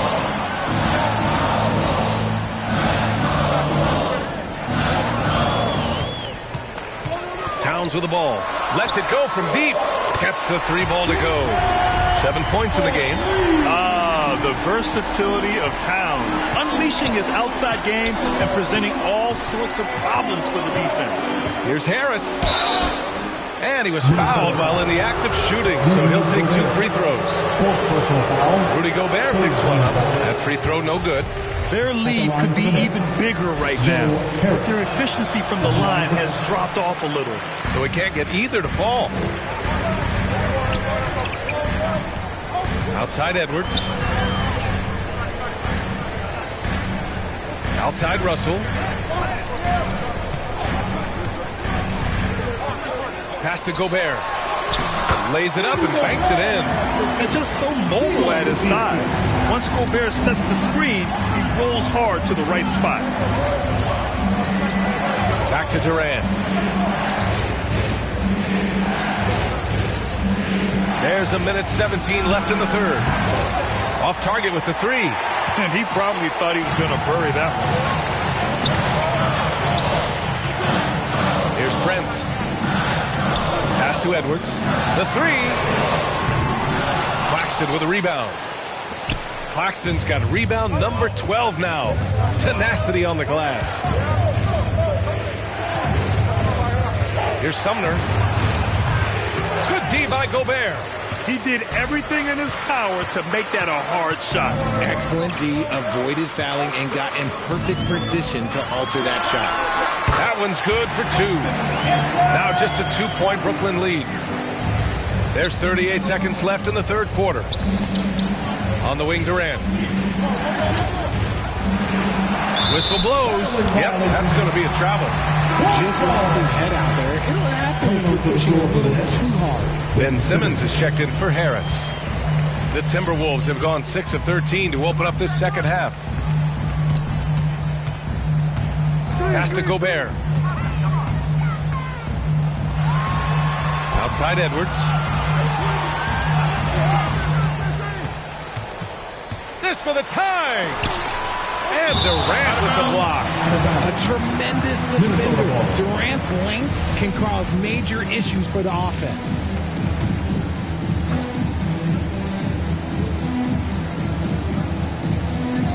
There's 10 seconds left in the third. Clock at 2. And here's Edwards outside. No good there. Now Curry. And we've just finished the third quarter. What a tight game we've got going. It's the Nets up by 2. The Nets, 46. All right, let's take a look at our assist of the game presented by State Farm. And I'll tell you what, this was a no-brainer tonight. Take a look at the precision on this feed. Couldn't place it any better. You've got to admire the vision just as much as the accuracy. Not many players can even spot that pass. This has been a great contest so far. I imagine the fourth quarter could have more action in store for us. On the court for the Nets as we get the fourth quarter going. Simmons and Curry are in the backcourt. It's KD at power forward and Claxton at center. And it's O'Neal in at the 3 spot. Well, that was clearly a foul. No good on that one. Shooting for Brooklyn, Seth Curry. And he's good on the second. The Timberwolves trail. Pass to Prince. Russell against Simmons. Now here's Russell. Gobert with it. 5 on the clock. Here's Edwards. No good. A bit long that time. This is the definition of forcing it. He's trying to get himself going, but taking tough shots just won't do it. Love the kickback pass to set up the rim runner. That is a great decision on the break. That's not a pass that every player would see. Russell against Simmons. And there's a whistle. He'll head to the line to shoot 2. And even from where we're sitting, you could clearly tell it was a foul. At the line for your Timberwolves, Taurean Prince. 2 shots. First free throw is good. That misses, so he splits the free throws. Just a tough miss at the line. They're down 2 baskets now. Here's Durant. And count the basket. He was fouled, and he's going to the line for one more. Shooting for Brooklyn, Kevin Durant. 1 shot. And that one misses. The Timberwolves shooting around 33%. Not the best offensive efficiency. Oh, got that bucket in no time at all. No hesitation from Russell. I like seeing him make quick decisions and take these shots. Pulls up at the elbow. Gets the bucket and the foul. It's going to be on Karl Anthony Towns. Their success from mid-range has really set them apart today. Kevin Durant, shooting 1.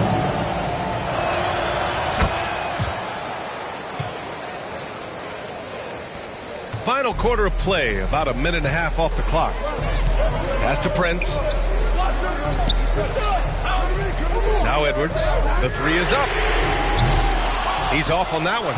You hate to pile on, but his poor shooting night has really hurt the team. And it's slammed in by Durant. Oh, absolutely aggressive move by Durant, taking it right to the hole with authority. Here's Prince. He's covered by Curry. Outside Russell. So it'll be 2 free throws. He was fouled in the act of shooting. Man, the defender really went after him. At the line for your Timberwolves, D'Angelo Russell. Taking 2 shots.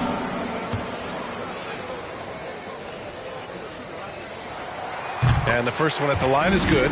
Didn't get to the line in the first half, but since the break, he's been in attack mode. Great adjustment. And both free throws good for Russell.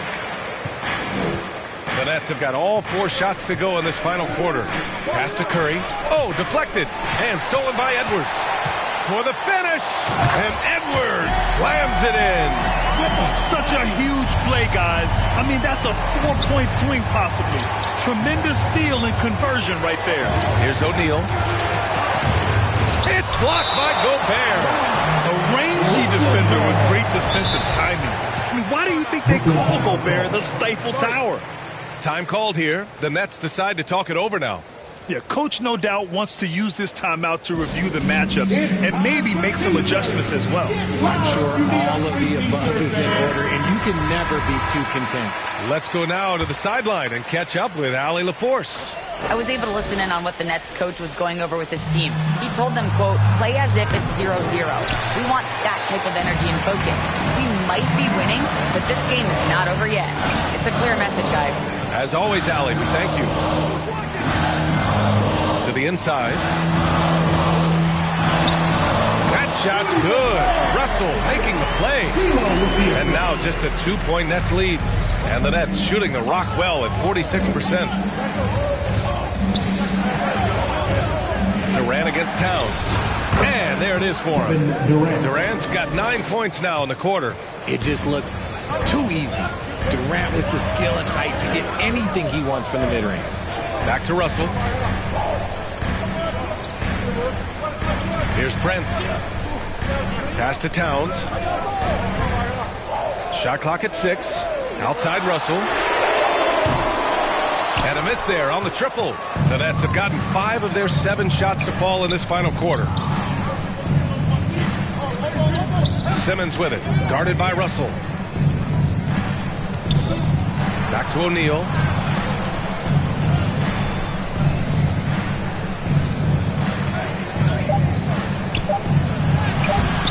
The rebound by the Timberwolves. Down low. And Edwards the bucket on the assist by Russell. Russell's got 3 assists in the game. Something seemed to click for him at halftime. He's looked a lot more focused, and the game is just easy for him now. He's getting it done offensively, making winning plays at every turn. Pass to Prince. Back to Edwards. Now here's Gobert. And here's Edwards. The 3 from Russell. Here's Prince. Back to Towns. Over Durant. Here's Gobert. Oh, denied by Durant. Here's Curry. Ooh, he took a hard foul on the shot. So he'll head to the line to shoot a pair. It's on Anthony Edwards. And that one falls for Curry. At the line for the Nets, Seth Curry. 2 shots. And so Curry nails both of them. And here's Russell. Outside Edwards. Outside Russell. And right on target. Russell's got 14 points here in the second half. Whatever adjustments were made at half, boy, they are working. He's looking like a different player since the break. Over to the wing. Russell against Simmons. Pass to Claxton. Clock at 6. O'Neal inside. It's blocked by Gobert. One reason this game is so tight is because both teams are hitting the boards with reckless abandon. The Nets have gotten 6 of 10 attempts to drop in the fourth quarter. Curry against Towns. Curry passes to Durant. And the Nets miss again. And as long as he keeps missing from deep, the D will keep letting him fire away. He's just off from range right now. Oh, denied by Durant. Here's O'Neal, guarded by Edwards.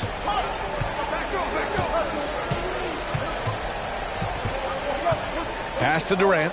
Simmons with it. 2 minutes remaining in the game. 2 minutes. Back to Durant. Takes the 3. It's rebounded by Rudy Gobert. Gobert's got rebound number 17, if you can believe that. Baseline J. Another miss by Russell. Brooklyn's gone 0 for 3 here in the fourth. There's 1:34 left to play in the fourth. O'Neal inside. Prince is there. Rebound Minnesota. Prince has got 5 rebounds in the game. Outside Russell. Edwards for 3. No good. The Nets go the other way with it. At one point, they led by 16. Here's Durant. Uses the glass on the layup. Durant's got 24 points. He is one of the most elite scorers we have seen. You want KD with the ball. Curry against Edwards. And he buries it. And now they trail by just 4. And you want him taking good shots at this point in the game. And that one was easy. Yeah, it's clear why they go to him in these moments. They know he's going to deliver for him. Yeah, the defense must avoid sending Durant to the line, especially when the game is this close. At the line for the Nets. So he gets them both. And it's a 6-point ball game. I'm not not going to lie, that's big, making all of those, giving them a little bit more breathing room. Timeout called, the Timberwolves. They're trailing by 6. There's 49 seconds left in the game. And now we present our New Balance Player of the Game, Kevin Durant. This is special. We are witnessing a legendary performance here tonight. He is like levels above everyone else on the floor. Oh, my goodness! Did you see that? Bring it out the hammer! Now that's how you finish. Oh, man. He got fancy with that finish. He may be trying to provide the spark they need to break this one open. That shot is good by O'Neal. Such a great passer at his position. Dimes like this are why KD is a winner. Here's Edwards. Claxton with a rebound. I don't know if he got in his own head there or what, because the defense can't really take credit for that miss. Team is in the building. Shooting for Brooklyn, Kevin Durant. 2 shots. He hits the first one, and that makes it a 7-point lead.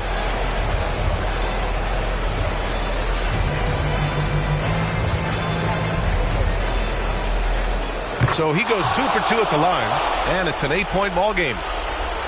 And just not enough time for them to get back in this game.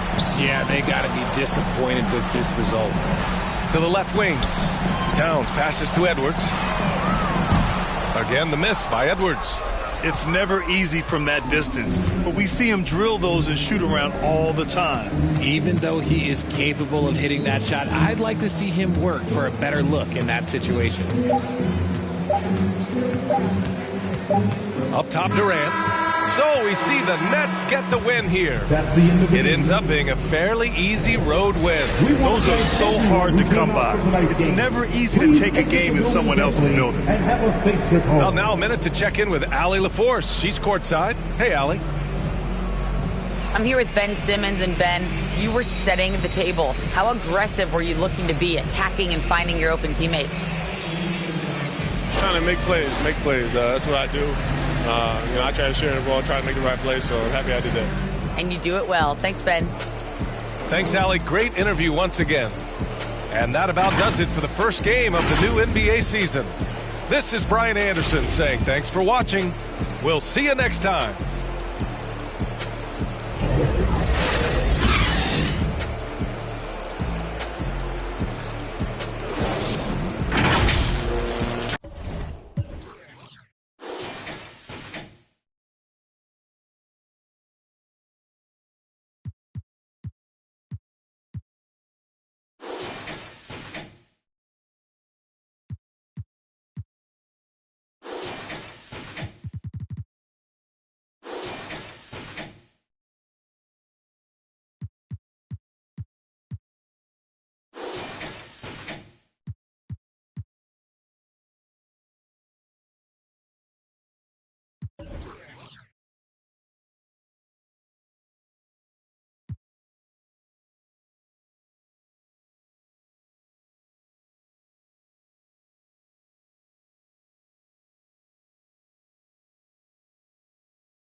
Team.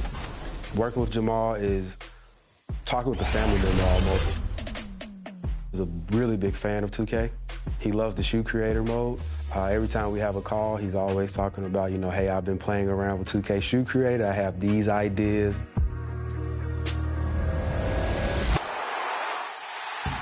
He takes his game very seriously. You look at competitor. A good Friday night to you, sports fans. DH. Well, Kevin, some people love the motor. DA thanks. The starters for the Utah Jazz. Up front, it's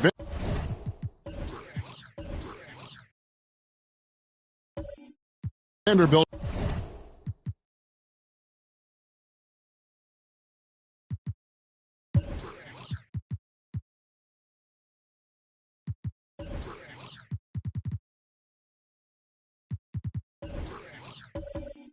At the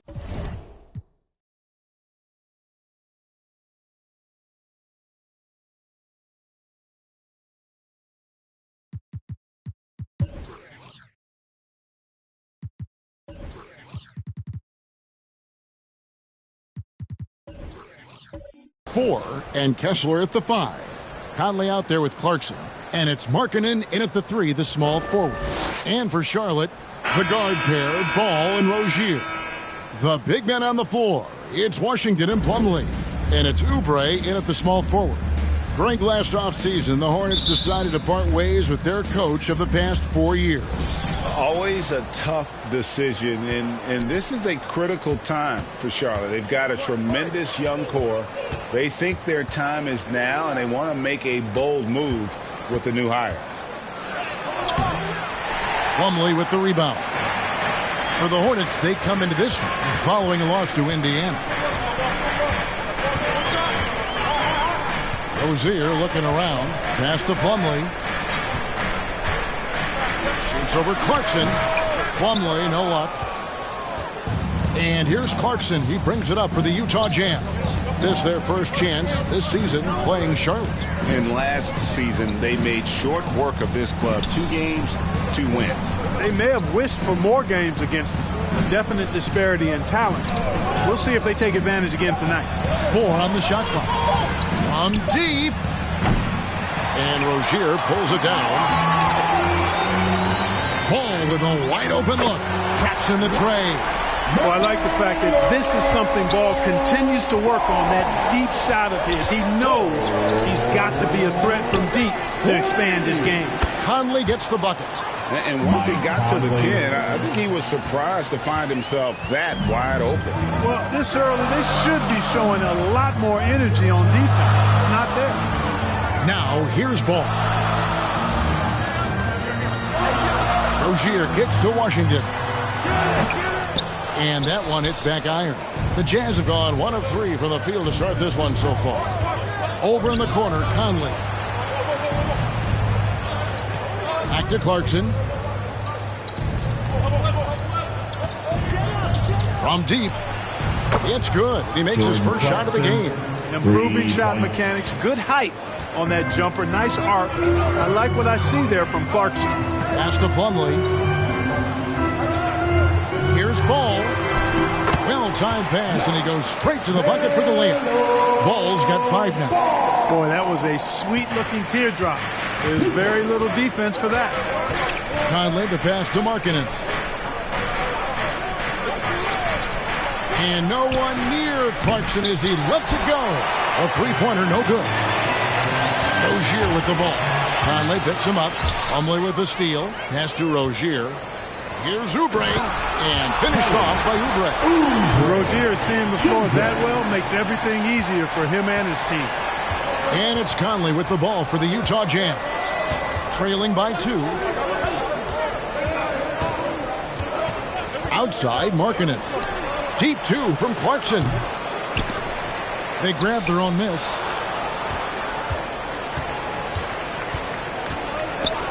There's the pass to Conley. And he's good on the 3-ball. Conley's got his second basket of the game. Well, Clarkson doesn't do huge assist numbers, but he won't waste a wide-open opportunity. And it's slammed in by Plumlee. You can feel the excitement for the new season. And, Greg, when you were playing, is there an opening day that really stands out in your mind? Back in 95, I think it was, when we started the season with back-to-back wins. The team was feeling good. Then we promptly lost 21 straight. And Markkanen can give you, Greg, a solid defensive effort at both the 3 and the 4. And, Kevin, many thought Markkanen was a defensive liability. But give him credit, worked hard to prove he wasn't. And while not a superb defender, he has become a plus defender for this team. Now, here's Ball. 5 points in the game. First quarter of play and just over 3.5 minutes in. Markkanen against Oubre. Conley feeling it out. Here's Clarkson. Whistle blows. Basket is good. So a chance here for a 3-point play. And this is the advantage Clarkson has. I mean, he's a big combo guard and can convert through contact. First trip to the free throw line for him tonight. Really a good season for him overall last year when you look at the number, 83% from the line. Yeah, that's a great asset to have, guys, for any team. Coming down the stretch in close games, you've got a guy who's confident and very good at the line. When he steps up there, you feel good about it. Now, here's Ball. Oubre kicks to Ball. That one's not going to go. Now the Jazz take it the other way. And it's Conley penetrating. Here's Vanderbilt. And Rozier pulls it down. Hornets trail by 3. Passes it to Washington.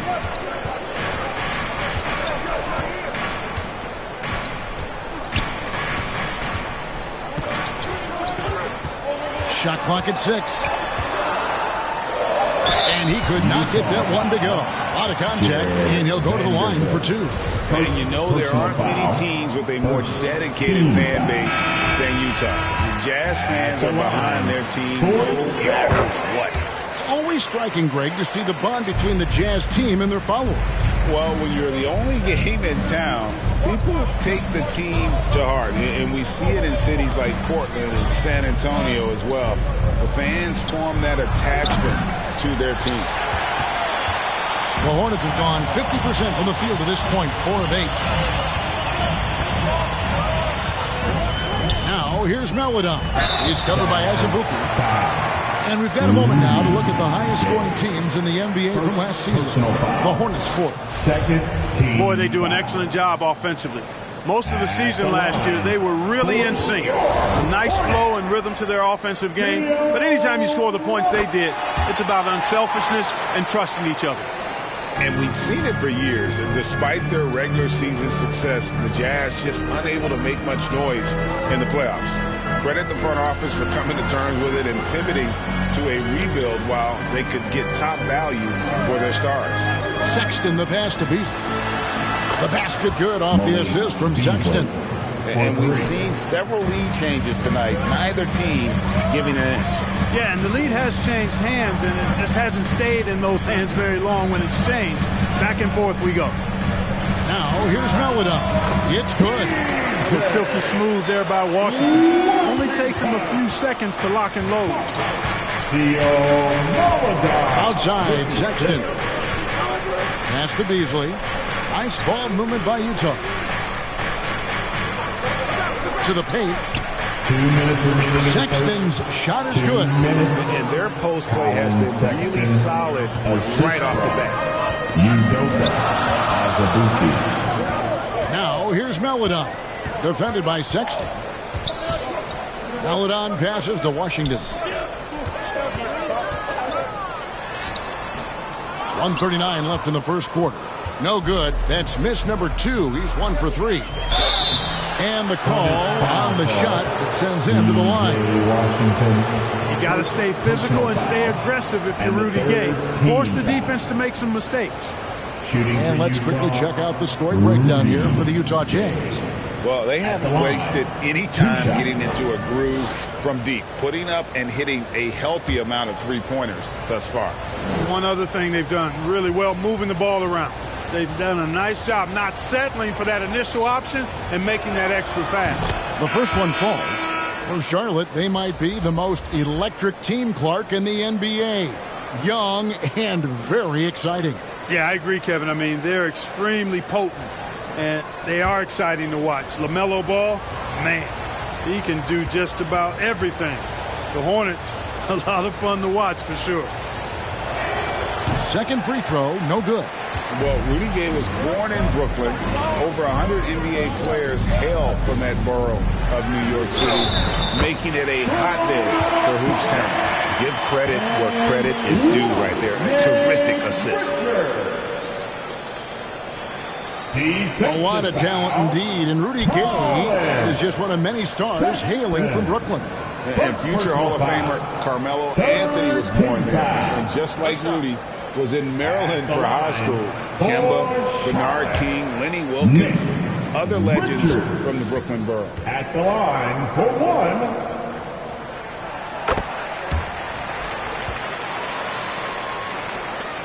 .125 left to play in the first.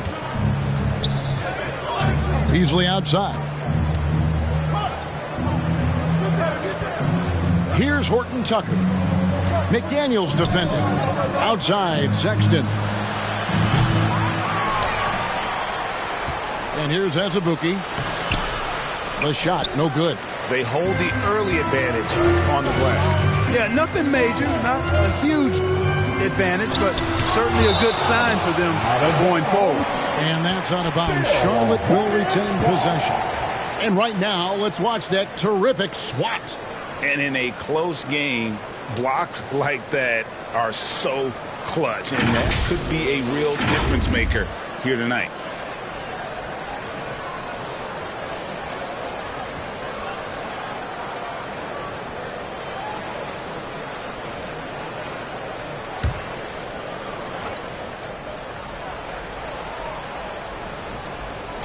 55 seconds left in the first quarter.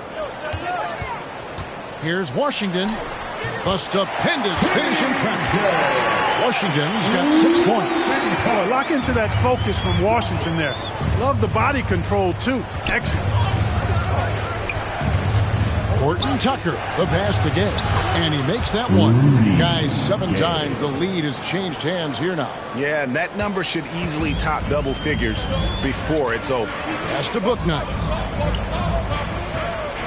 Over to the left wing. Now, here's McDaniels. Guarded closer. 6 to shoot. High post try, and that'll be 2 free throws coming up. Officials on the call with the foul. The Hornets have shot 80% from the line tonight, going 4 of 5 so far. Yeah, last year, collectively, only 74% from the line. And I know the free throw shooting is an area they focused on improving coming into this season. That one is off. Well, probably a little draft in the arena tonight. He's the last guy you expect to miss the mark by that much. Absolutely. And so Sexton will bring it up for the Jazz.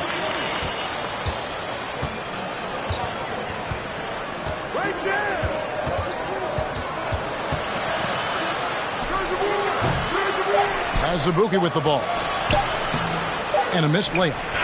Using his size advantage there to rip down that board in traffic. Tie game here in Charlotte. Stay with us as we get set to bring you the second quarter right after this. 20.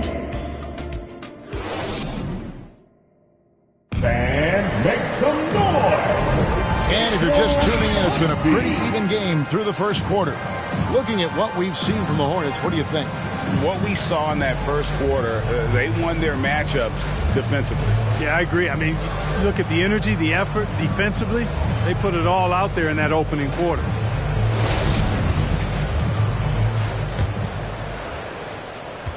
And so it's Charlotte with it. They can look forward to the Cavaliers after this game in a matchup against Cleveland. That'll be the first half of a 2-game trip.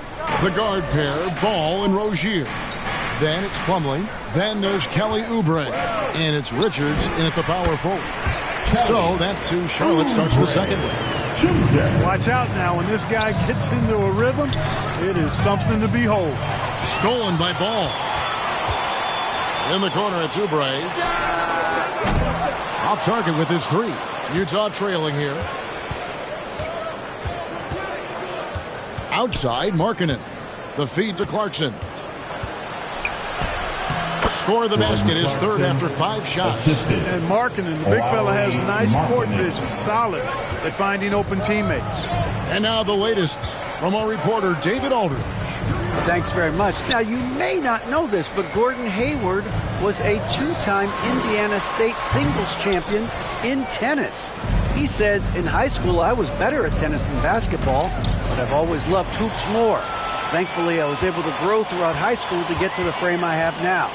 He has certainly filled out in the NBA. Kevin, back to you. Yeah, he sure has. He's been a terrific player to watch and follow. The injury is significant, but he continues on. David, thanks. Conley against Ball. Conley gets the bucket. Conley's got 7. The silky smooth dribble moves of Conley, so slick in how he creates for himself. Tipped away. A floater. Kept alive. Plumlee. The pass to Richards. Here's Rozier. Still looking for his first bucket in this one. How about the determination? Now that's what we call competing for a rebound. Ball against Conley. Passes it to Clarkson.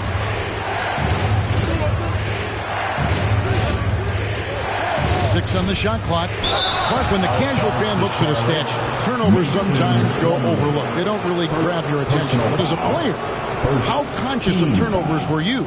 Extremely conscious of it, Kevin, because you know possessions are valuable and you don't want to be limiting your team in possessions. And you don't want your teammates to be sloppy. You don't want to be sloppy. And most of the time you want to try to force your opponents into turnovers, not make them yourself.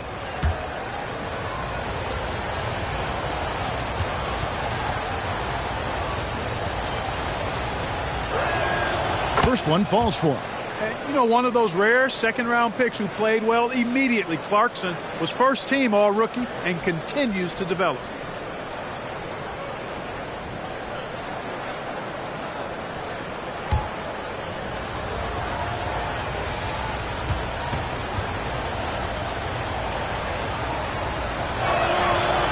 He hits one, then misses the second attempt from the free throw line. For the Hornets, they have the memory of 2 straight play-in game losses hanging over their heads. That's a tough way to end any season and should be fuel and motivation for them. And Utah has possession, following the bucket by the Hornets. Now here's Conley. 7 points in the game. To the inside. Over ball. And he tries off the glass, but it's no good. Clark, do you think losing a play-in game 2 years in a row has a lasting effect? Oh, I think it definitely does, Kevin. Has to leave a bad taste in your mouth. To come so close to being part of the playoffs like the Hornets have is tough to handle and swallow. But it also, on the flip side, can serve as great motivation. Here's Clarkson following the basket by Mason Plumlee. Now Conley. Saw him with 10 points last game. Pass to Markkanen. Shoots from the corner. And misses it off the right side of the rim. Charlotte in the lead. And almost 4 minutes gone here in the second quarter of play. Terry Rozier, that 2019 sign and trade changed his career.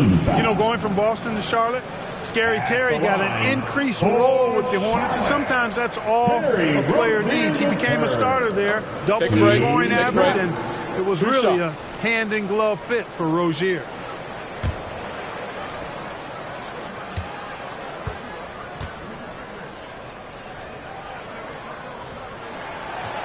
That free throw, no good.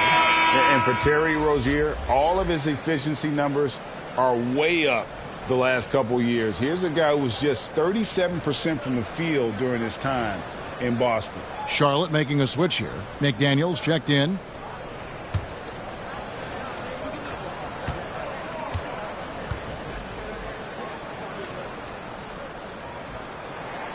And he's good on the second. And the numbers of Terry Rozier, as you mentioned, they're getting better bit by bit, Greg. Scary Terry's three-point shooting is way up, and that helps big time. With experience, Rozier isn't forcing things offensively, becoming a much better decision maker. You almost have to assume he's going to knock those down when he is that open. Ball, the pass to McDaniels. On the wing, Rozier. Gets the 14-footer to fall. Rozier's got the lead up to 4 now for Charlotte. Again and again, they're dissecting the defense and creating those high-percentage looks from inside. And even under pressure and close, I think they've still done a good job maintaining concentration and converting the opportunities. And that one, good. Excellent activity and timing on the offensive glass. That's how you get extra possessions. Oubre outside. On the wing, Rozier. McDaniels up top. Vanderbilt defending. Oubre can't get it to go. And it's Conley with the ball for Utah. Trailing by 2. It's good on the putback. Yeah, and how about the stick-to-itiveness on that possession? Stayed with it, didn't give up until the ball was in the basket. Oubre on the wing. Back to Rozier. Charlotte moving it around. Here's McDaniels. Deep 2 from Ball. And the shot is long. That's a shot he's got to hit. You don't get many looks better from that range. Here's Conley. Knocks down the 10-footer. Conley's got 4 points this quarter. And he's been a terrific point guard in this league for a long time. Mike Conley just knows how to play. And now the first timeout called here for the Hornets. And for years, Mike Conley had an interesting title. The best player to never make an All-Star game. That changed in 2021 when Conley was named an All-Star.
some love for your Honeybee fans. And some changes here for the Hornets. P.J. Washington, he's jacked in for Plumlee. Maledon comes in for Terry Rozier, and Smith subbed in for Ball. Oubre outside. And foul on the shot. He'll shoot 2 at the free throw line. For Mike Conley, year 13 was lucky for him, going to that first All-Star game. And that was the longest wait ever to become an All-Star. Conley, 33 at the time of that first selection. Just shows you the work ethic of Mike, always trying to improve.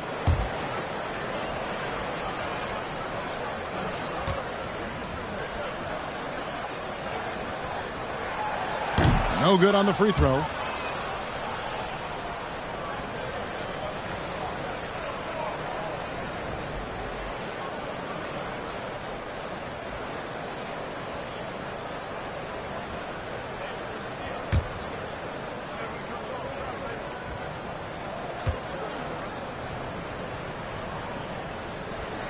That's off as well, so he misses both. During his childhood, Hurricane Katrina forced Kelly Oubre Jr.'s family out, and they had to move. And the Oubre family moving from New Orleans to Houston. Kelly saying he still thinks about the day his family left NOLA. Feels lucky they found a new home. Charlotte's gone 0-3 from beyond the arc to start the second quarter. Pass to Maledon. Oubre outside. Lets it go with a 3.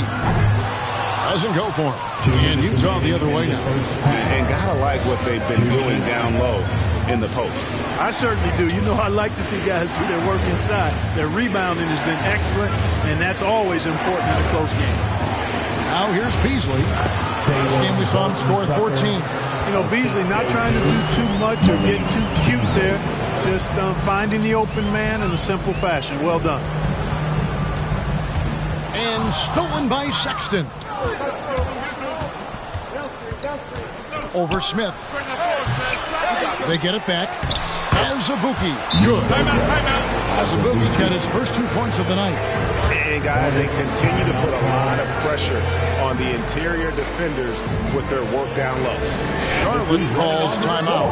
They're trying to stem the tide here. Yeah, you know, they had to do something, anything to stop this run. You can't just let it go on any longer.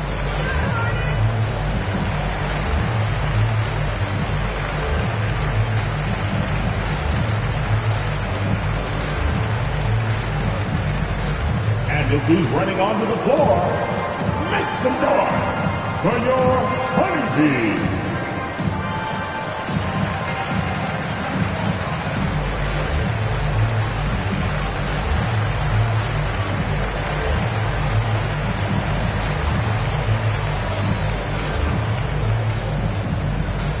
Let's get on our feet and make some noise for your Honeybee.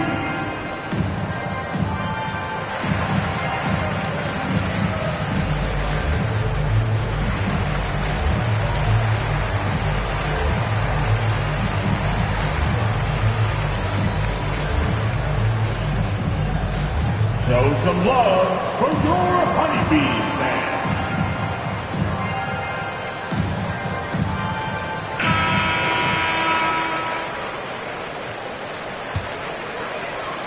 Hornets trail by 6.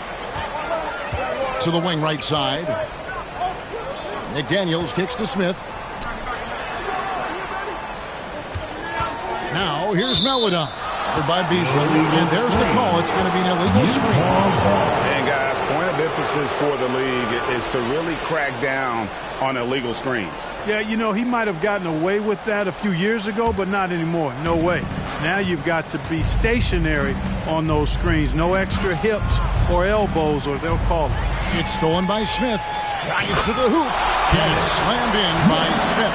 And dropping the sledgehammer there. He curbs a 10-0 run by the Jazz. Left side, Sexton. The pass to Beasley. Here's Horton Tucker. Coming in off a 10-point performance last game out. And foul on the shot, so he'll get a chance at the line. And because of the combination of strength and blazing speed, Sexton can get to the line at a high rate. He's getting his first free throw attempt of the night right now. Colin Sexton going to the line, shooting 2.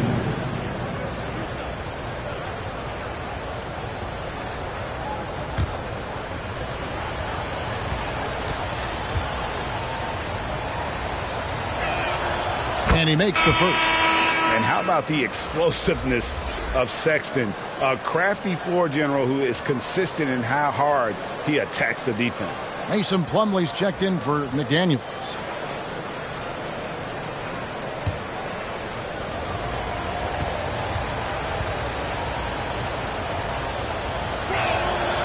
And Sexton drops them both. And it's Smith with the ball. He brings it up for the Charlotte Hornets. 6-point game. And it's slammed in by Plumlee.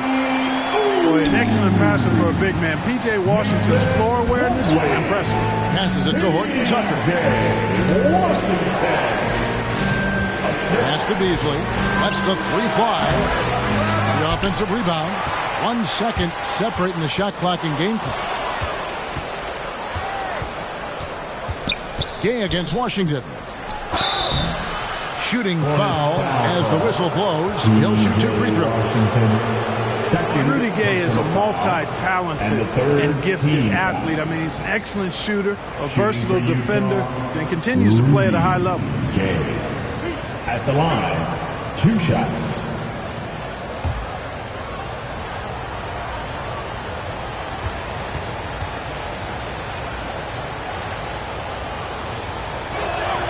And he knocks down the first one.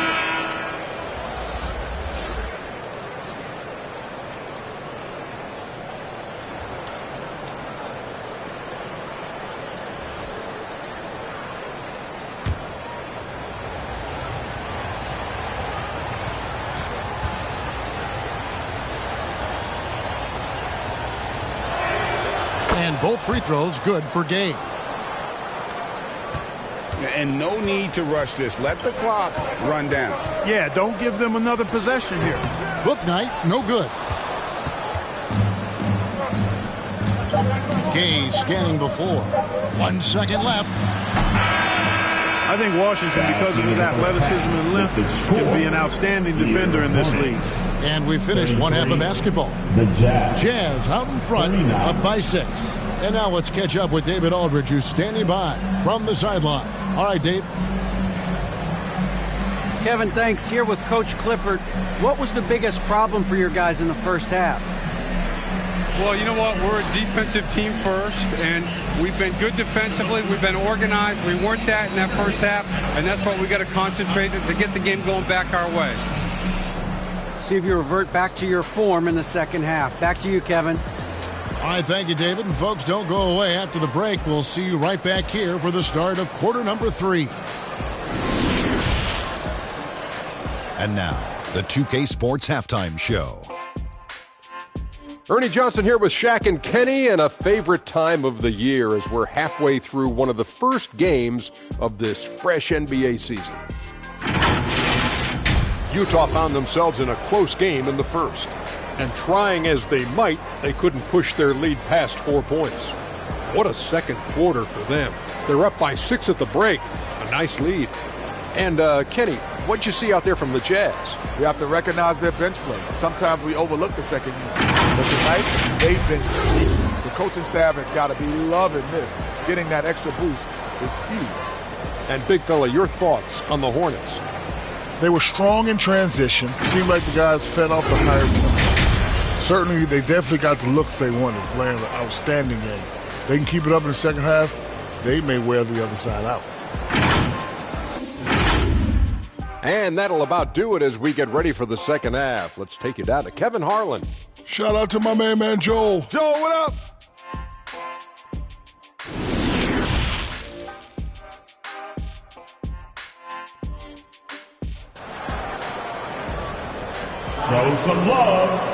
And we've got second half action for you. Thus far, a pretty evenly contested game. You look at Michael Conley. What a contribution. No problems fighting his way to the rim in this one. A lot of points in close. Yeah, you know what, guys? They gave him too many free runs to the hoop in the first half. I think they've got to be a lot tougher on him. Body him up. Be physical with him.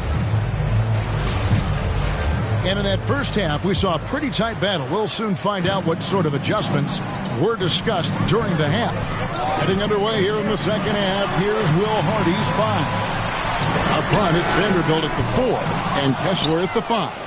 Clarkson is out there with Conley, and it's Markkanen in at the small forward position. A step-back shot here. A shot by Clarkson, no good. Hornets trail by 6, pass to Washington.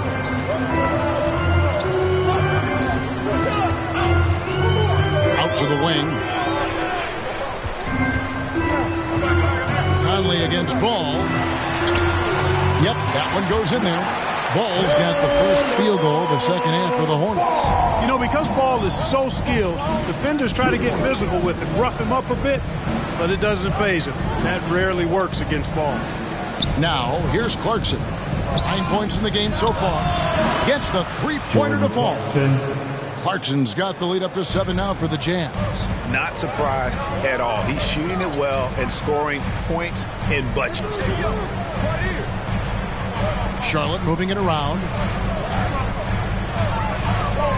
Rozier for 3. Rebounded by the Jazz. Vanderbilt's got his 4th rebound in this one. Oftentimes, Clark with Jared Vanderbilt, his impact isn't reflected in the box score. Yeah, you know, that's a good point, Kevin. He puts up solid rebounding numbers, but I think it's his defense, which is his greatest attribute. He's a lockdown defender, and he's a high-energy hustle guy who plays with a lot of edge and tenacity, and that has value on just about any team. All Rozier needs is a little breathing room, and he's firing that thing, and usually knocking it down. Now the pass to Markkanen. Clarkson for 3. Hornets with the rebound. And we're just about 2 minutes into the second half now. The kick out to Ball. Passes to Oubre.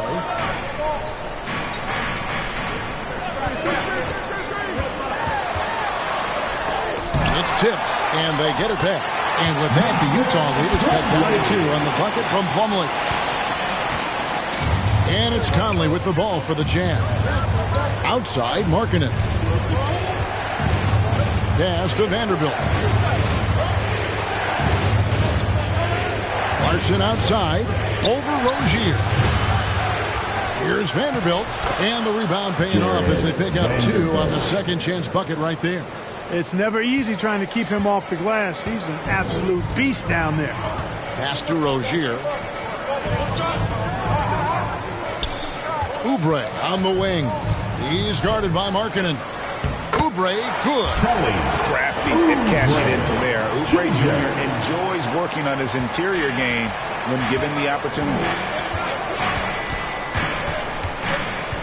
Conley against Ball. And the pass to Clarkson.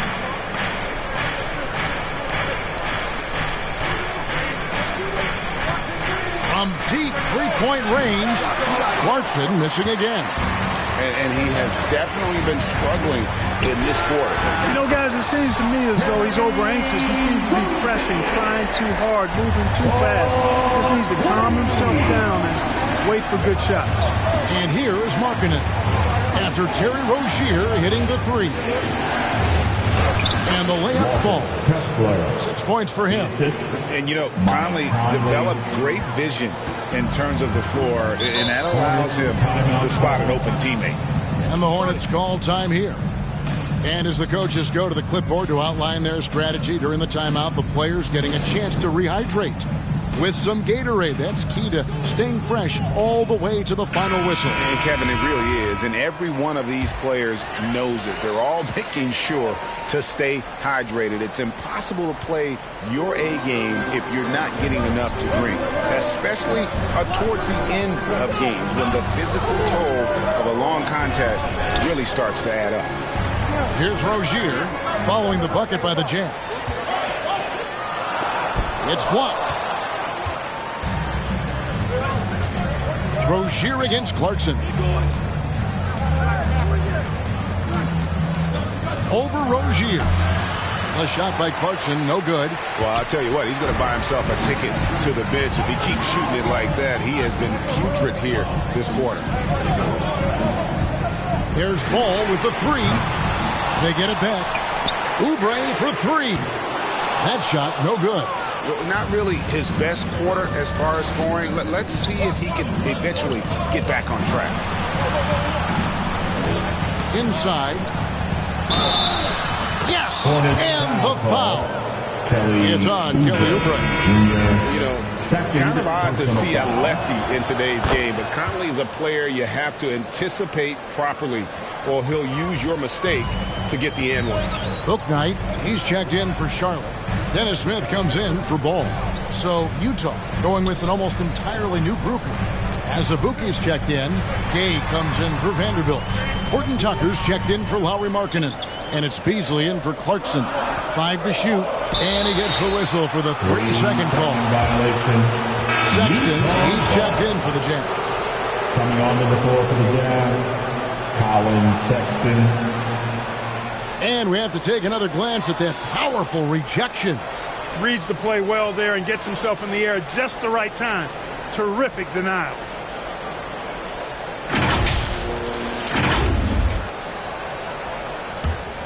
Jazz leading by 4. Beasley outside. The basket good off the assist from Sexton. Beasley's got 5 points so far. When defending Beasley, you've got to get up on him. I mean, he's lethal as a catch-and-shoot guy. Passes it to Washington. Pass to Bouknight. Shot clock at 5. Smith outside. To halt the run. And they recover it. Washington. And they have their chances. 2 offensive rebounds. But they still come up empty. Beasley with a clean look. Drains the three-pointer. Beasley's got the lead up to 9 now for Utah. The ball movement on this run has been fantastic and is a big part of why they've been able to get these good looks. And the Hornets call time here. With a short break in the action gives us a chance now to send it over to David Aldridge. Thanks very much, Kevin. Not that long ago, of course, the analytical team shot way more three-pointers, and they found a temporary edge. But now every team shoots a lot of threes, and it's more about personnel. When it's a superstar shooting the ball, that mid-range jumper can be very efficient. Guys? And DA, we see it all the time. Brandon Ingram with the New Orleans Pelicans. KD, the 2 players in Phoenix with Chris Paul and Devin Booker. DeRozan in Chicago. Hit those all day long. David, thank you. Really good to see Markkanen be aggressive inside. He was excellent at drawing the attention of the defense and then forcing them to foul. The Jazz have been shooting right around 75% of the line. 9 of 12 so far. And last season, 77% from the line. They could usually get the job done there. Melodon's checked in for Charlotte. And Utah also making a switch. Mike Conley's checked in for Colin Sexton. Here's Smith, and that one clearly a foul. Gets the whistle, and 2 shots coming up. Yeah, you know, Smith's not afraid of the contact. In fact, he embraces it when he's going up to shoot. It's his first trip to the line. You know, this is not an area where they expect him to contribute. You know, he's a guy that shot below 70% last season. And we saw it last year, guys, because those numbers were so low. Teams weren't afraid to put him on the line where points were hard to come by for him. Now, here's Clarkson. He's got 12. Conley's shot is off. 1:11 left in the third quarter. And here is Bouknight. To the middle, here's Plumlee. It falls for his 5th field goal of the night. Shooting 5 for 8. It really does make the game easy for your teammates when you can lead them to the rim that well with the pass. Pass to Clarkson. Outside, Markkanen. He kicks it to Clarkson. Misses the 3. Just not there from a rhythm standpoint right now. It's really eluding him. Bouknight, no good. And that is a textbook example of how to defend your rim. And, you know, guys, I love his fight and grit on the interior. I mean, he never lets a shot go uncontested. Now here's Conley. Bouknight with the rebound. Well, you will not see that from him very often, especially right at the rim.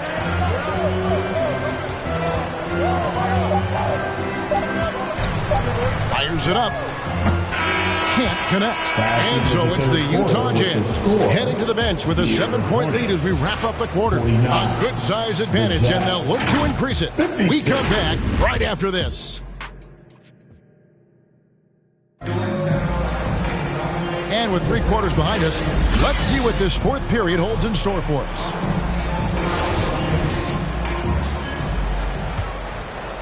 Here's Conley. The big man on the floor. It's Washington and Plumlee. The guard pair, Ball and Rozier. And it's Oubre in at the 3 spot. So that's the lineup for Charlotte. Back to Conley.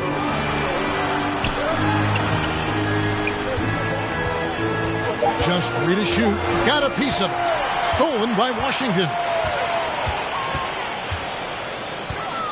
Conley against Ball. On the wing, Rozier.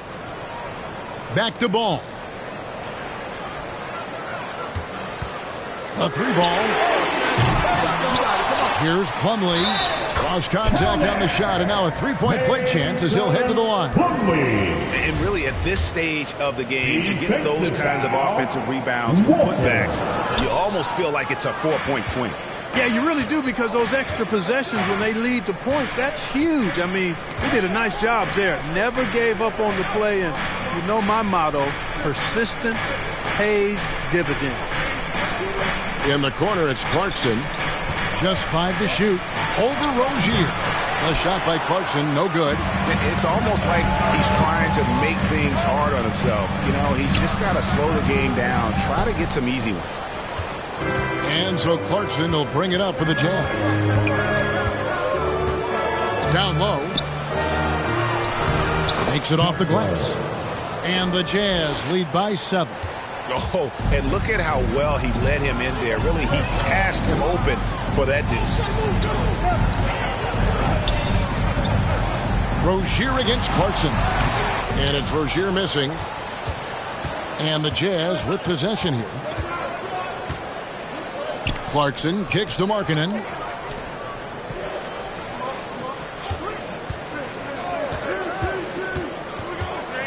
He's guarded by Plumlee. Utah needs to get off a shot here. And the call on the shot that sends him to the line. Nice strong move there by Clarkson. He'll get free throws. Team foul. The first one falls. We're still waiting for that first miss from the line this half. 100% since halftime. Come on now. I'm not sure this lead's going away anytime soon with that kind of marksmanship. And guys, all about hard work from this point on. They've worked hard to create that high-quality shot and then able to knock it down. In the corner, Vanderbilt with it. Clarkson outside.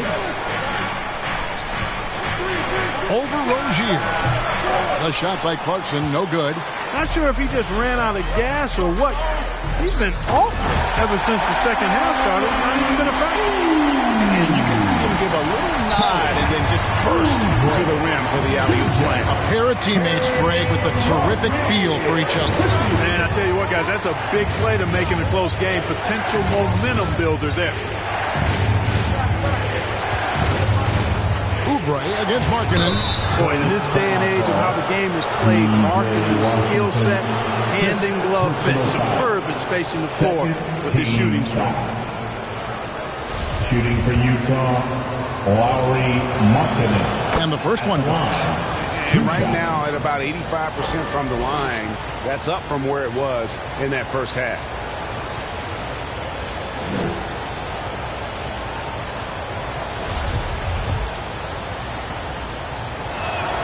And Markkanen drops them both. Boy, they're doing really good work at the free throw line this half. I think that bodes well for their chances to close this game out. On the wing, Rozier. He's covered by Clarkson. Rozier kicks to Washington.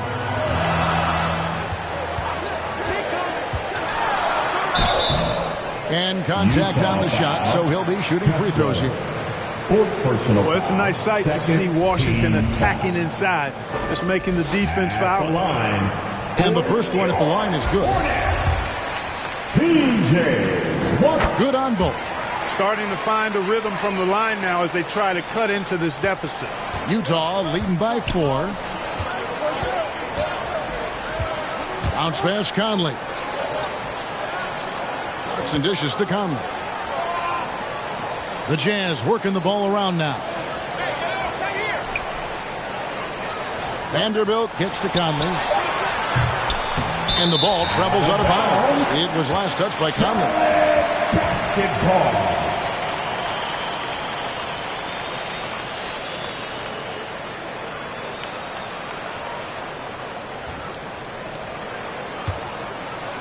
We've played just over 3.5 minutes now in the fourth quarter. There's the pass to Oubre.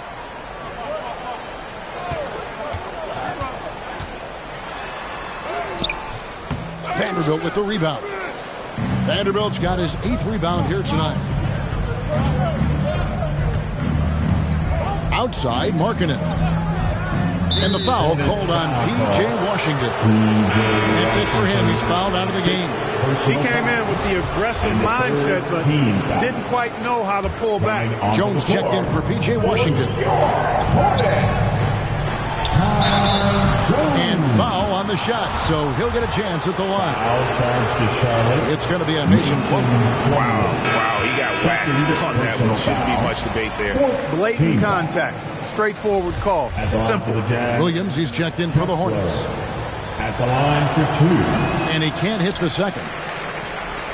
Hornets trail by 4. Ball with it.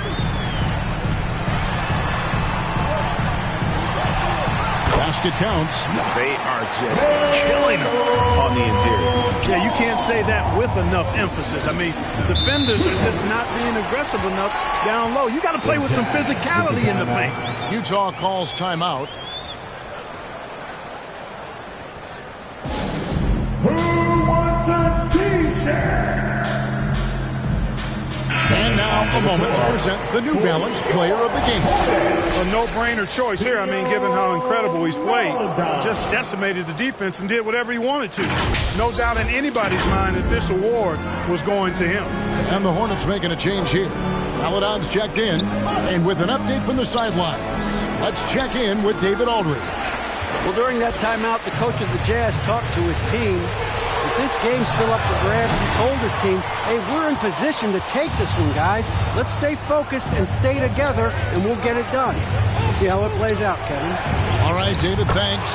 And that one drops for him. Accepting more of a leadership role over time. Markkanen not bashful at rising up to take huge shots. Oh, a nice defensive play to disrupt the alley-oop. Conley against Ball. Conley, the pass to Vanderbilt. Back to Conley. To the middle. And the dunk by Vanderbilt. Passes like this demonstrate Conley's unselfishness as well as his desire to get his guys going on offense. Here's Ball. Markkanen pulls it in. Utah leading by 6. Outside Conley. Dishes it to Clarkson. It's in there. Conley with the assist. And this is what you like. I mean, Clarkson using that tight handle of his to create space. 2 minutes remaining in the game. 2 minutes. Ball feeling it out a bit. Off target with the free throw line, Jay. The shot's there for him, and he's got to take it. I don't care if he doesn't convert. That's a shot he has to continue to take. teardrop shot, and Clarkson with the layup. And now a 10-point Jazz lead. And creating a little separation here, gaining some confidence. Yeah, you get the sense that they're going to start stretching this lead out a little bit. And the Hornets call time here. They're trailing by 10. There's a minute 40 left in the fourth quarter.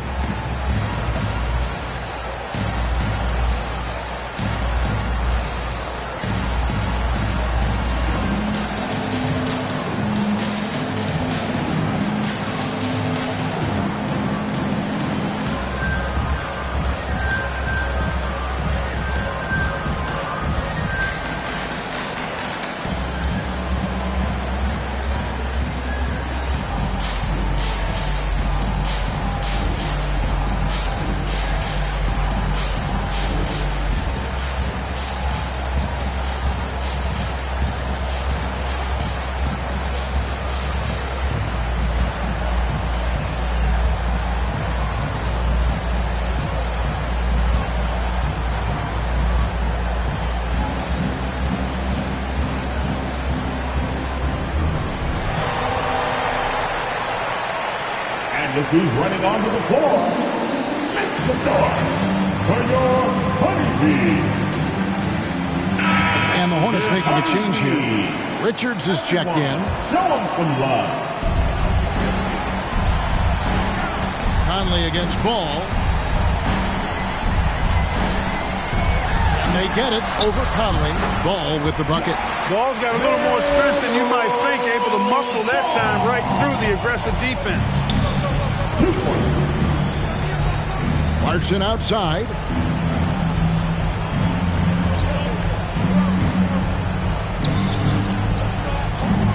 He's guarded by Plumlee. Clock at 6.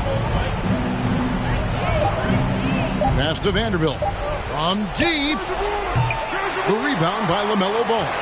Hornets trail by 8. To the paint. Richards passes to Plumlee. Utah foul. Castro. 5th personal foul. And the 3rd team foul. And let's take a moment here to get your guys' take on scoring so far for the Jazz. They're still slashing and attacking the rim, and the defense yet to make the adjustment and keep the ball in front. And they've also been ferocious inside, really taking advantage in the painted area and making good on those chances.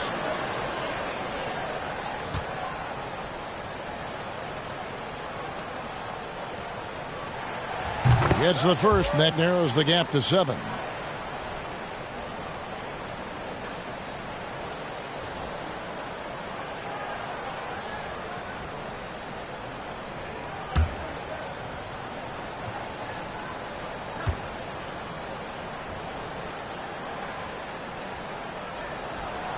And he cannot convert on the second. That misses. Not nearly as productive a trip to the line as he'd have liked. They need all their free throws to go down at this point. Outside, Markkanen. Pass to Vanderbilt. Clarkson for 3. Not going to go that time. And the Hornets now going the other way. Not enough ticks left on the clock to save them tonight. Not by a long shot. It's all but official. Absolutely fearless is Scary Terry. Nothing holding this guy back in the big moment. And he commits the intentional foul. Ball. 1st personal foul. 5th team foul. Shooting for Utah, Mike Conley at the line. 2 shots. 2 shots.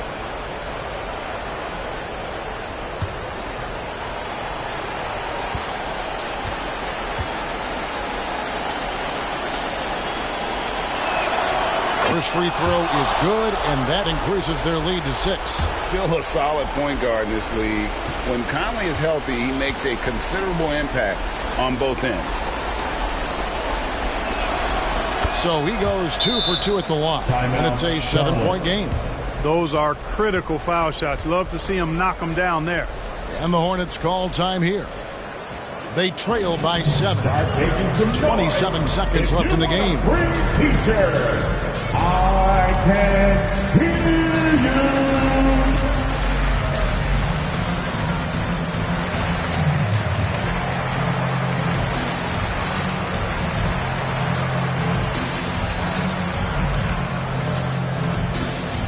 Let's get on our feet and make some noise for your Honeybees.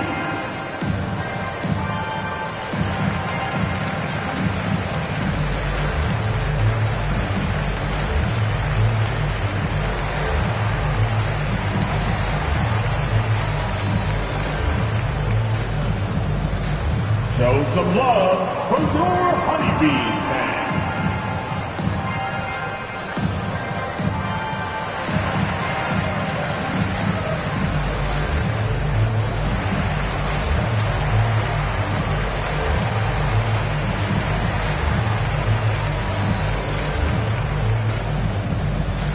And look who's running onto the floor. Make some noise for your Honeybees.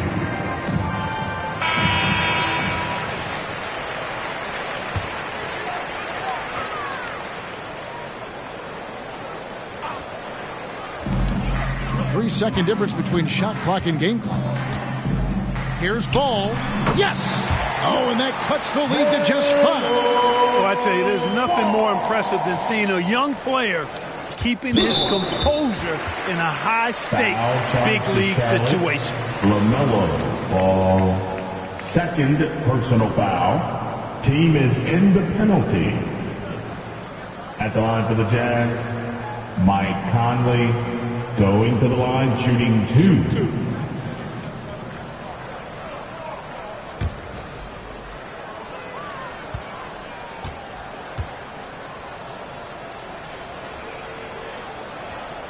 So the first one drops, and that increases their lead to 6.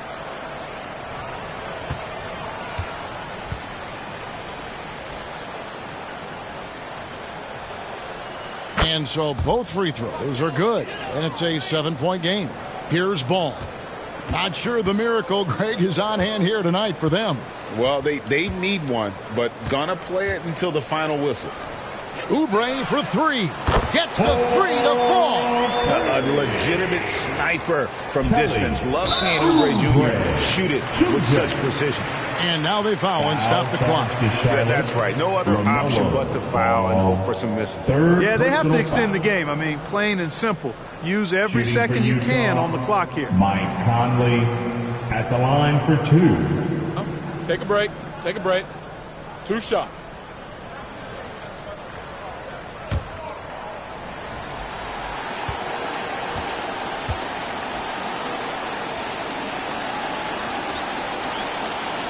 First free throw is good, and that puts them up by 5.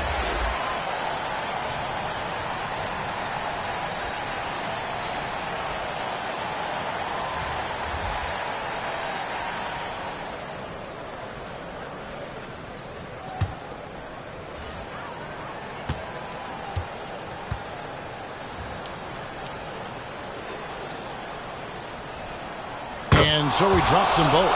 It's a 6-point ball game. You've got to figure those are the free throws that officially put this game out of reach. Pass to McDaniels. Beyond the arc. Well, shot off that time. And so it's Utah with the win.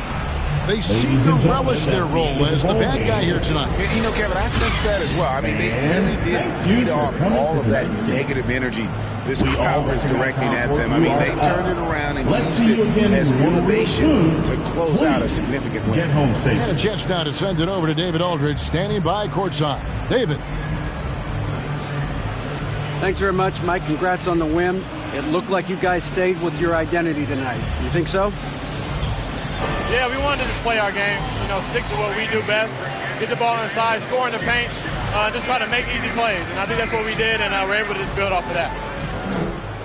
You guys are one of the best teams at staying to what you do. Congrats on the win. Back to you, Kevin. Thank you, David. Great interview once again. That concludes the first game of the NBA season. For Clark Kellogg, Greg Anthony, and David Aldridge, this is Kevin Harlan thanking you for watching the NBA, presented by 2K Sports. We'll see you next time.